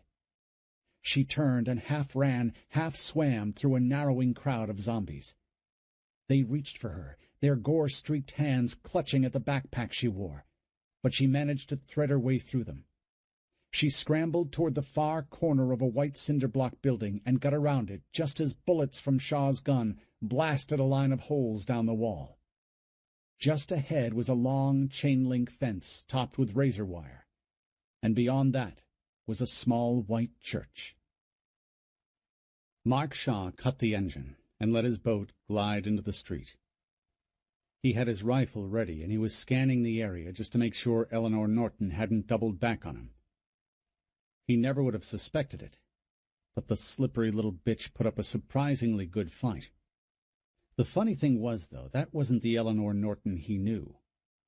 The Eleanor Norton he knew was one of the new breed of kinder and gentler cops, the kind who baked oatmeal raisin cookies for the men under her command and still met with all the victims' advocacy people she'd dealt with back in her sex crimes days. She was more like a den mother than a frontline police supervisor, and frankly, he'd expected her to shrink up in a corner somewhere and beg for him to spare her life. But the kitten, it seemed, had claws. She'd surprised him going under the boat like she had, and she was evidently a better shot than he'd given her credit for. That burst she'd fired had knocked the throttle right out of his hand and stalled the engine. Hitting a moving target like that in low light and with zombies closing in all around you wasn't the easiest thing in the world to do, and yet she had done it. Shaw had underestimated her, and he imagined Anthony had too. That was the only explanation that made any sense. "Anthony! Can you hear me?" Several zombies were wading toward him, and at the sound of his voice they began to moan. He scanned the area and counted 31 of them. There were more, it sounded like, just beyond the line of buildings to his left.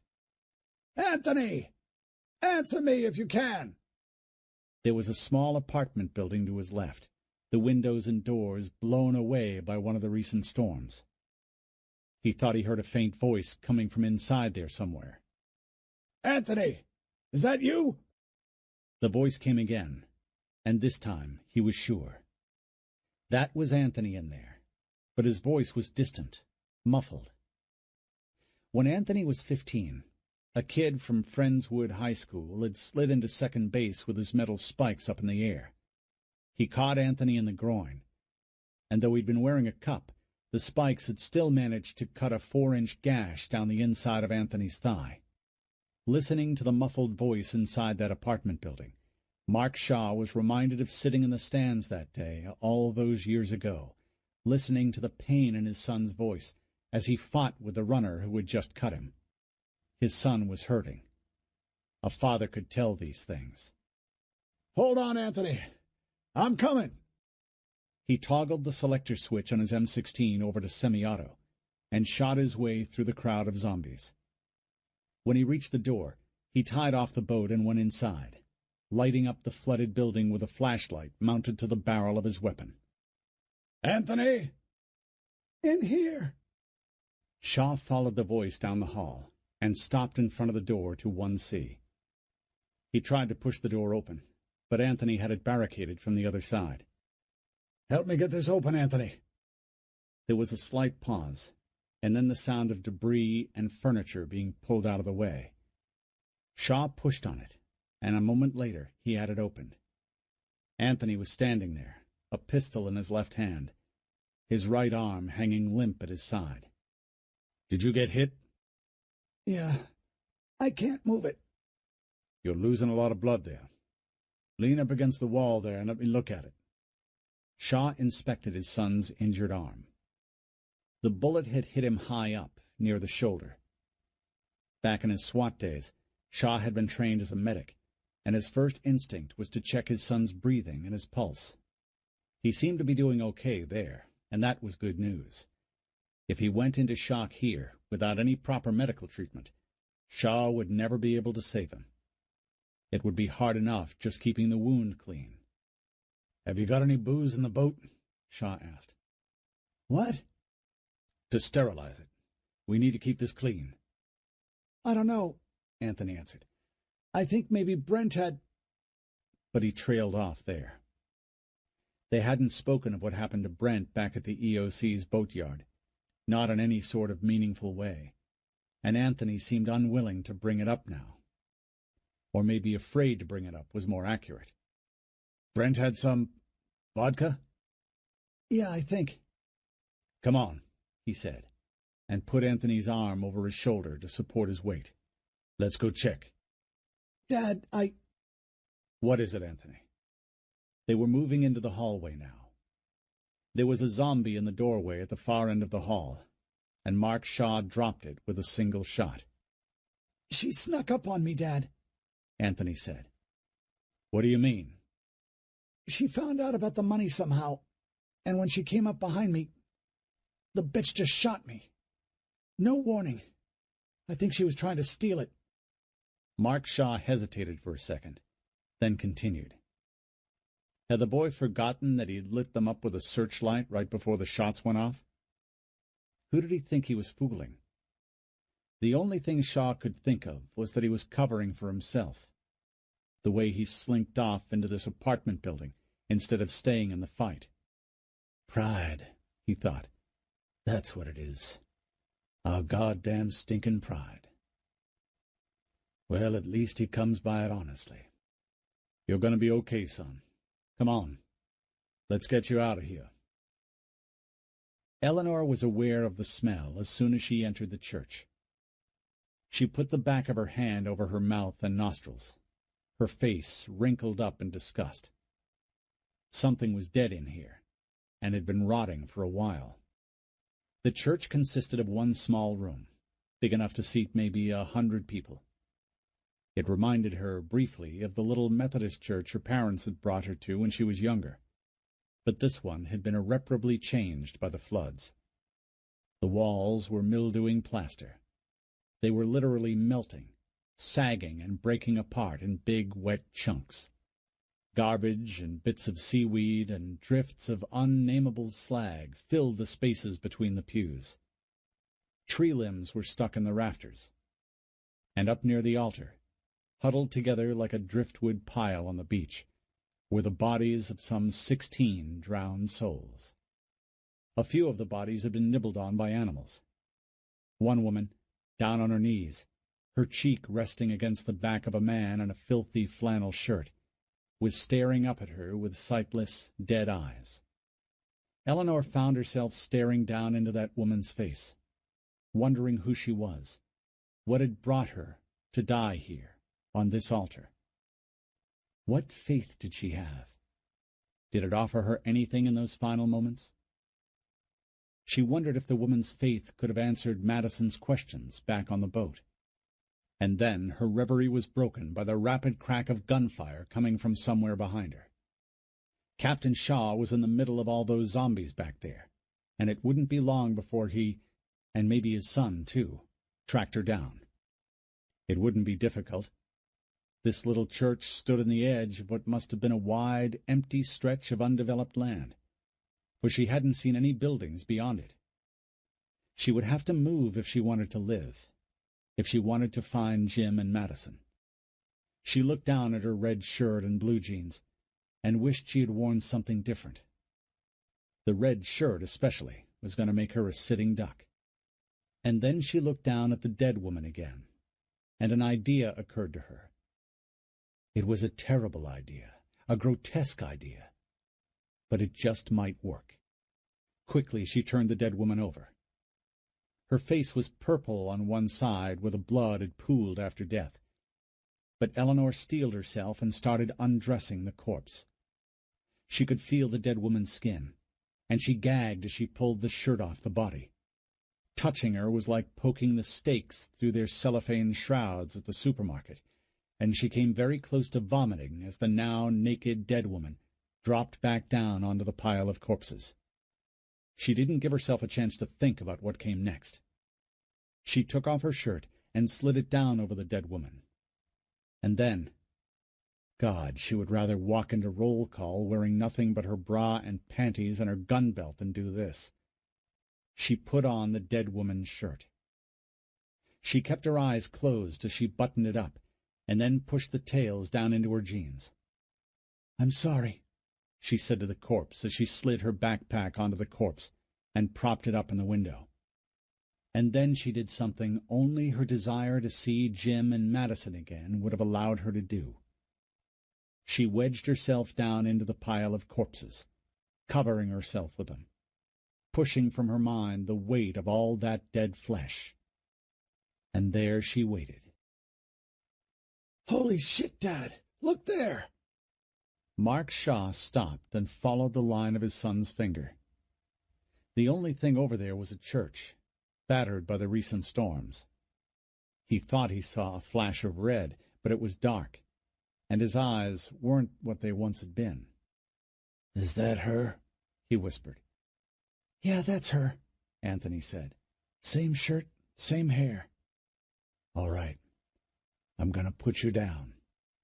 Slowly, he leaned his son against a lamp-post, making sure that Anthony had his good arm around it for support before letting go. Then he raised his rifle and centered it on the dark spot above the red shirt. The dumb bitch wasn't even watching the obvious line of attack. Anybody who'd been through a basic weapons and tactics course would have found a better tactical position than that. Mark Shaw raised the M16 and centered Eleanor Norton's head in his sights. Then he fired. No hesitation. He lit her up, and even he could see that the 3-round burst he'd fired had taken most of her head clean off. Eleanor heard the rattle of gunfire a moment before the dead woman's head splattered onto the water behind her. The body teetered and then collapsed, landing face down in the water. Watching the body as it turned a lazy pirouette away from the window, Eleanor couldn't hold her stomach down any longer. She retched, vomiting all over a dead man's beard. Her stomach was still heaving when she heard voices at the front of the church. Captain Shaw and his son entered the building and moved quickly to the altar. They stopped next to the dead woman wearing Eleanor's shirt and backpack and flipped her over. The body rolled like a log in the water. There was very little left of the corpse's head above the jaw, just an open cavity with clumps of matted hair sticking to the back of the emptied skull. "Damn," Anthony said, and turned away from the sight in disgust. From her hiding spot under the pile of corpses, Eleanor watched Anthony Shaw closely. His right arm was dead by his side, the wound up by his shoulder obvious. She had drawn first blood. If nothing else, she had made the bastard pay for hitting her. And Jim, she reminded herself.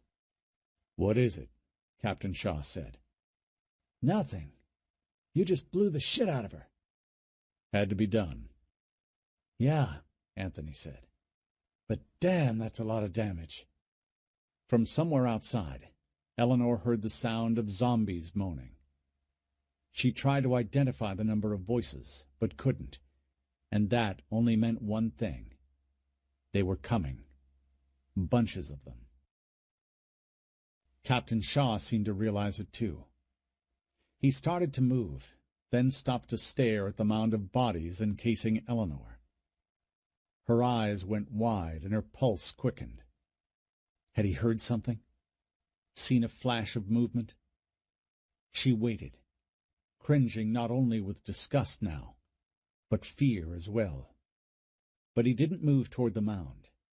Instead, he seemed to be looking through them, through her, as though wrestling with something. "Idiots," he murmured. "What's that?" Anthony asked.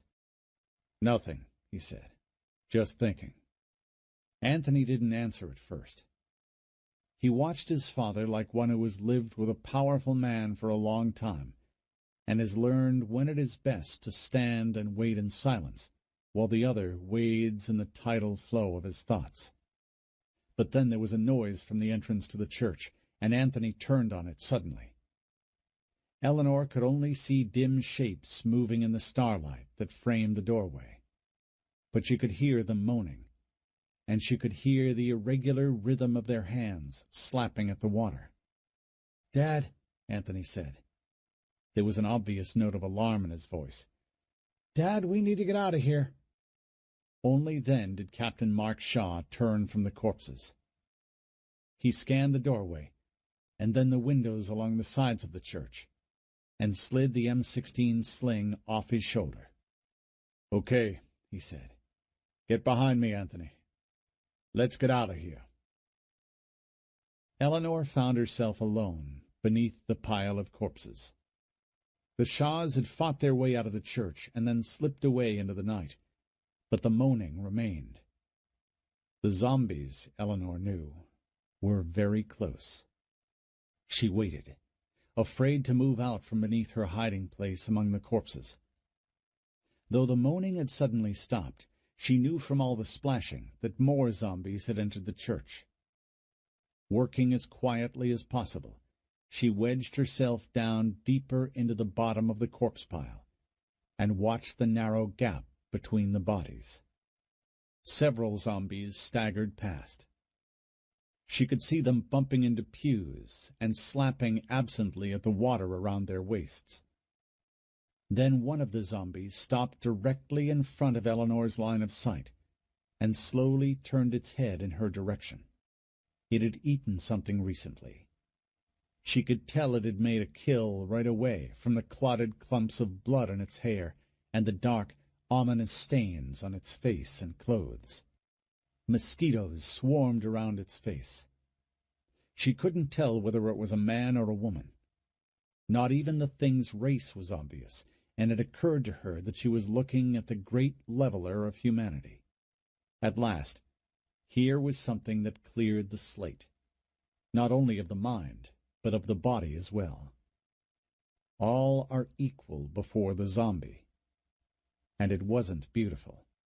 It was horrible in the most profound way imaginable. The essence was gone. Nothing but the shell remained. And in that, there was no beauty. But the zombie was still staring into the pile of corpses. Eleanor stared back at it, and she wondered what was behind those dead, vacant eyes. "Go away," she pleaded. "Please go away." Chapter 19. Madison fought him all the way through the alley, kicking and screaming, beating against his back with her fists. She caught him in the kidneys once, and he lurched forward, his knees buckling.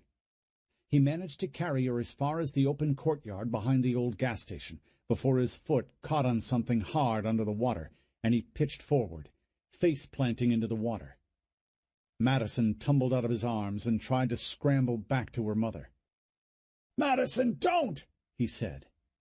Jim grabbed her by the waist and pulled her back. "Let go of me! What the hell's wrong with you? We can't leave her!" He spun her around, and for a moment the wild, bulging, unblinking intensity in her eyes frightened him. He'd never seen her so charged, so animated. It was as if she were giving off sparks. But he held on. "No," he said. "You stay here with me." "We can't leave her back there." Big fat tears welled up at the corners of her eyes and ran down her cheeks. "She'll die back there." "No, she won't." "How do you know that? You can't be sure of that." But he was sure. At that moment, with his daughter's shoulders still gripped tightly in his hands, he knew it. Jim wasn't exactly sure when the change in Eleanor had happened, but it had happened. Eleanor had become someone different, stronger than she had been before. She was in control. He could still see the confidence in her eyes and feel it coming off her like heat when she told him to take Madison out of the street. She would cover for them, she had said. And at that moment he had believed it. His faith in her was as solid as his conviction that the sun would come up in the morning. The change had taken place right in front of him, and yet it had been so subtle that he hadn't noticed it. He thought of her drowning the zombie outside of the Meadow Lakes Business Park, of her taking charge of the Red Cross volunteers back at the Beltway, of her sitting in the bow of their little boat with the M16 on her lap, of her telling him to protect their daughter as she held off 2 armed madmen in a city full of zombies. And suddenly he could see the through line. All the madness that had led them to this point made sense. All these years, Eleanor had been waiting for an obstacle big enough to stand in her way. And here it was, the catalyst. Her cocoon had ruptured, but what had flown free was not a butterfly, but a hawk, predatory, confident, ineffably beautiful. She was rising to the challenge. She had only asked this one thing of him: protect their daughter. Jim understood what he had to do. Now it was his turn to make good on his promise to Eleanor. "Daddy?" He tightened his grip on Madison's shoulders. "Listen to me. Your mother is going to be fine. I know it. I can't tell you how I know it, but I do. I believe it. Right down to my bones, I believe it. She told us to get to safety. We have to do that. She will find us." Madison softened a little. He could feel the rigidity leaving her muscles. She nodded, and for Jim, the changing expression on her face was like watching a fire go out. Only a steady calm remained. Had she also sensed the change in her mother? He didn't think that she had seen it in the same way as he, but she must have seen something. Why else would she be yielding to him now? "What do we do?" she asked. Good question, he thought. He looked around. They were blocked on 3 sides by a chain-link fence topped with razor wire. Beyond the fence, off to the left, was a white wooden building, dilapidated and sad-looking in the dark, and he guessed it was a church.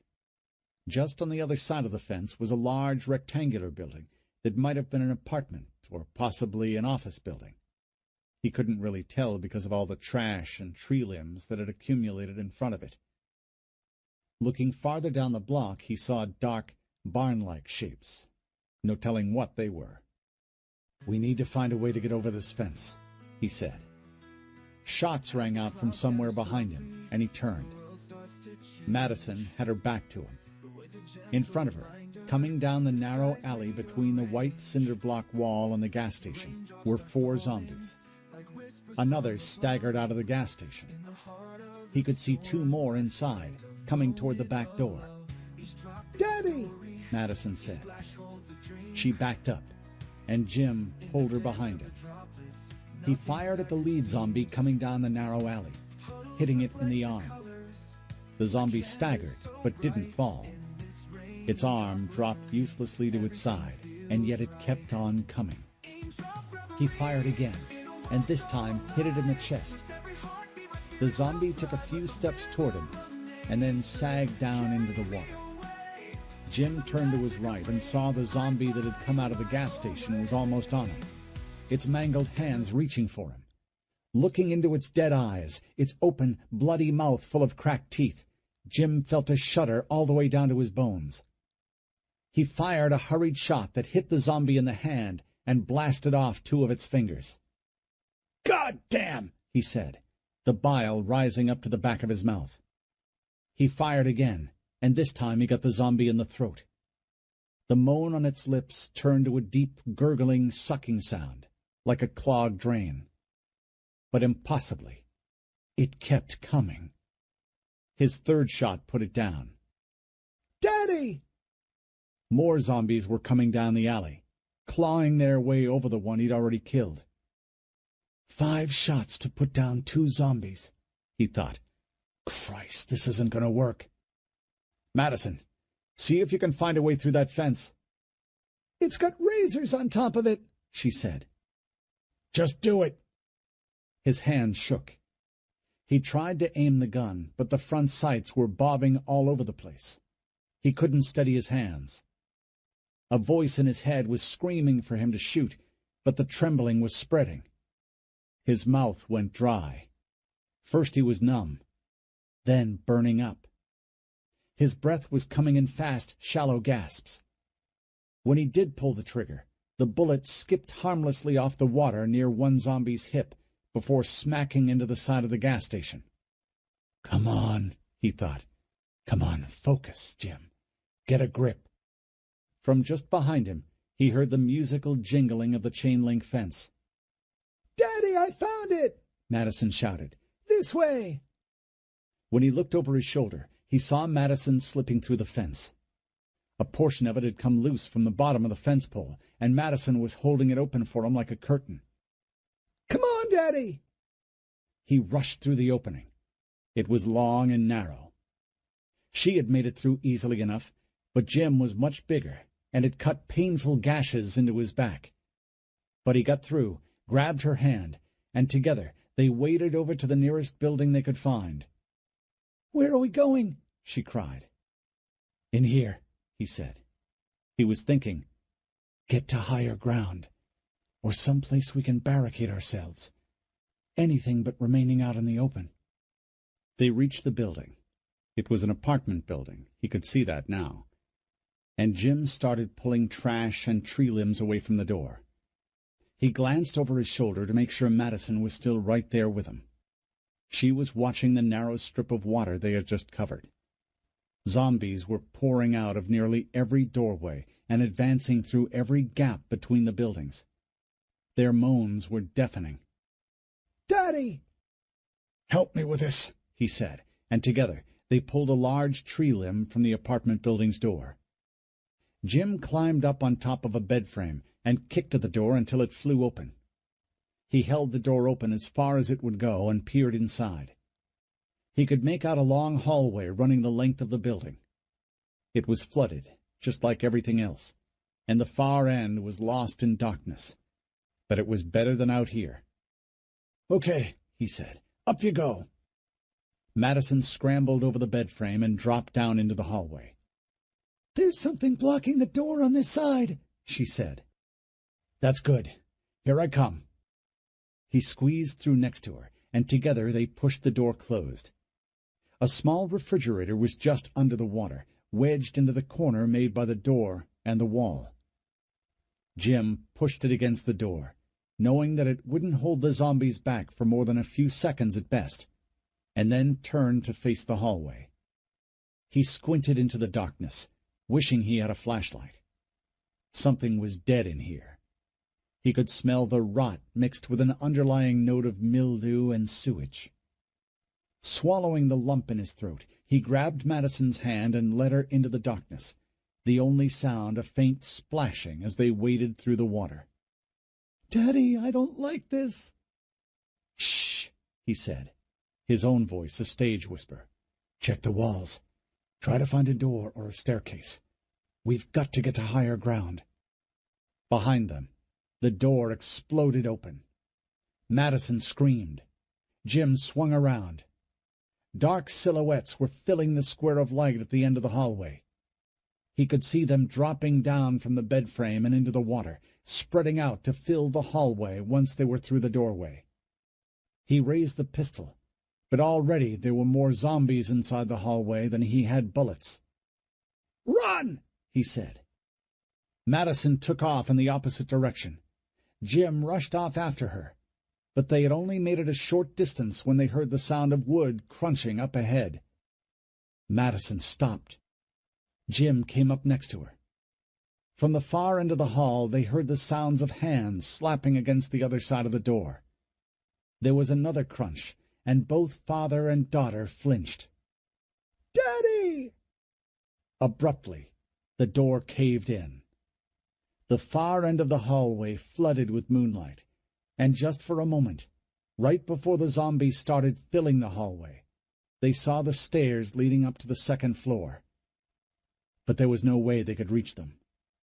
Already the zombies from the front end of the building were moving past it, blocking it. They were trapped. "Daddy!" "Underwater," he thought, and then, with the same mental breath, "Never work. They're jammed in shoulder to shoulder." "Daddy!"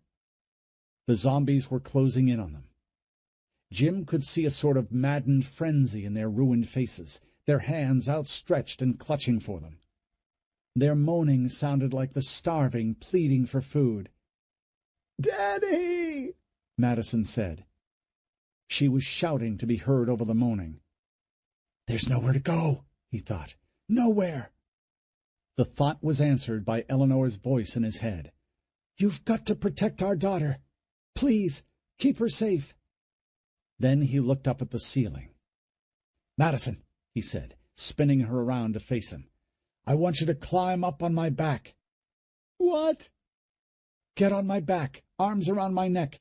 Come on, up." He bent over and guided him onto his back. They had done this 1,000,000 times when she was a little girl, her holding on while he ran around the living room making horsey sounds. But she was a lot older now, and so was he. He prayed he could make this work. "What are you doing?" she asked. "Just hold on, baby. We're going up." He put his hands on one wall, his feet on the other. As the zombies closed in on them, he inched his way up the wall. He didn't stop until Madison was mashed up against the ceiling. A moment later, the zombies were right below him, their frantic, clutching hands swatting the air just inches from his face. He could feel their fingertips tugging at his shirt and his blue jeans. Water dripped from his clothes, hitting the horde below him in the eyes and in their open mouths, sending them into even wilder paroxysms of moaning. Madison shrieked in his ears, her long hair spilling over the side of his face. "Just hold on, baby," he said to her. "Just hold on." Chapter 20. Turning from Eleanor Norton's dead body, Captain Mark Shaw surveyed the corpses piled up on the altar, and a growing sense of disgust rose up inside him. "Idiots," he thought. Shaw and his family had never gone to church, but even still he had no objection to religion in and of itself. It wasn't a bad thing. Religion was, after all, just another word for duty. Perhaps some people needed to call duty by the name of God to make its yoke tolerable. He did not. Still, he understood religion. He could understand how a man could be prepared to lay down his life for God. Hadn't he been prepared to die in the performance of his duty, after all? But being prepared for death and actively seeking it out were two very different things. The former required courage, the latter merely ignorance. There was no purpose in a death of the sort these people had apparently died, and that left him saddened and angry. "Idiots," he muttered. "What's that?" Anthony asked. Shaw sighed deeply. "Nothing. Just thinking." Anthony didn't respond, and Shaw was glad for that. He loved Anthony. He was so incredibly proud of him. But the boy could be shallow and just as ignorant as the dead people on this altar. A father's love hadn't blinded him to that simple truth, and it was that reason he didn't want to hear the boy speak just now. Zombies were entering the front door of the church behind him. Shaw could hear them back there, moaning, splashing around drunkenly. But he kept watching the pile of corpses, his mind turning toward Brent and the pointlessness of his death. Bitter rage flared up in him, unbidden, and, for just a moment, uncontrollable. He closed his eyes and tried to force out the memory of Brent's screams, but they echoed on. "Dad," Anthony said.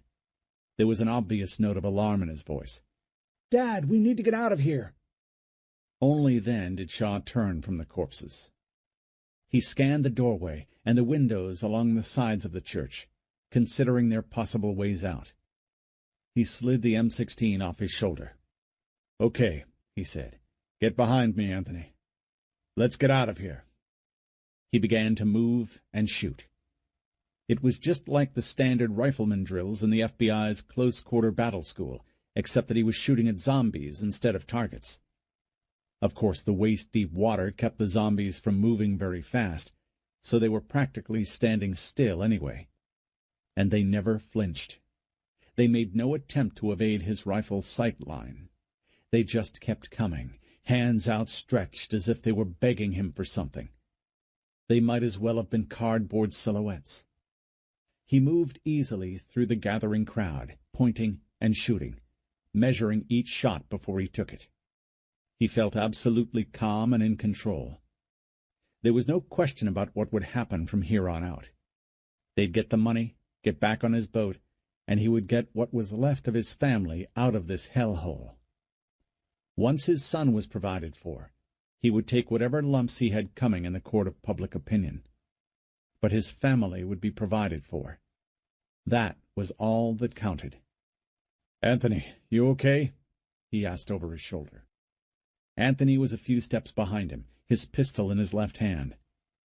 He had lost a lot of color from his face, but his eyes were still focused, still sharp.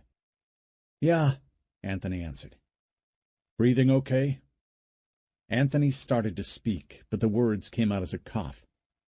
He closed his eyes and tried again. "A little short of breath," he said. "Can't really feel my fingers too good." "Shit," Shaw said. "Okay, come on. Let's pick it up." Outside the church they stopped and scanned the area in front of them. There were more zombies than he had bullets to shoot, trudging through the water toward the church, attracted by the sound of gunfire.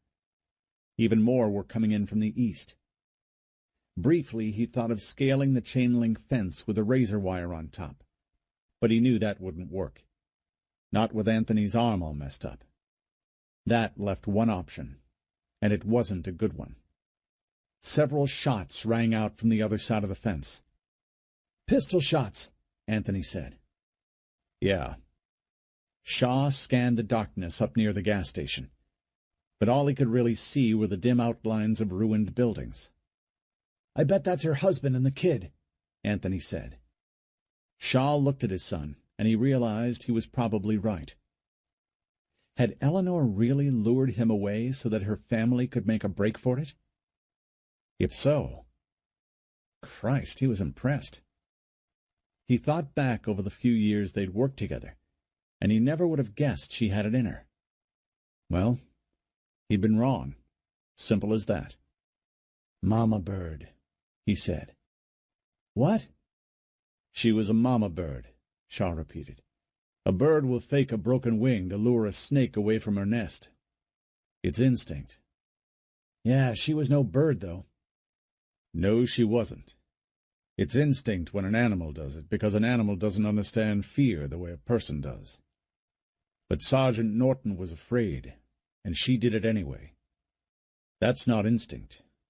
That's courage. Anthony tried to grin, but only managed to get one corner of his pale lips to turn up. Yeah, well, courage or not, she's still dead. Shaw regarded him coldly.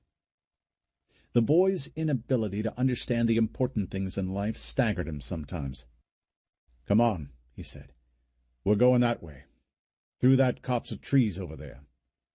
Once we make it over the road, we'll double back on the boat, get the money, and get out of here. It's the long way around, but it's the only option we've got." "What about them, the husband and the little girl?" "What do you mean, what about them?" Shaw asked. "We can't let them live. They know about us." "Listen," Shaw said, and paused. "You hear any more shots?" "No." He was armed with a pistol, Anthony. "Now look around you. We're surrounded by zombies. What do you think his chances are?" Anthony didn't seem entirely convinced. "Yeah, well, I still don't like it," he said. "Anthony, your job is to do what you're fucking told, got it? Now move. Let's get out of here while we still can." Gradually, quiet returned to the church. Eleanor listened. The dead bodies on top of her were wet. Some were still in rigor mortis, their bodies stiff as furniture. In others, the muscles had relaxed. They were cold and pliable, and pressed up against her with a weight that she felt not only across her chest, but in her mind as well. She wanted out. She wanted out right now. "Fuck it," she said. She drew in 2 quick breaths through her mouth and pushed. The corpses sagged outward and away with an awful, almost liquid motion. Faces leered at her, the eyes utterly dead and yet accusatory. A woman's head rolled from one shoulder to the other, so that it landed face up and directly in front of her, the mouth open in a silent groan. Eleanor felt her stomach roll and then convulse as she dry heaved. There was nothing left in her to throw up. "Oh, Jesus," she muttered. But she didn't stop pushing, and a moment later she was out of the corpse pile, facing the flooded church. The bodies of dead zombies floated between the pews, and there was a dense cluster of them by the front door. Only a few were still moving. 1 or 2 were even still moaning. But none of them was a threat. Not any more.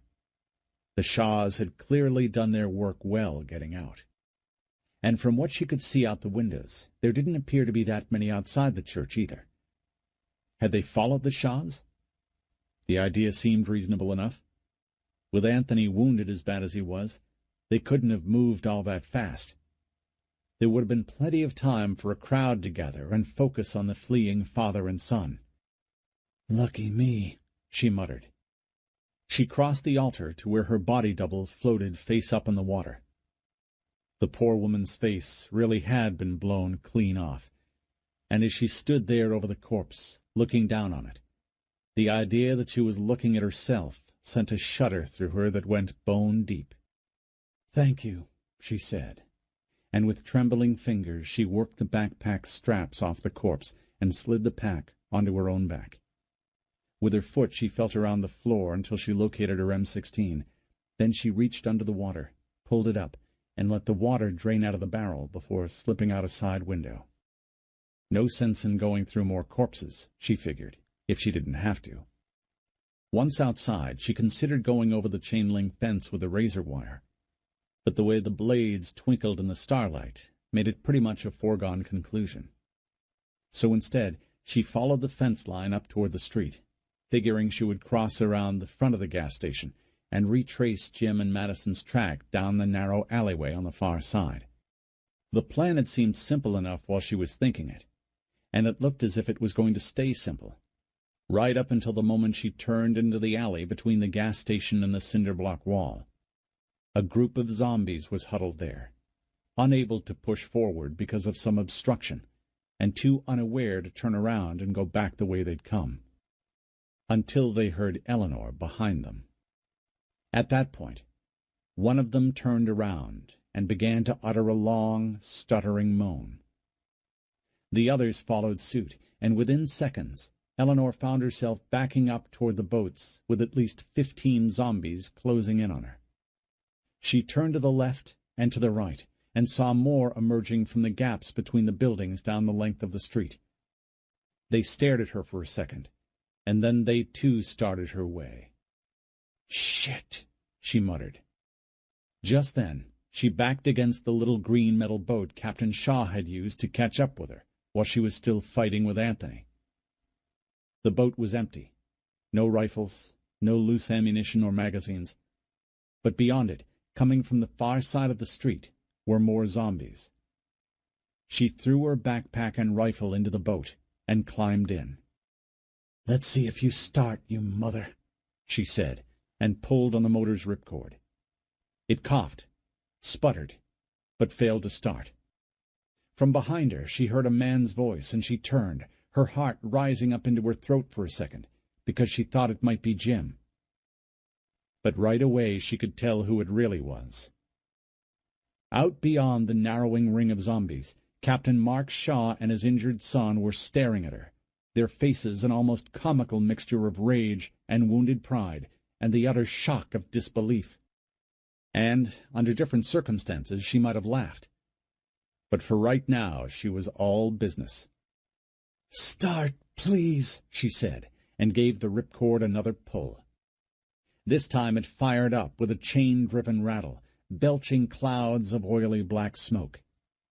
A zombie threw its arms over the side of the boat, and Eleanor flinched away from the motor.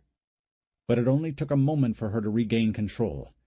She raised the butt of her rifle over the zombie's face and slammed it down onto the bridge of the thing's nose. It sagged back into the water, and Eleanor landed hard on her knees, the boat rocking wildly. The motion caused her to fall backwards against the hull, where she stayed, eyes wide, her breaths coming in huge, painful gulps. In the distance, Captain Shaw was yelling something, but his voice was indistinct over the sound of so many zombies moaning. Fingers clutched her hair, and she screamed and rolled in one quick motion. 3 zombies were trying to get into the boat. Eleanor spun her rifle around and fired 2 bursts right into their faces. "No more time to lose," she thought. She grabbed the throttle bar and dropped the motor's prop back down into the water. But no sooner had she got back on the seat than another zombie reached over the top of the motor, a swipe from its fingernails missing her nose by inches. She didn't think about what she was doing. There was no time to. If she had, she might have died. She twisted the throttle's bicycle-type grip all the way open, throwing herself back down against the hull. The engine shuddered as the propeller cut into the zombie's crotch and belly. Eleanor could hear the engine straining as the blades cut into its midsection, and then, for a horrible moment, leveling out to the steady, burring roar of a blender on frap as the blades entered the guts inside, churning up everything they touched. The zombie still had its arms outstretched, as if it had every intention of bear-hugging the motor, but it was jittering now like a man being electrocuted. His mouth was open, and his cheeks were shaking, ropes of bloody spit flying out to either side. But the zombie never even blinked. Even as the motor finally burned itself out, dying with a sickening crunch that might have been metal unable to cut through any more bone, the zombie stared at Eleanor with a look that was both utterly vacant and insanely hungry. But it too died, and shortly after the engine conked out, the zombie fell face first onto the top of the motor, uttering a breathy sigh as it collapsed. Eleanor, on her back in the bottom of the boat, looked up at the dead zombie, horrified by what she'd just done. Her hands were shaking, her heart beating 1,000 miles an hour. This was a full-blown adrenaline dump she was experiencing, and all because of what she'd somehow managed to make herself do. Zombies were closing in on her on all sides. Behind her, the Shah's voices were getting louder. But at that moment she didn't care about any of that.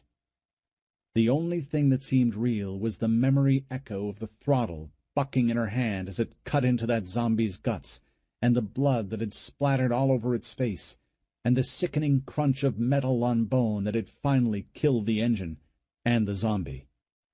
Those things were real. But slowly, the adrenaline loosed its hold on her stomach, and her muscles relaxed.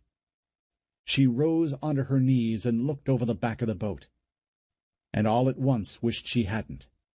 Blood was pooling out from the dead zombie like a spreading oil slick. Large pink and yellow chunks of its guts floated on the water.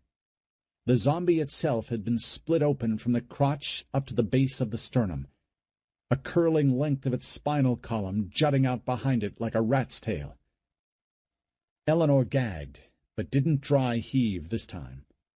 It was just too much to process right now.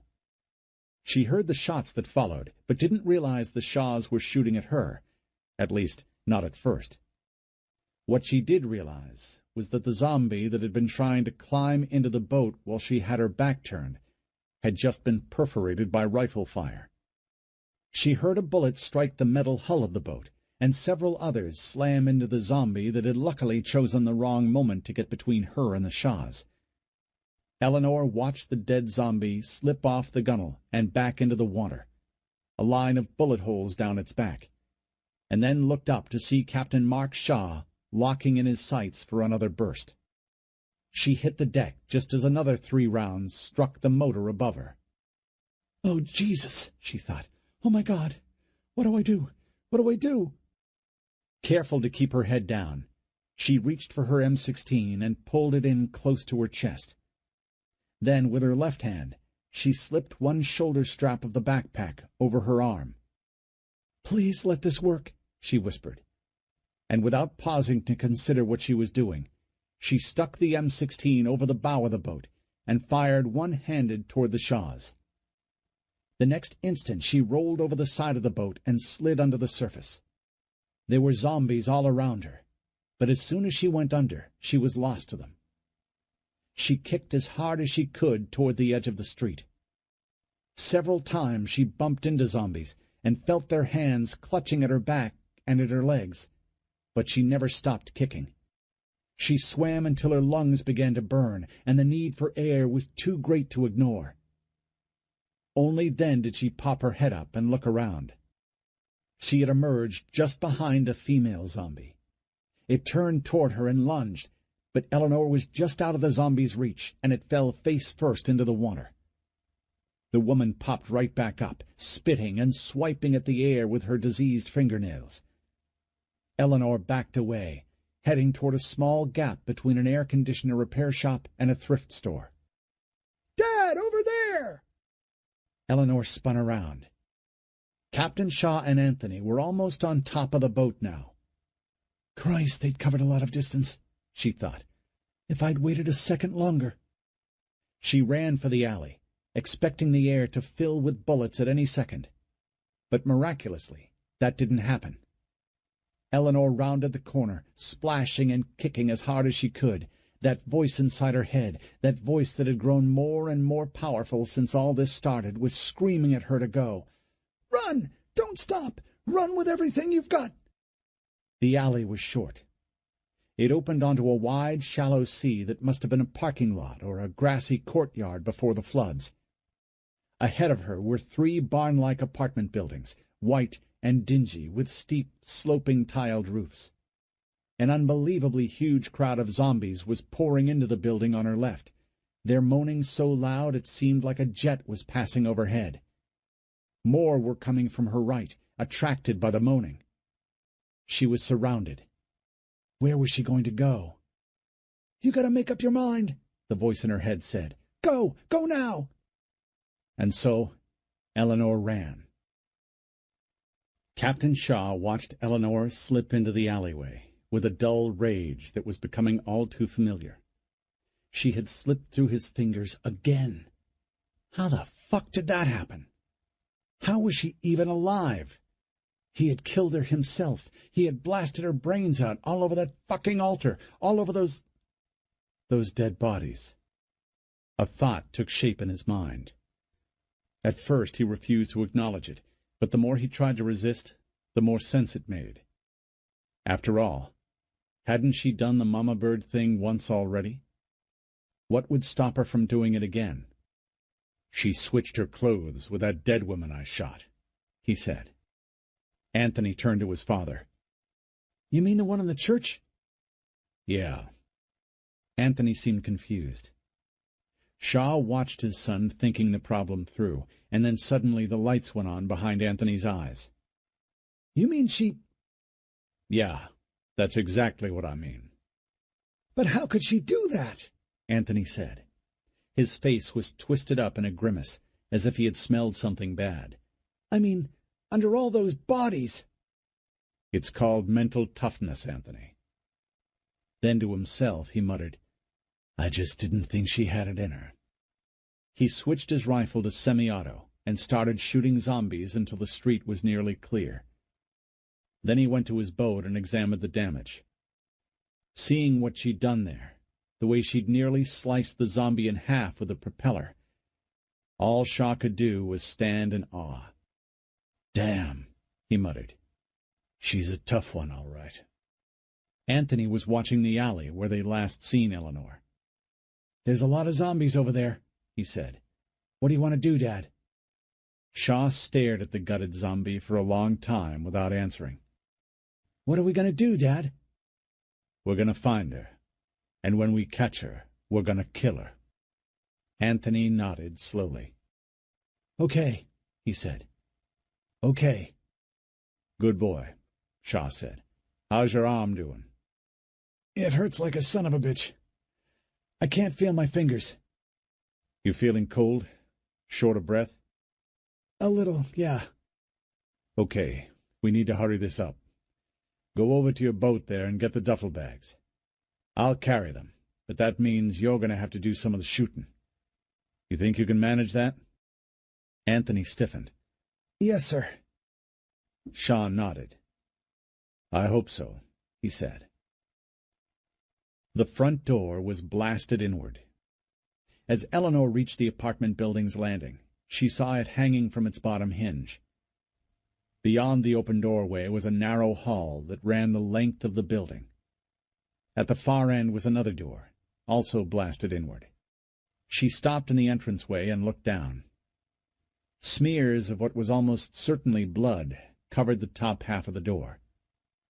Bits of debris floated lazily on the water that flowed through the building's first door.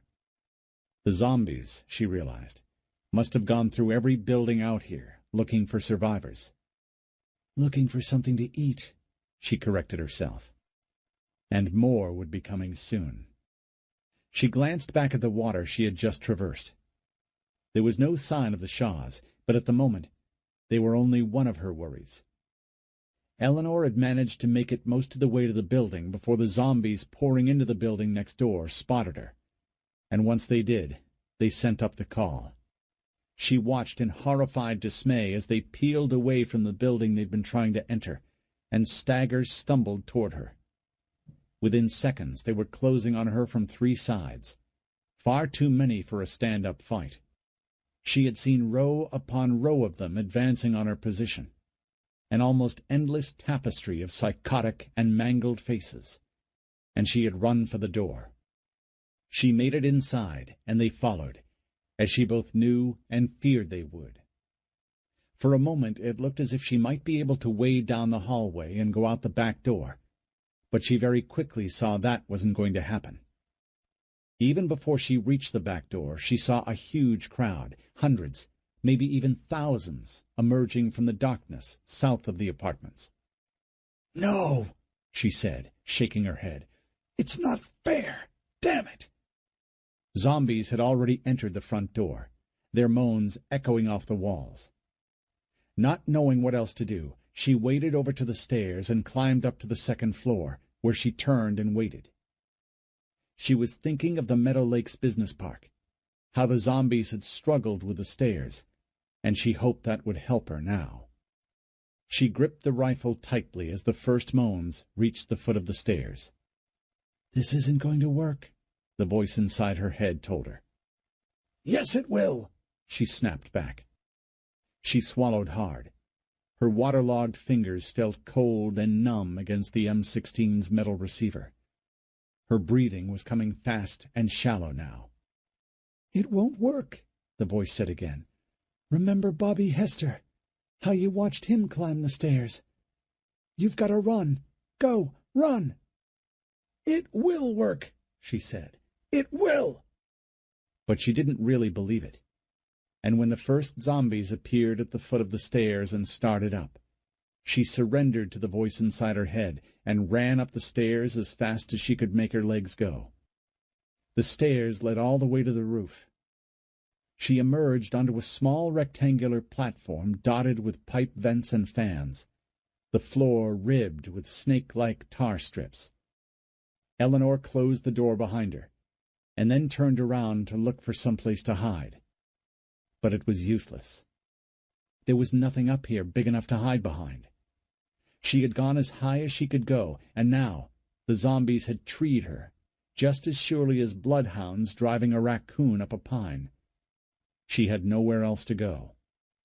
The moaning was growing louder, and with mounting terror she realized she could hear their footsteps trudging heavily up the stairs. She closed her eyes and prayed for something to take her away from all this, some helicopter to swoosh down out of nowhere and take her away. But when she opened her eyes again, the sky was as empty as it had been before she closed them. In the distance she could see towering columns of orange flame rising up into the night sky, filling it with a ghastly glow. There was gunfire, too, distant and muffled, and faintly, rising up from the wreckage, the sounds of someone screaming. "We're dying," she thought. "Not just me. All of us. This city. It's dead." There was a dull thud against the roof's door, and Eleanor flinched. "Already? Were they here already?" "All right, then," she said, raising her rifle toward the door. "Whenever you're ready." "Anthony, move!" Shaw shouted. Anthony grunted, half-turned, and fired a reckless shot toward a female zombie just ahead of him. The zombie was crack-horse skinny, her clothes hanging off her emaciated frame in bloody tatters. Every inch of her skin was crisscrossed with cuts and scratches, as though she'd stumbled through a dense thicket of thorns. Her nose was gone. It looked as if it had been bitten off. There was nothing but a black, gummy hole there now, oozing infected blood. Her head hung forward, revealing a huge gash from the base of her hairline down her forehead and across the orbit of her eye. She seemed so frail, so skeletal, that it was a wonder why she was able to walk at all, but she did, and with every step she grew closer to Anthony. "Shoot her or get out of the way, Anthony!" "I'm trying," Anthony said. But Shaw was aware that his son's voice had changed. He was whining now, frustrated. Anthony had never been frustrated by anything in his life. Everything had always come so easily for him. Athletics, girls, police work. But now the gunshot wound in his shoulder and the shock into which it was sending him were starting to cloud his head. He was missing easy shots, and with every miss, his frustration and his fear grew stronger. "Focus, Anthony! Front sight on the target!" Shaw was yelling over his shoulder. He'd have shot the zombie for him if he'd been able, but they were surrounded, and he had plenty of his own problems to worry about. They'd followed Eleanor back through the alley and come out on a wide stretch of water behind the apartment buildings, just as she was running inside. In a flash, Shaw had realized what was happening. The infected were swarming the apartment building on his extreme left, but as soon as they noticed Eleanor blundering her way through the no-man's land between the back of the thrift shop and the apartments, they went after her. He'd watched them pour into the building, and for a second he'd allowed himself a rising sense of elation. They were gonna rip her to shreds. And that meant the zombies would do his job for him. He and Anthony could get the hell out of here. And then Anthony had started shooting. Shaw had spun around, ready to slap the shit out of the boy for blowing their cover, and stopped cold. On their way back here, they'd passed a darkened, empty doorway. Or at least it had seemed empty. But no sooner had they disturbed the water in front of the door than a steady stream of zombies burst out of it and went straight for Anthony. They were practically right on top of him from the start. Shooting his Glock left-handed, he managed to put down 6 of them with perfect headshots. But it was a losing battle, and he was forced to run to his father's side for protection. Shaw moved fast. He picked off the zombies nearest to Anthony and guided him into the open space between the buildings. It was the only place left to run. Within seconds, they were surrounded. Shaw and Anthony fell together back to back and started fighting for their lives. "Keep your weapon up!" Shaw yelled at him. "Come on, Anthony! Stay with me, son!" But Anthony was fading fast. Between backward glances over his shoulder, Shaw could see that plain enough. Anthony's gun kept dipping to the water, as if it was way too heavy for him. His face was white as cheese. His breathing had become ragged, and underneath the raspy pull of his lungs, Shaw could hear the whimpers of frustration and fear. Shaw still carried the duffel bags and the gas can, and he was about to toss them aside when a zombie erupted from the water and grabbed hold of Anthony's injured right arm. Anthony let out a shrieking yell that Shaw felt down to his bones. He thrashed and kicked and tried to shake the zombie loose, but he was weak, and all he managed to do was pitch over to one side and go under. "Anthony, no!" Shaw cried. Shaw spun around and shot Anthony's attacker in the face. "Shit! Where are you, Anthony?" He jammed his free hand down into the water and groped around for Anthony. The next instant his fingers closed on his son's shirt, and Shaw yanked him up. He stood Anthony up and saw that his eyes were drooping, but he was still breathing. "Are you okay?" Shaw asked. "Did he bite you?" But he already knew the answer. Even as he spoke, he could see the blood pouring down his son's shoulder, the shirt fabric ripped away to reveal a deep bite. "Oh, Anthony," he said. He lost all control then. He tried to speak, but his throat was too tight to let the words out. Tears were streaming down his face. "Anthony, no!"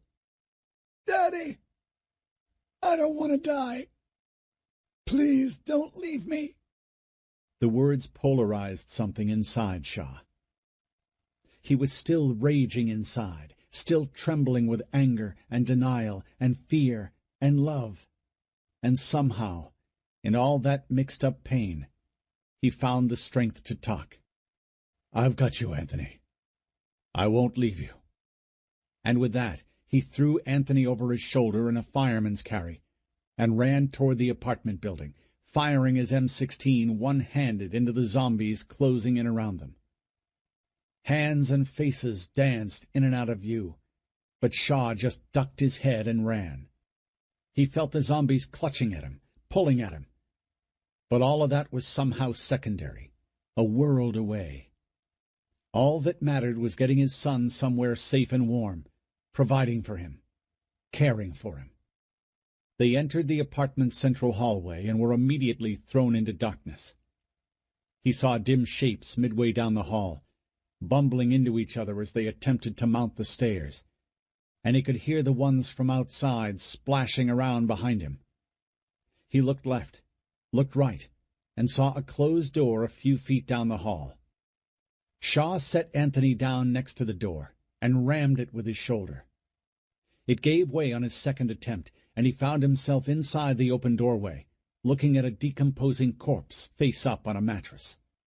He stared at it for a second, breathing hard. The skin on the corpse's face had turned black with rot, the chest and stomach bloated with the gases that accompany decomposition. Its hands were gnarled claws, and the tightening action of rigor had pulled them up in front of the chest in a posture that suggested the corpse was frozen while trying to push away some great weight. Shaw let out a long, hissing breath of disgust. "So this is it," he thought. "Last stand down here with the dead. And the dying. Okay, then. So be it." He threw the duffel bags on top of the TV set at the foot of the bed, and then stepped back into the hallway, grabbed Anthony and pulled him inside the room, leaning him up against the wall. He closed the door and braced it with a dresser. Then he crossed to the bed, and with one quick motion dumped the mattress and the decaying corpse into the water, propping the mattress up so that it sandwiched the corpse against the wall. "No point in Anthony having to see that," he thought. "Can you help me with this?" Shaw asked, getting into position to push the bed against the door. He looked at his son. Anthony's face had turned so pale the blood vessels showed through the skin. His eyes were rimmed and red, his mouth hanging open. Anthony stared back at him, his expression a ghastly mixture of terror and blank incomprehension. "It's okay, son. Just stand there." He reached into the pouch he kept at his left hip and counted 6 more full magazines. "Damn it," he thought. "Not nearly enough." But when he looked up at Anthony, his smile was steady. "Don't you worry, son. Daddy's going to take care of you." Chapter 21. Eleanor backed away from the door. The zombies were banging on the other side, causing it to shake in the frame. Panicking, she looked around once again for something she could use as cover. But there was nothing. "Get a grip, girl," she told herself. "Slow down. Focus.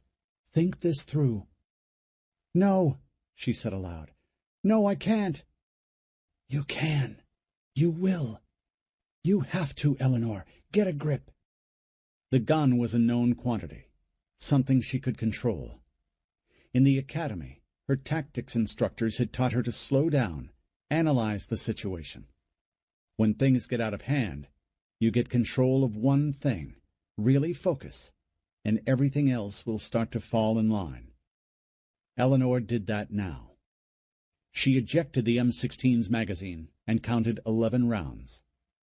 She had those and one in the chamber, and another full magazine in the back pocket of her jeans. But that was it. After that she'd be reduced to using the rifle as a club. How could she have made it through so much, she wondered, only to be reduced to this? It wasn't fair. She had fought a better fight than this. Hadn't she done everything a woman could possibly be expected to do? The door shook with another hard hit, and this time something cracked. The wood was giving way. As she watched, a crack raced from just below the doorknob over to the bottom hinge. How many hands were pounding on that door, she wondered. 12? 14? More than that? It sounded as if the stairs beyond were full of the infected. And then the door gave way. It snapped off its hinges and fell from the door frame in 2 large pieces. And in the darkness beyond, Eleanor could see the faces of the damned. For a moment they stared at her, and her at them, and then they surged forward, a wave of teeth and fingernails. She raised her rifle. The ghost ring sight centered on the lead zombie's chest. And then she lowered it. Inspiration struck. She stepped over the low wall of the air-conditioning platform and onto the steeply sloping roof. There was an uncertain moment, a deliciously acrophobic moment as her stomach rolled over and she felt as if she might faint. And then she closed her eyes and forced herself to regain control. Then she opened her eyes and started crab-walking across the roof, the shingles rough as sandpaper between her fingers. She moved toward the north corner of the building, passing beneath the air-conditioning platform, and chanced to look up. One of the zombies was lunging toward her. It went over the knee-high wall and tumbled forward, down the side of the roof and over the edge.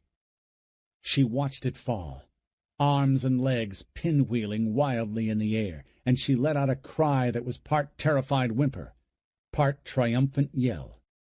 Breathing hard, she looked back up at the air-conditioning platform.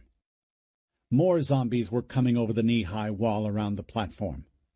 Several of them lost their balance and went over the side of the roof. But others stayed on their feet and started toward her. Moving in a crouch, Eleanor backed away. She had maybe 30 feet left of roof behind her, but she could already tell she was going to have to stand and fight. More and more of the zombies were making their way down the length of the roof. She raised her rifle and fired at a female up near the roof peak. The zombie collapsed and rolled down the side, taking 6 others with it. "Yeah!" she screamed, shaking her rifle at the remaining zombies. This is going to work, she thought. It is really going to work. But there were still others she couldn't just bowl off the side. A fat blond man in a blue T-shirt was closing on her. His jeans were soaked with blood, and with every shuffling step across the shingled roof, his tattered sneakers left dark smears of ichor. She stepped over the ridge and grabbed her gun by the barrel, holding it like a baseball bat. She waited for him to step into range, and when he was close enough, she swung for his head. The blow knocked him down, but he grabbed for her at the same time, and the M16 shoulder strap got caught up in his fingers. The next instant, Eleanor was struggling to maintain her balance. The zombie was sliding down the roof sheeting, but it was pulling her with it, and try as she might, she just couldn't keep her feet. Eleanor pitched over forward, landed on her chin, and slid down the side of the roof.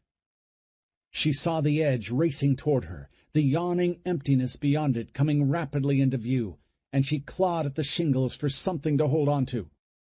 The next instant the zombie was tumbling over the side and falling free to the writhing carpet of clutching hands and upturned faces below.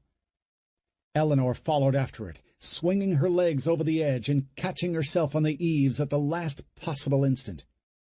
She had only seen the ground below for a second, but that had been more than enough for her. There were hundreds of zombies crowded in together down there. An infected bolus of hands and teeth and gore reaching up for her, their collective motion almost tidal. Eleanor was delirious with panic. Her fingers were digging into the tar-strip shingles, but it wasn't enough.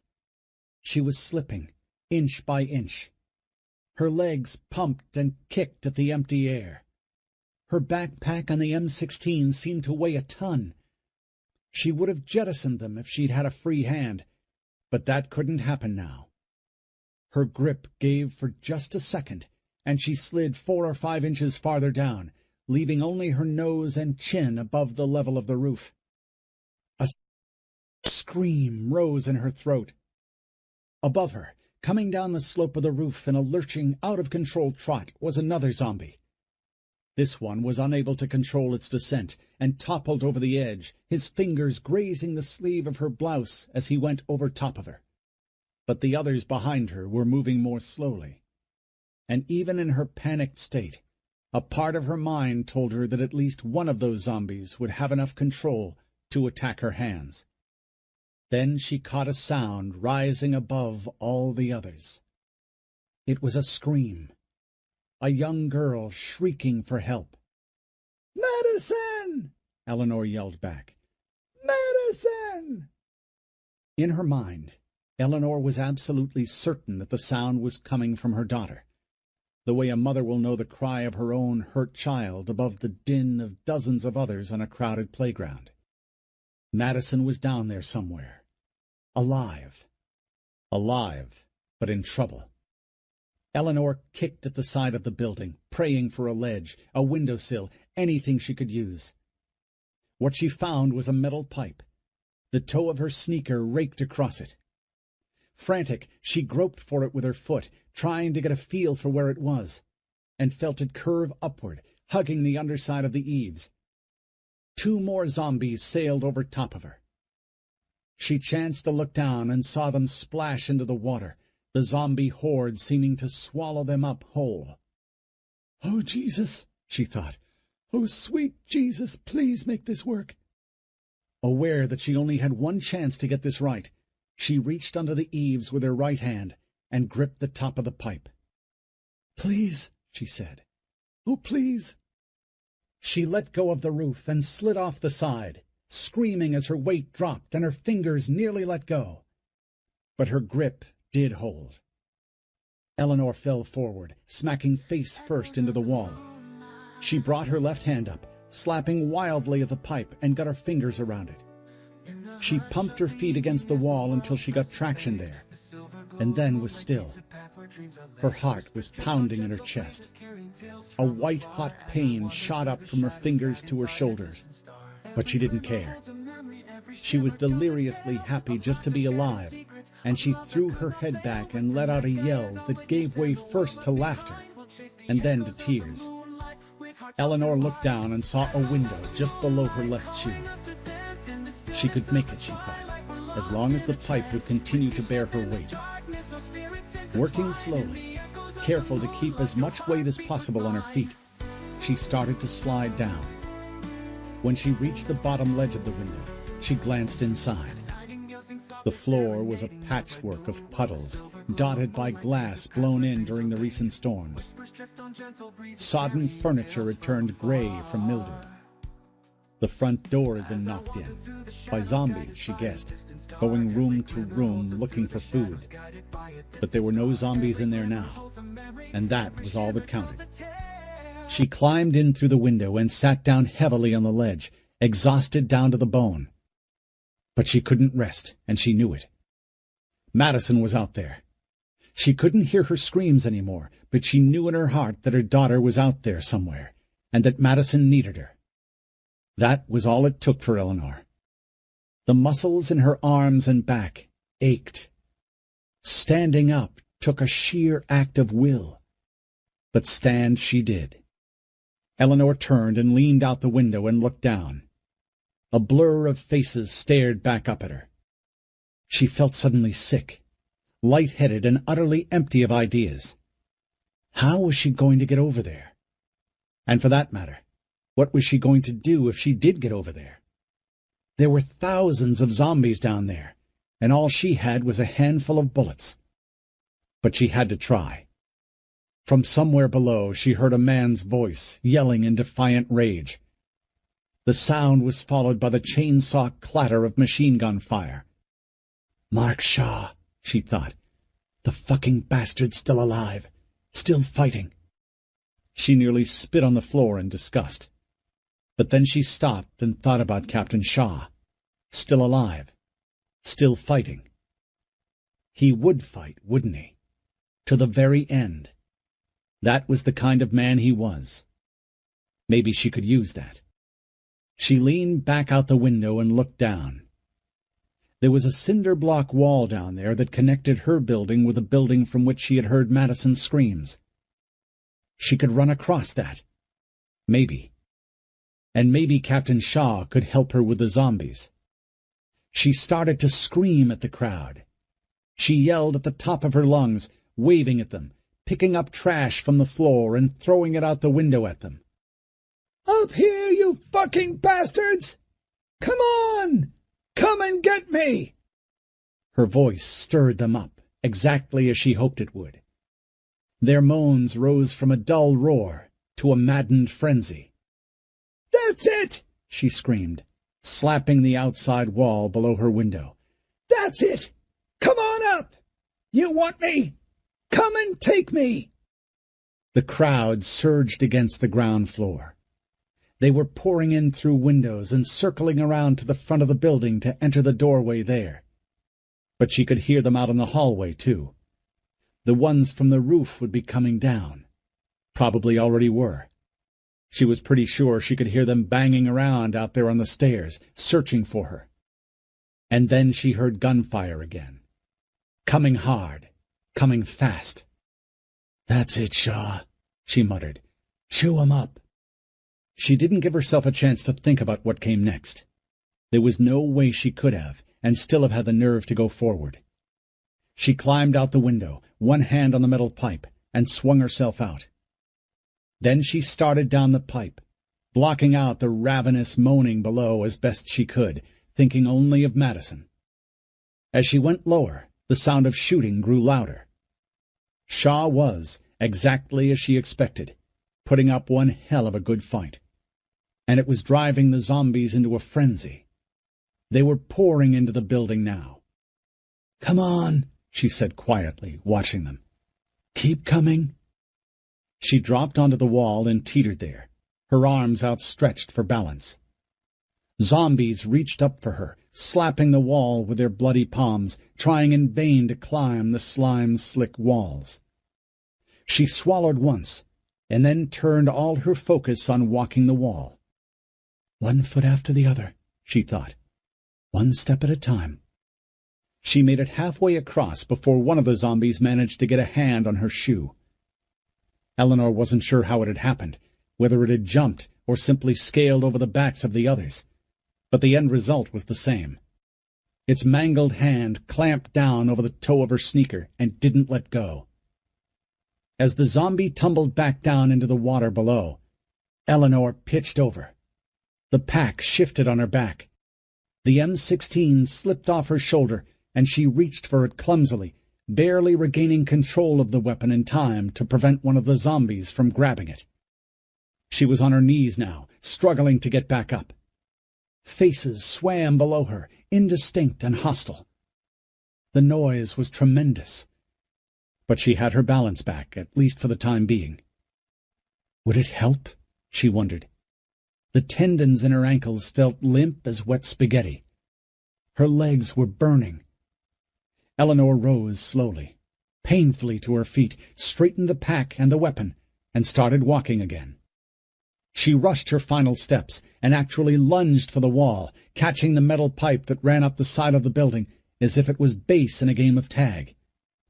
And maybe, she thought, in a way, it kind of was.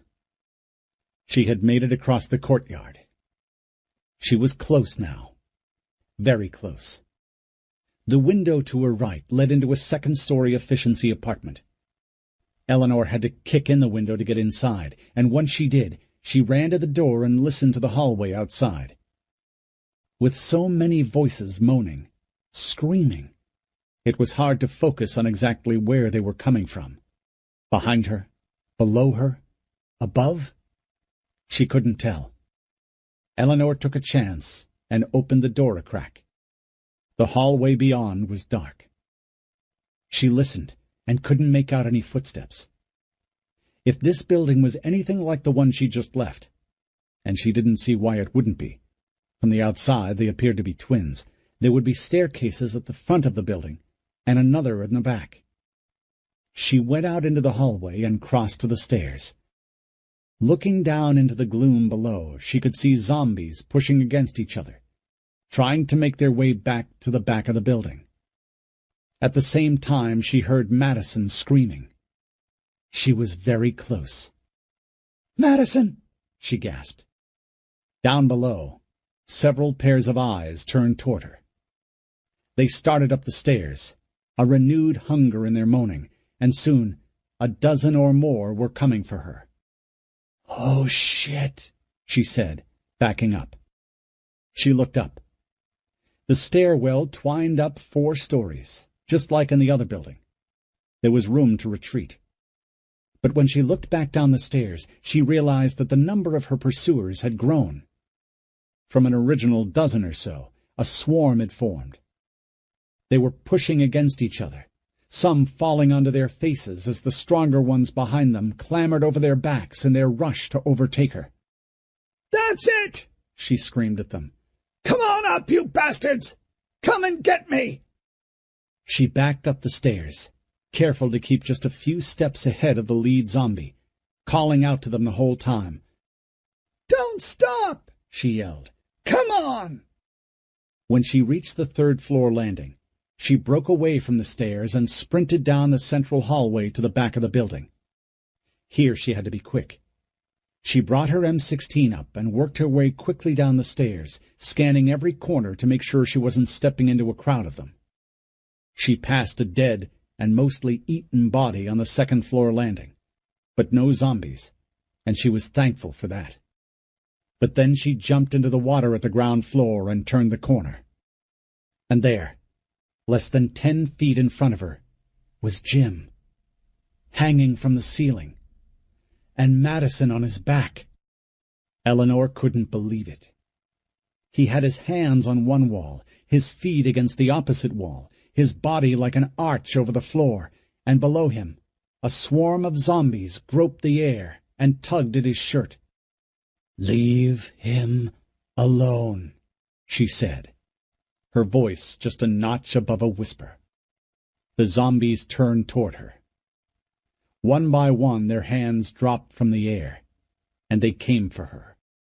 Eleanor felt something click inside her. Some important part of her was coming into focus, and everything seemed to slow down. She saw every face in that zombie crowd, and as she raised her rifle and started firing, she felt utterly calm and completely in control. The zombies went down one by one, and when the last empty cartridge shell flew from the weapon's breech, the water was choked with bodies. Nothing moved but the water.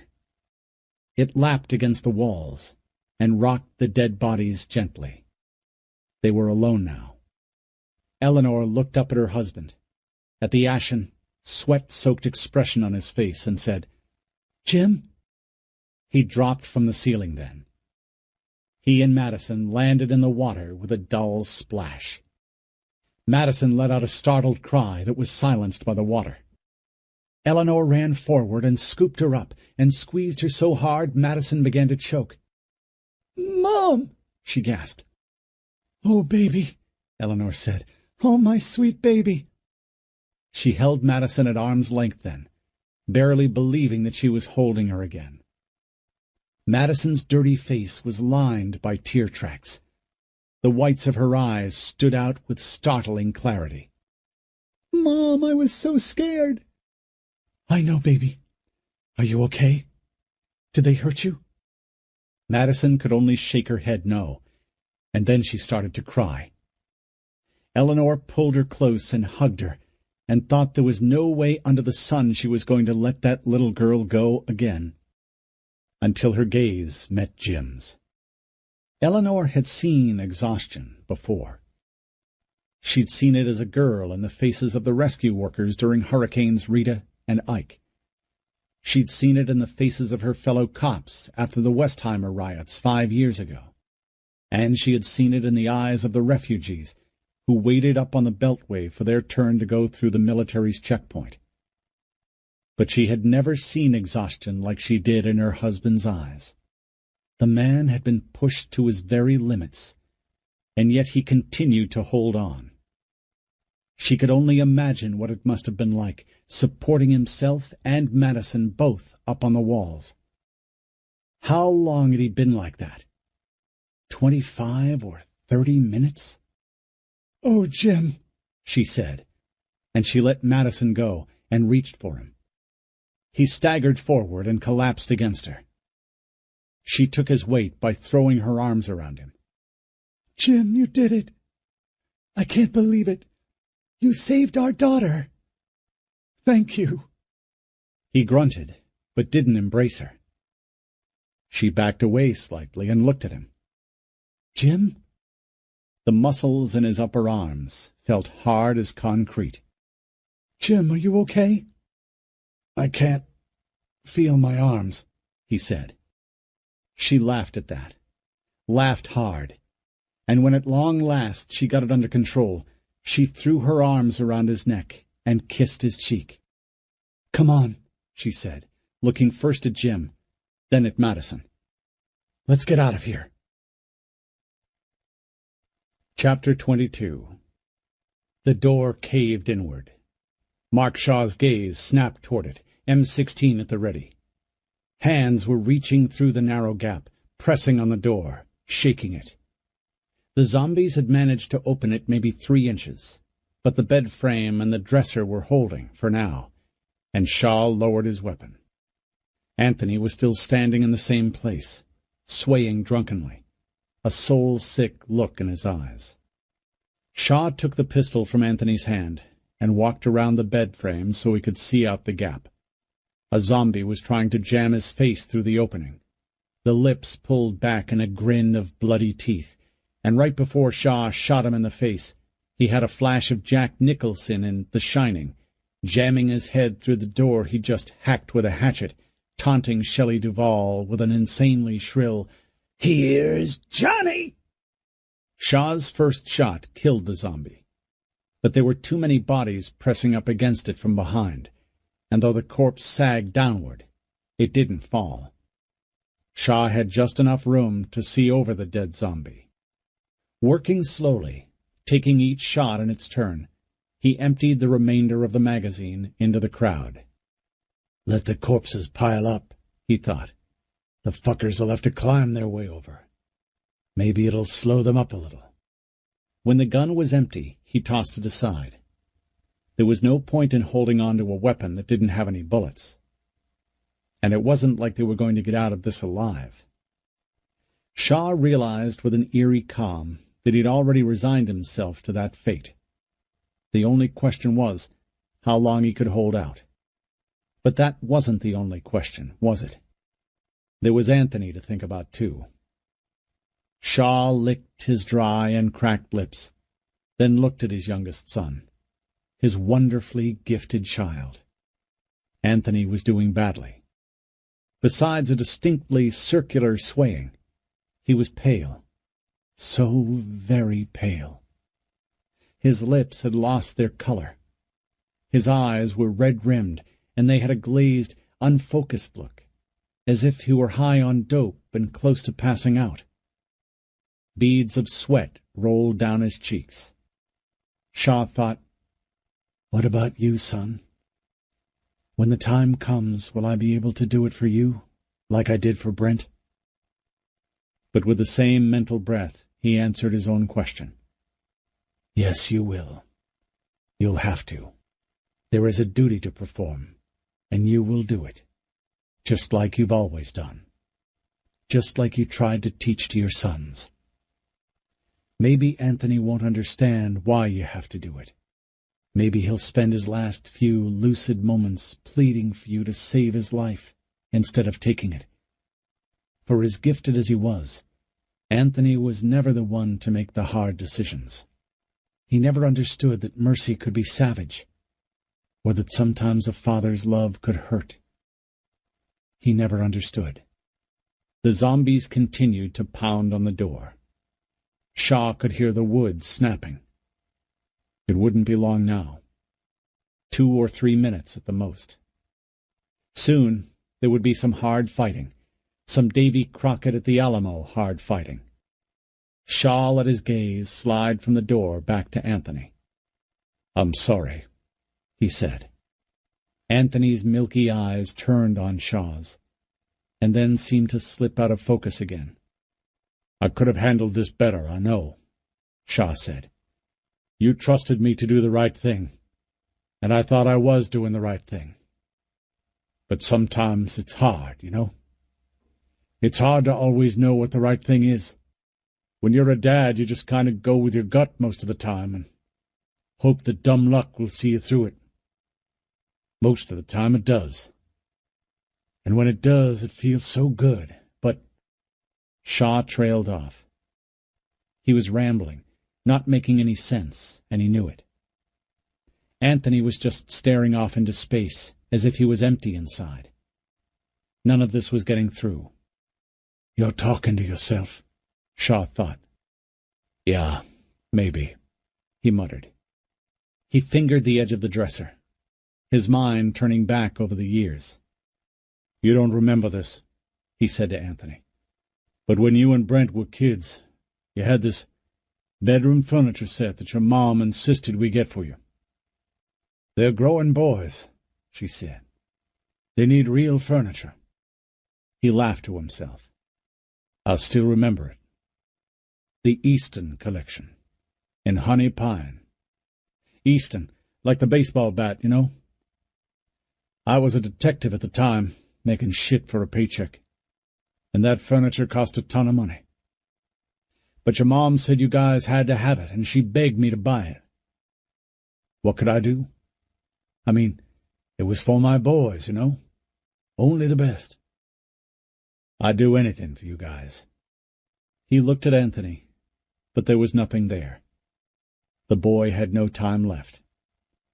He'd probably go before the door did. Shaw sighed. I worked God knows how many hours of overtime to get the money to pay for that furniture. I must have done a dozen 20-hour shifts, maybe more than that, but I did it.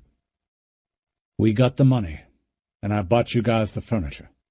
Of course, the first thing you did was color it with crayons. I remember you threw Brent into the bedside table about a month after I bought it and broke the lamp. God, you guys were horrible to each other. But it didn't matter, you know. All the work, all the extra hours. It didn't even matter that you rode all over it.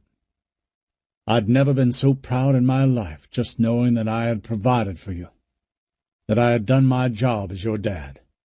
There's a power in that feeling that makes it all worth it. That's what I wanted to do here, with this money. I wanted that feeling all over again. I wanted to know that I had provided for you. Anthony stirred then. Shaw looked at him hopefully. Anthony, do you understand that? You don't hate me, do you? I promise you I didn't want this to happen. Can I see the money? Anthony said. His voice was slurred, the words coming out in a dreamy monotone. Sure, Shaw said. Yeah, of course. Shaw turned back to the mattress, where he'd stowed the 2 duffel bags. He unzipped one of the bags and looked inside. What the? He said. He stared at the contents, blinking rapidly, not at all sure what was going on. He turned the bag over on the mattress, and what tumbled out made no sense at all. Plastic trash bags, duct tape, dust masks, glow sticks, candles, chemical water purifiers. It was a classic survival kit, the kind the folks from FEMA had lectured his unit to prepare for their families at home. And then it hit him. Eleanor Norton, he thought. That fucking bitch. She did this. She beat me. How the fuck did that happen? How did that fucking happen? He turned to Anthony, a stack of napkins in his hand, and had no idea what to say. Anthony, Anthony held out his hand. I want to hold it, he said. Shaw looked down at the napkins. Anthony, this... But then he understood, and he tore the band that held the napkins together, and he stuffed the loose napkins into Anthony's groping hand. He closed Anthony's fingers around the paper. You got it? Yeah, Anthony said. There was a dreamy sort of distance in his voice, and in his eyes. It's nice, he said. God, it's nice. I never thought I'd hold so much. I never thought... He trailed off. Shaw watched him carefully, studying his eyes, the tremor in his lips. Anthony? Dad, I wanted to say... I wanted to... He raised his hands slowly, and the paper napkins tumbled from his fingers and floated down to the water around his hips. Tears were streaming down Shaw's face now. I wanted you to know that I love... Anthony trailed off again, as though he were deep in thought, considering exactly the right way to say what was weighing on his mind. And while he was lost in thought, the change happened. The last spark of intelligence left his eyes. The essence of who he was, who he had been, was gone. His left arm came up slowly. His mouth fell open, and a moan rose up from his throat.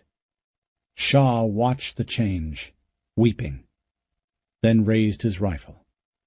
"I love you too, Anthony." "God help me, I love you with all my heart." And then he fired. The bullet snapped Anthony's head back, and he sagged down into the water.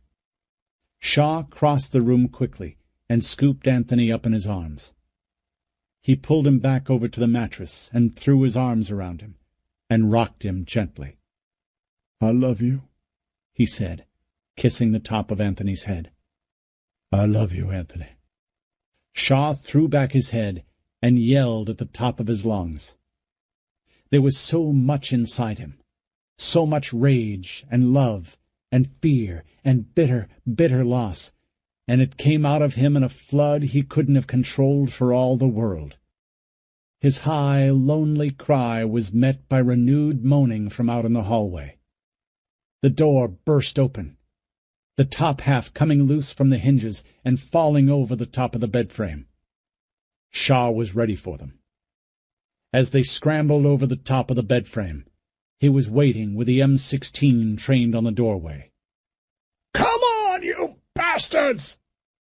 He started to fire, and he didn't stop shooting, not until they pulled him down into screaming oblivion. City lights are blazing neon, underworld whispers in the night.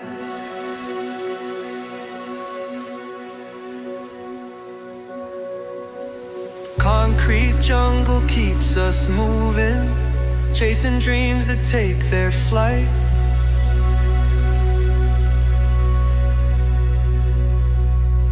We paint the town with stories bold, every step a tale unfold. In the shadows, truth we find, street poetry blows our mind.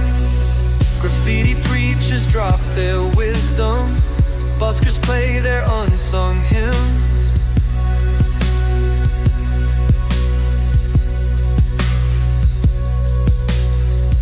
Alleyways are our kingdoms, where the raw and rough begins.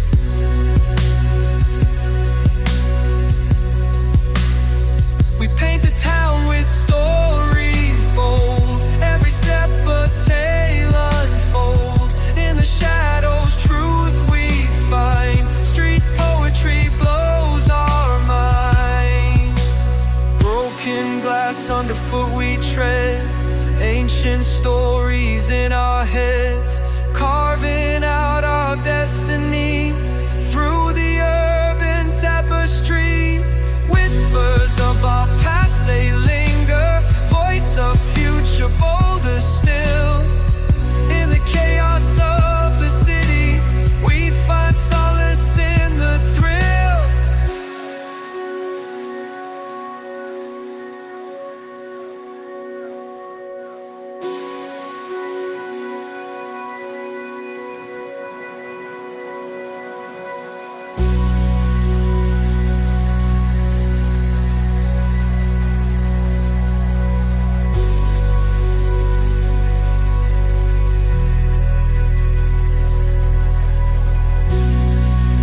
Chapter 23. It was a little after 3 a.m. when Eleanor and Jim and Madison slipped away from the apartment building and began their solitary trek toward the city walls. In the distance they could hear gunfire and helicopters and indistinct sounds that might have been screams. And closer, coming from all around them, the moans of the infected. They were survivors, too. Not many, but a few. They walked silently on, bound for God knew where. They didn't hail the Nortons, and the Nortons didn't wave or call out to them.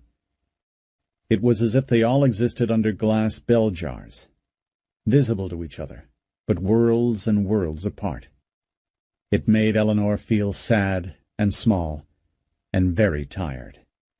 To the south, the sky was a hazy orange. The oil refineries were still burning, and the breeze carried the smell of ash and the sea.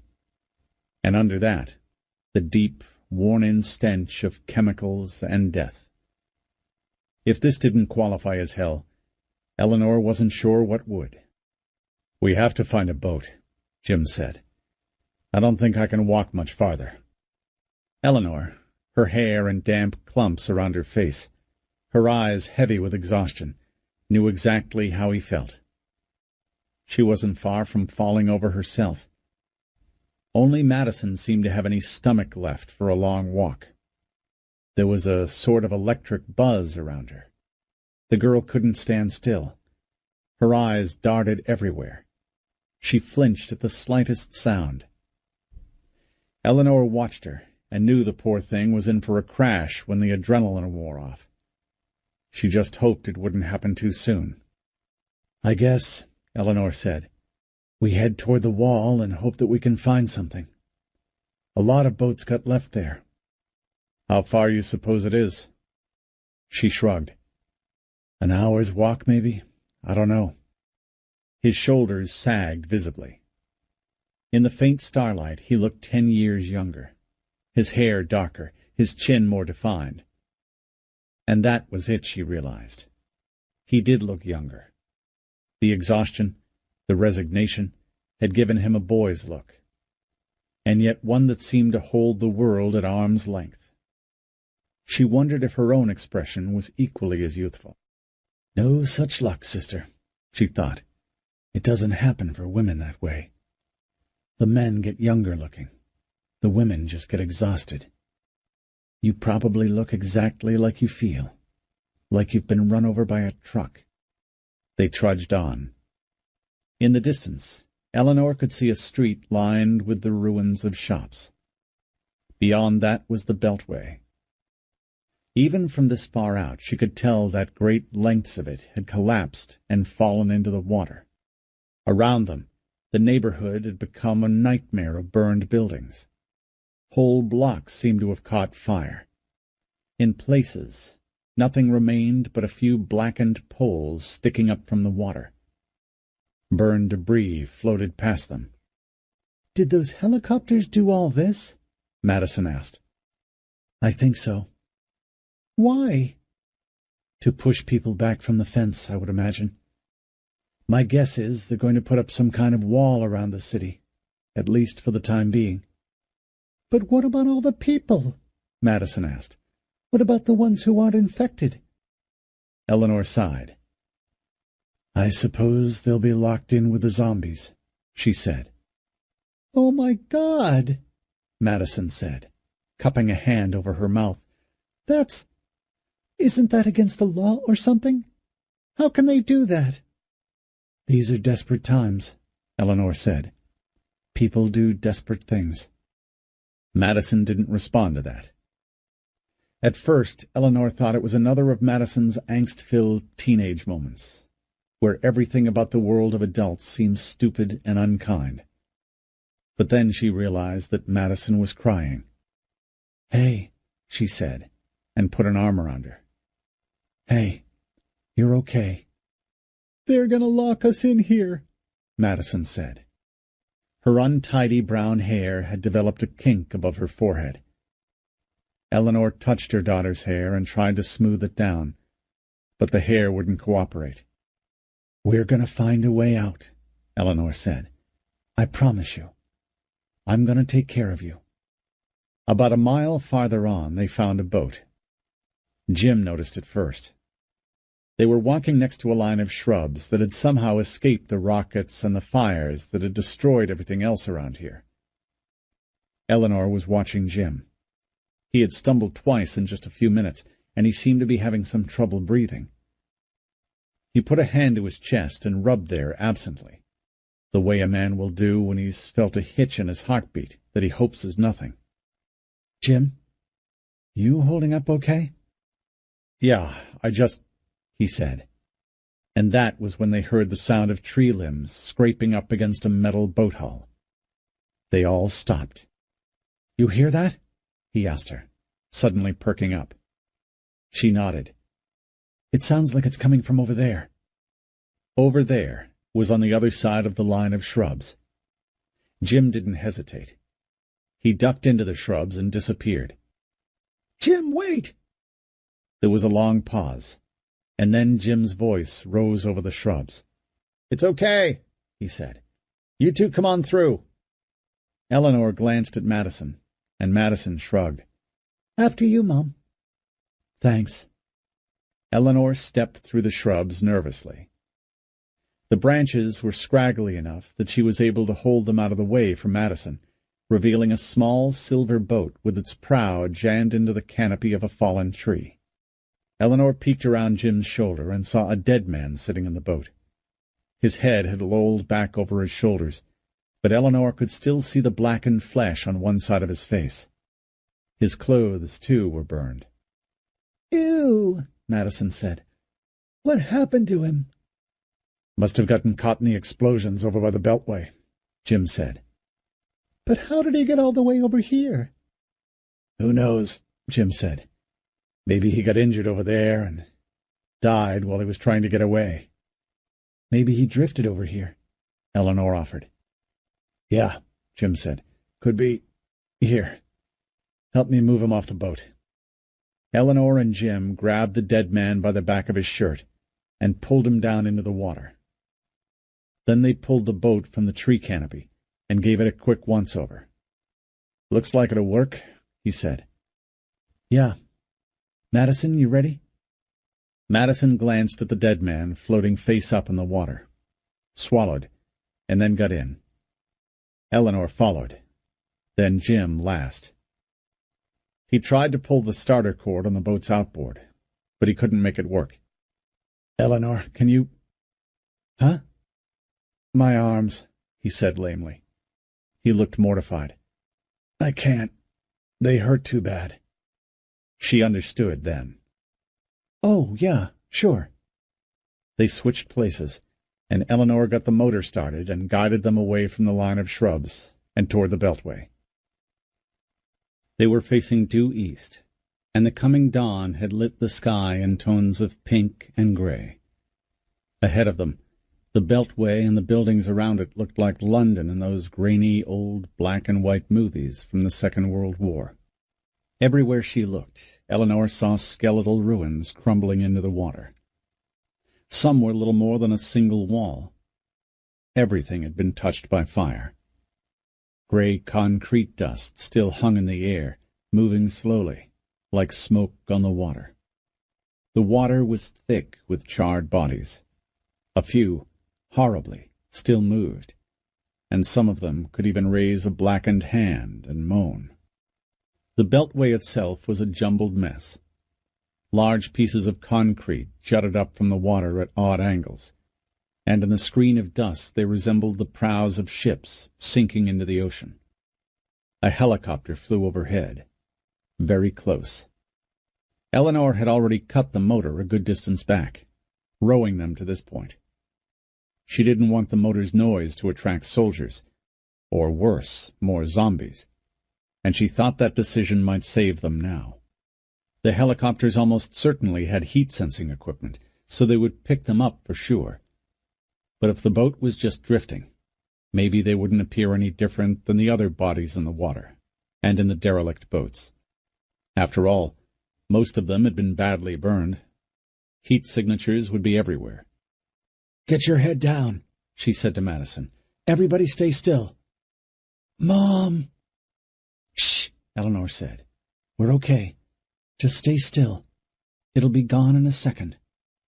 The helicopter glided slowly overhead. The pilot didn't appear to be looking for anything in particular, just cruising, and Eleanor watched the aircraft glide away until the red taillights were far in the distance. "I think we're okay," she said at last. "No," Jim said. "Eleanor, we can't do it this way. As soon as they realize that we're not a derelict, they'll fire on us. We didn't come all this way to die now." "No," she said. "You're right." "So what do we do?" Eleanor smiled. 24 hours earlier, she would have answered Jim's question with an, "I don't know." But now things had changed. She had changed. And she knew exactly what they needed to do. "Hang on," she said. "We're doubling back." The first fingers of daylight were spreading over the flooded ruins when she finally found what she was looking for. "Okay," she said in a whisper. "You two wait for me here." "Eleanor, Hey, it'll be okay. Jim, I can do this." He looked at her then, and the expression on his face was one she didn't quite recognize. "What is it?" "It's you," he said. "You've changed." She started to object, to ask him what that was supposed to mean, but he stopped her. "No," he said. No, it's a good thing. I mean... Oh, hell.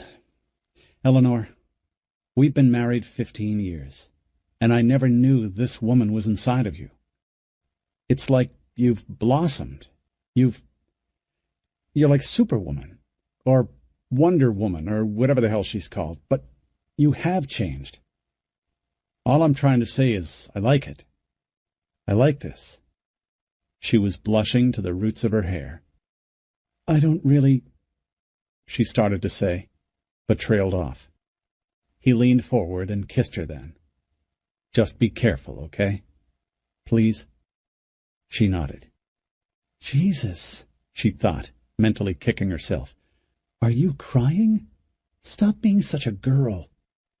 Eleanor mopped the tears from her eyes with the back of her hand. Then she handed Jim her backpack. "You two get going," she said. "I love you, Mom," said Madison. "I love you too, baby. Go with your dad, okay? We'll be out of here before you know it." Madison hugged her. Eleanor didn't want to let go, but she knew this had to get done. They were running out of darkness. "Go on," she said, guiding Madison toward Jim. Jim took Madison by the shoulders, and together they climbed out of the boat and swam silently over to a pile of broken concrete not far from a hole in the chain-link fence the military had set up. 2 National Guardsmen were standing sentry duty by the hole. They were sitting in a small white fishing boat, drinking coffee from Starbucks cups, looking tired and bored. From the shelter of a bent-over street sign, Eleanor watched Jim and Madison glide into position, so that they were less than 30 feet from the sentries. "Good," she thought. "Good job, Jim." Then she turned the boat away and paddled a good distance off. Looking back to the east, she faced the spreading dawn. The horizon was lit with red and copper and gold. The flooded landscape below it a tapestry of shadow and murky light. Years later, when she thought back to this time, to leaving Houston, this is how she would remember it. The crumbling walls dappled with red sunlight, the water towers standing like mute giants over the rubble and the burned bodies, the demolished beltway. She was tempted to turn back to the south and get one final look at the rest of the city that had been her home her entire life. But something told her not to, that looking back was somehow the wrong thing to do. It certainly hadn't worked for Lot's wife.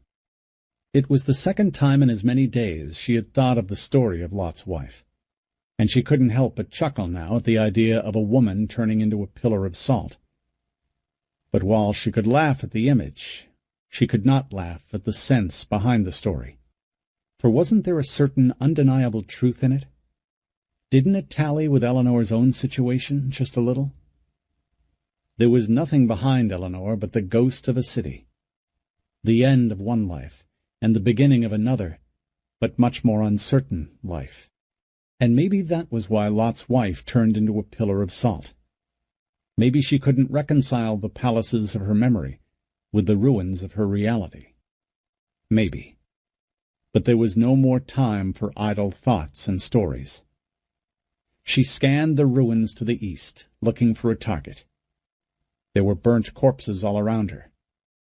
She pulled one of them into the boat and positioned it next to her. "You ready?" she said to the dead body.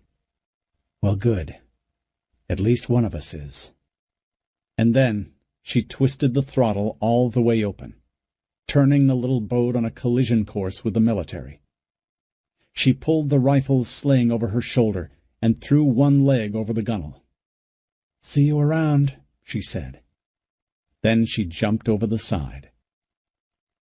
From his hiding place, Jim watched the little boat accelerate through a debris field of wrecked trucks and garbage and toppled street signs. There was a body hunched over the motor. He projected the line of the boat's course and figured it would hit about 600 yards north of their position. That is, if the military didn't blow it out of the water long before that. In fact, he was already seeing movement around the quarantine wall. A pair of helicopters was sprinting that way, their noses dipped toward the water in an attitude that made them look fiercely determined. Boats were scrambling outside the wall as well. He could see 4 of them powering up, turning that way. Then he looked back at the hole.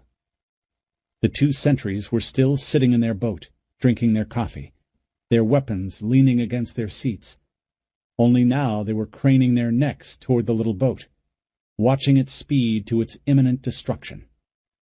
Jim wished he could make some sense out of the voices coming from their radios, but it just sounded like a garbled mess to him. The same as Eleanor's police radio had back when she was still a patrol officer.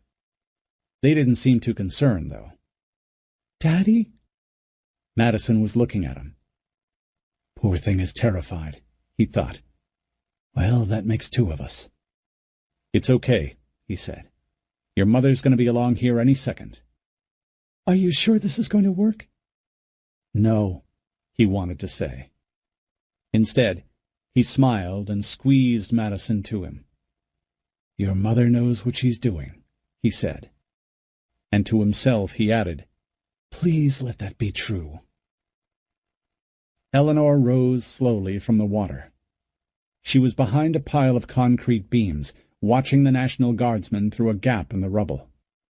"Definitely weekend soldiers," she thought. The 2 men were in their mid-30s, both a little overweight, both more interested in complaining about their assignment than in watching their surroundings. And that was just as well. She had swum hard and fast to get here before the little motorboat reached the wall. If these 2 had managed to keep their heads out of their asses, they would have surely heard her coming. "Oh, well," she thought, "you snooze, you lose." She stepped around the cement pile with her weapon up and ready.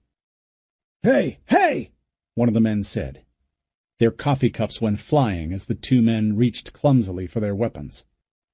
"Don't do it, guys," Eleanor said. "Hands where I can see them."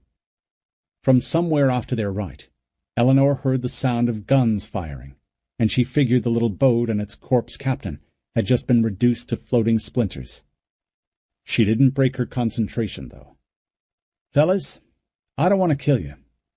Nobody else needs to die. Just keep those hands up where I can see them. Go on now, that's it. Keep 'em up." "Who the fuck are you?" one of them said. The nameplate on his uniform said Gladry. "Does it really matter, Mr. Gladry? You and Mr. Unwin there need to step out of the boat and onto the roof of that pickup there." Gladry just stared at her. "Move," she said. "Fuck you, lady, we're not going anywhere." Eleanor swallowed, flexed her finger on the trigger. Jesus, she didn't want to do this. She did not want to kill these guys. But then, from beside her, she heard Jim's voice. "You heard the lady," he said. "You boys need to move it." Eleanor glanced at him. She was going to tell him he was crazy, order him back behind cover, remind him she had this under control. But all that changed when she saw him. He was standing there, water dripping off him, her pistol in his hands, and pointed at the 2 National Guardsmen. And then he winked at her. The bastard actually winked at her. She would have laughed if she weren't so damn terrified. But evidently it was enough for the one named Unwin, because he stepped over the side and onto the roof of the pickup next to their boat. Gladry tried to reach for his radio, which was resting inside a cup holder next to the driver's seat, but Eleanor stopped him. "No," she said sharply. "Leave the radios. Leave the weapons." The soldier nodded, raised his hands in a gesture of surrender, and followed Unwin onto the pickup. "You can't do this," Gladry said to Eleanor. Without taking her weapon off them, Eleanor gave a hand sign for Jim and Madison to climb into the boat the soldiers had just left. The 2 soldiers watched them get on board. Their faces were taut with suppressed tension. A vein in Gladry's forehead seemed to pulse. "You're wrong about that, Gladry. I'm getting my family out of here, and I can, and I will, do anything to make that happen." Then Jim lowered his hand toward her, and Eleanor took it, and he swung her up into the boat. She picked up their radios and inspected the display. It was a Motorola, same as the one the HPD used, but with a slightly different channel system. She tossed both radios into the water. "Hey!" Gladry said. Jim looked at the ripples where the radio had just sunk below the surface, and then to Eleanor. "They can track those," she said. She motioned at the pistol in Jim's hand. "Cover them for a second."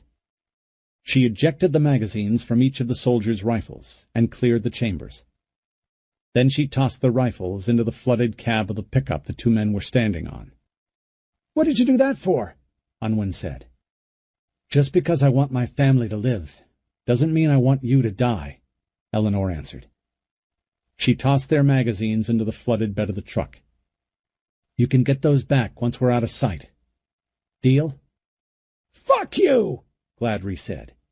His face was turning beet red now. "I'll take that as a yes." She turned to Jim and pointed at a line of buildings off to the left. "Take us out slowly, around that block over there. Don't go too fast. I don't want to attract any attention." "Okay," Jim said, and they moved out. They were able to follow Highway 290 for about 20 minutes before the water got too shallow for the boat. After that, they ditched it and started walking. It didn't take long before they started hearing the sounds of cars in the distance. "Eleanor," Jim said, "you think we can stop soon? I don't think I can walk anymore." It was the heat and the humidity. It was getting to her, too. "Yeah, I guess," she said. "Cypress is just up the road a ways. Maybe we can find a truck stop and get something to eat." He just shook his head. "What?"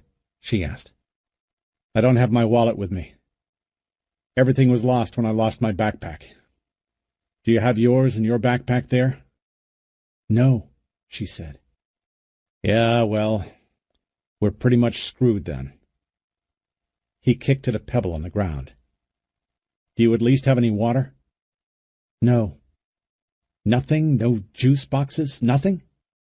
"I dumped all that stuff," she said. "You dumped it?" She nodded. He looked at her then. "What is it? Why are you smiling? If you dumped our supplies, what's in there?" She took her backpack off and laid it at his feet. "Open it," she said. A baffled grin was starting to appear at the corners of his mouth. "What are you up to?" he said, as he unzipped the pack. Then he looked inside, and the smile slid off his face. He reached in and pulled out a cellophane-wrapped brick of $100 bills. "What the—" he said. There's like 40 of these things in here." "I know," she said. She tried to hold in the giggles, but couldn't quite manage it. "That's like How much is this?" he said, stammering. She shrugged. "I think it's about $7 million. Eleanor glanced at Madison. The girl's eyes were wide open and bright. $7 million, Jim said. His voice was hushed, reverent. "About that," Eleanor said. "What do you think? You're the insurance man in this family. Is that enough for us to start our lives over?" He threw the brick of money into the backpack, and as he sat there on the side of the road, he began to laugh. It was the deep, glorious sound of unfettered joy, the kind of laughter she hadn't heard from him in years. The next instant, Madison joined him, and to Eleanor, their laughter sounded like freedom. This concludes Flesh Eaters. Audible hopes you have enjoyed this program.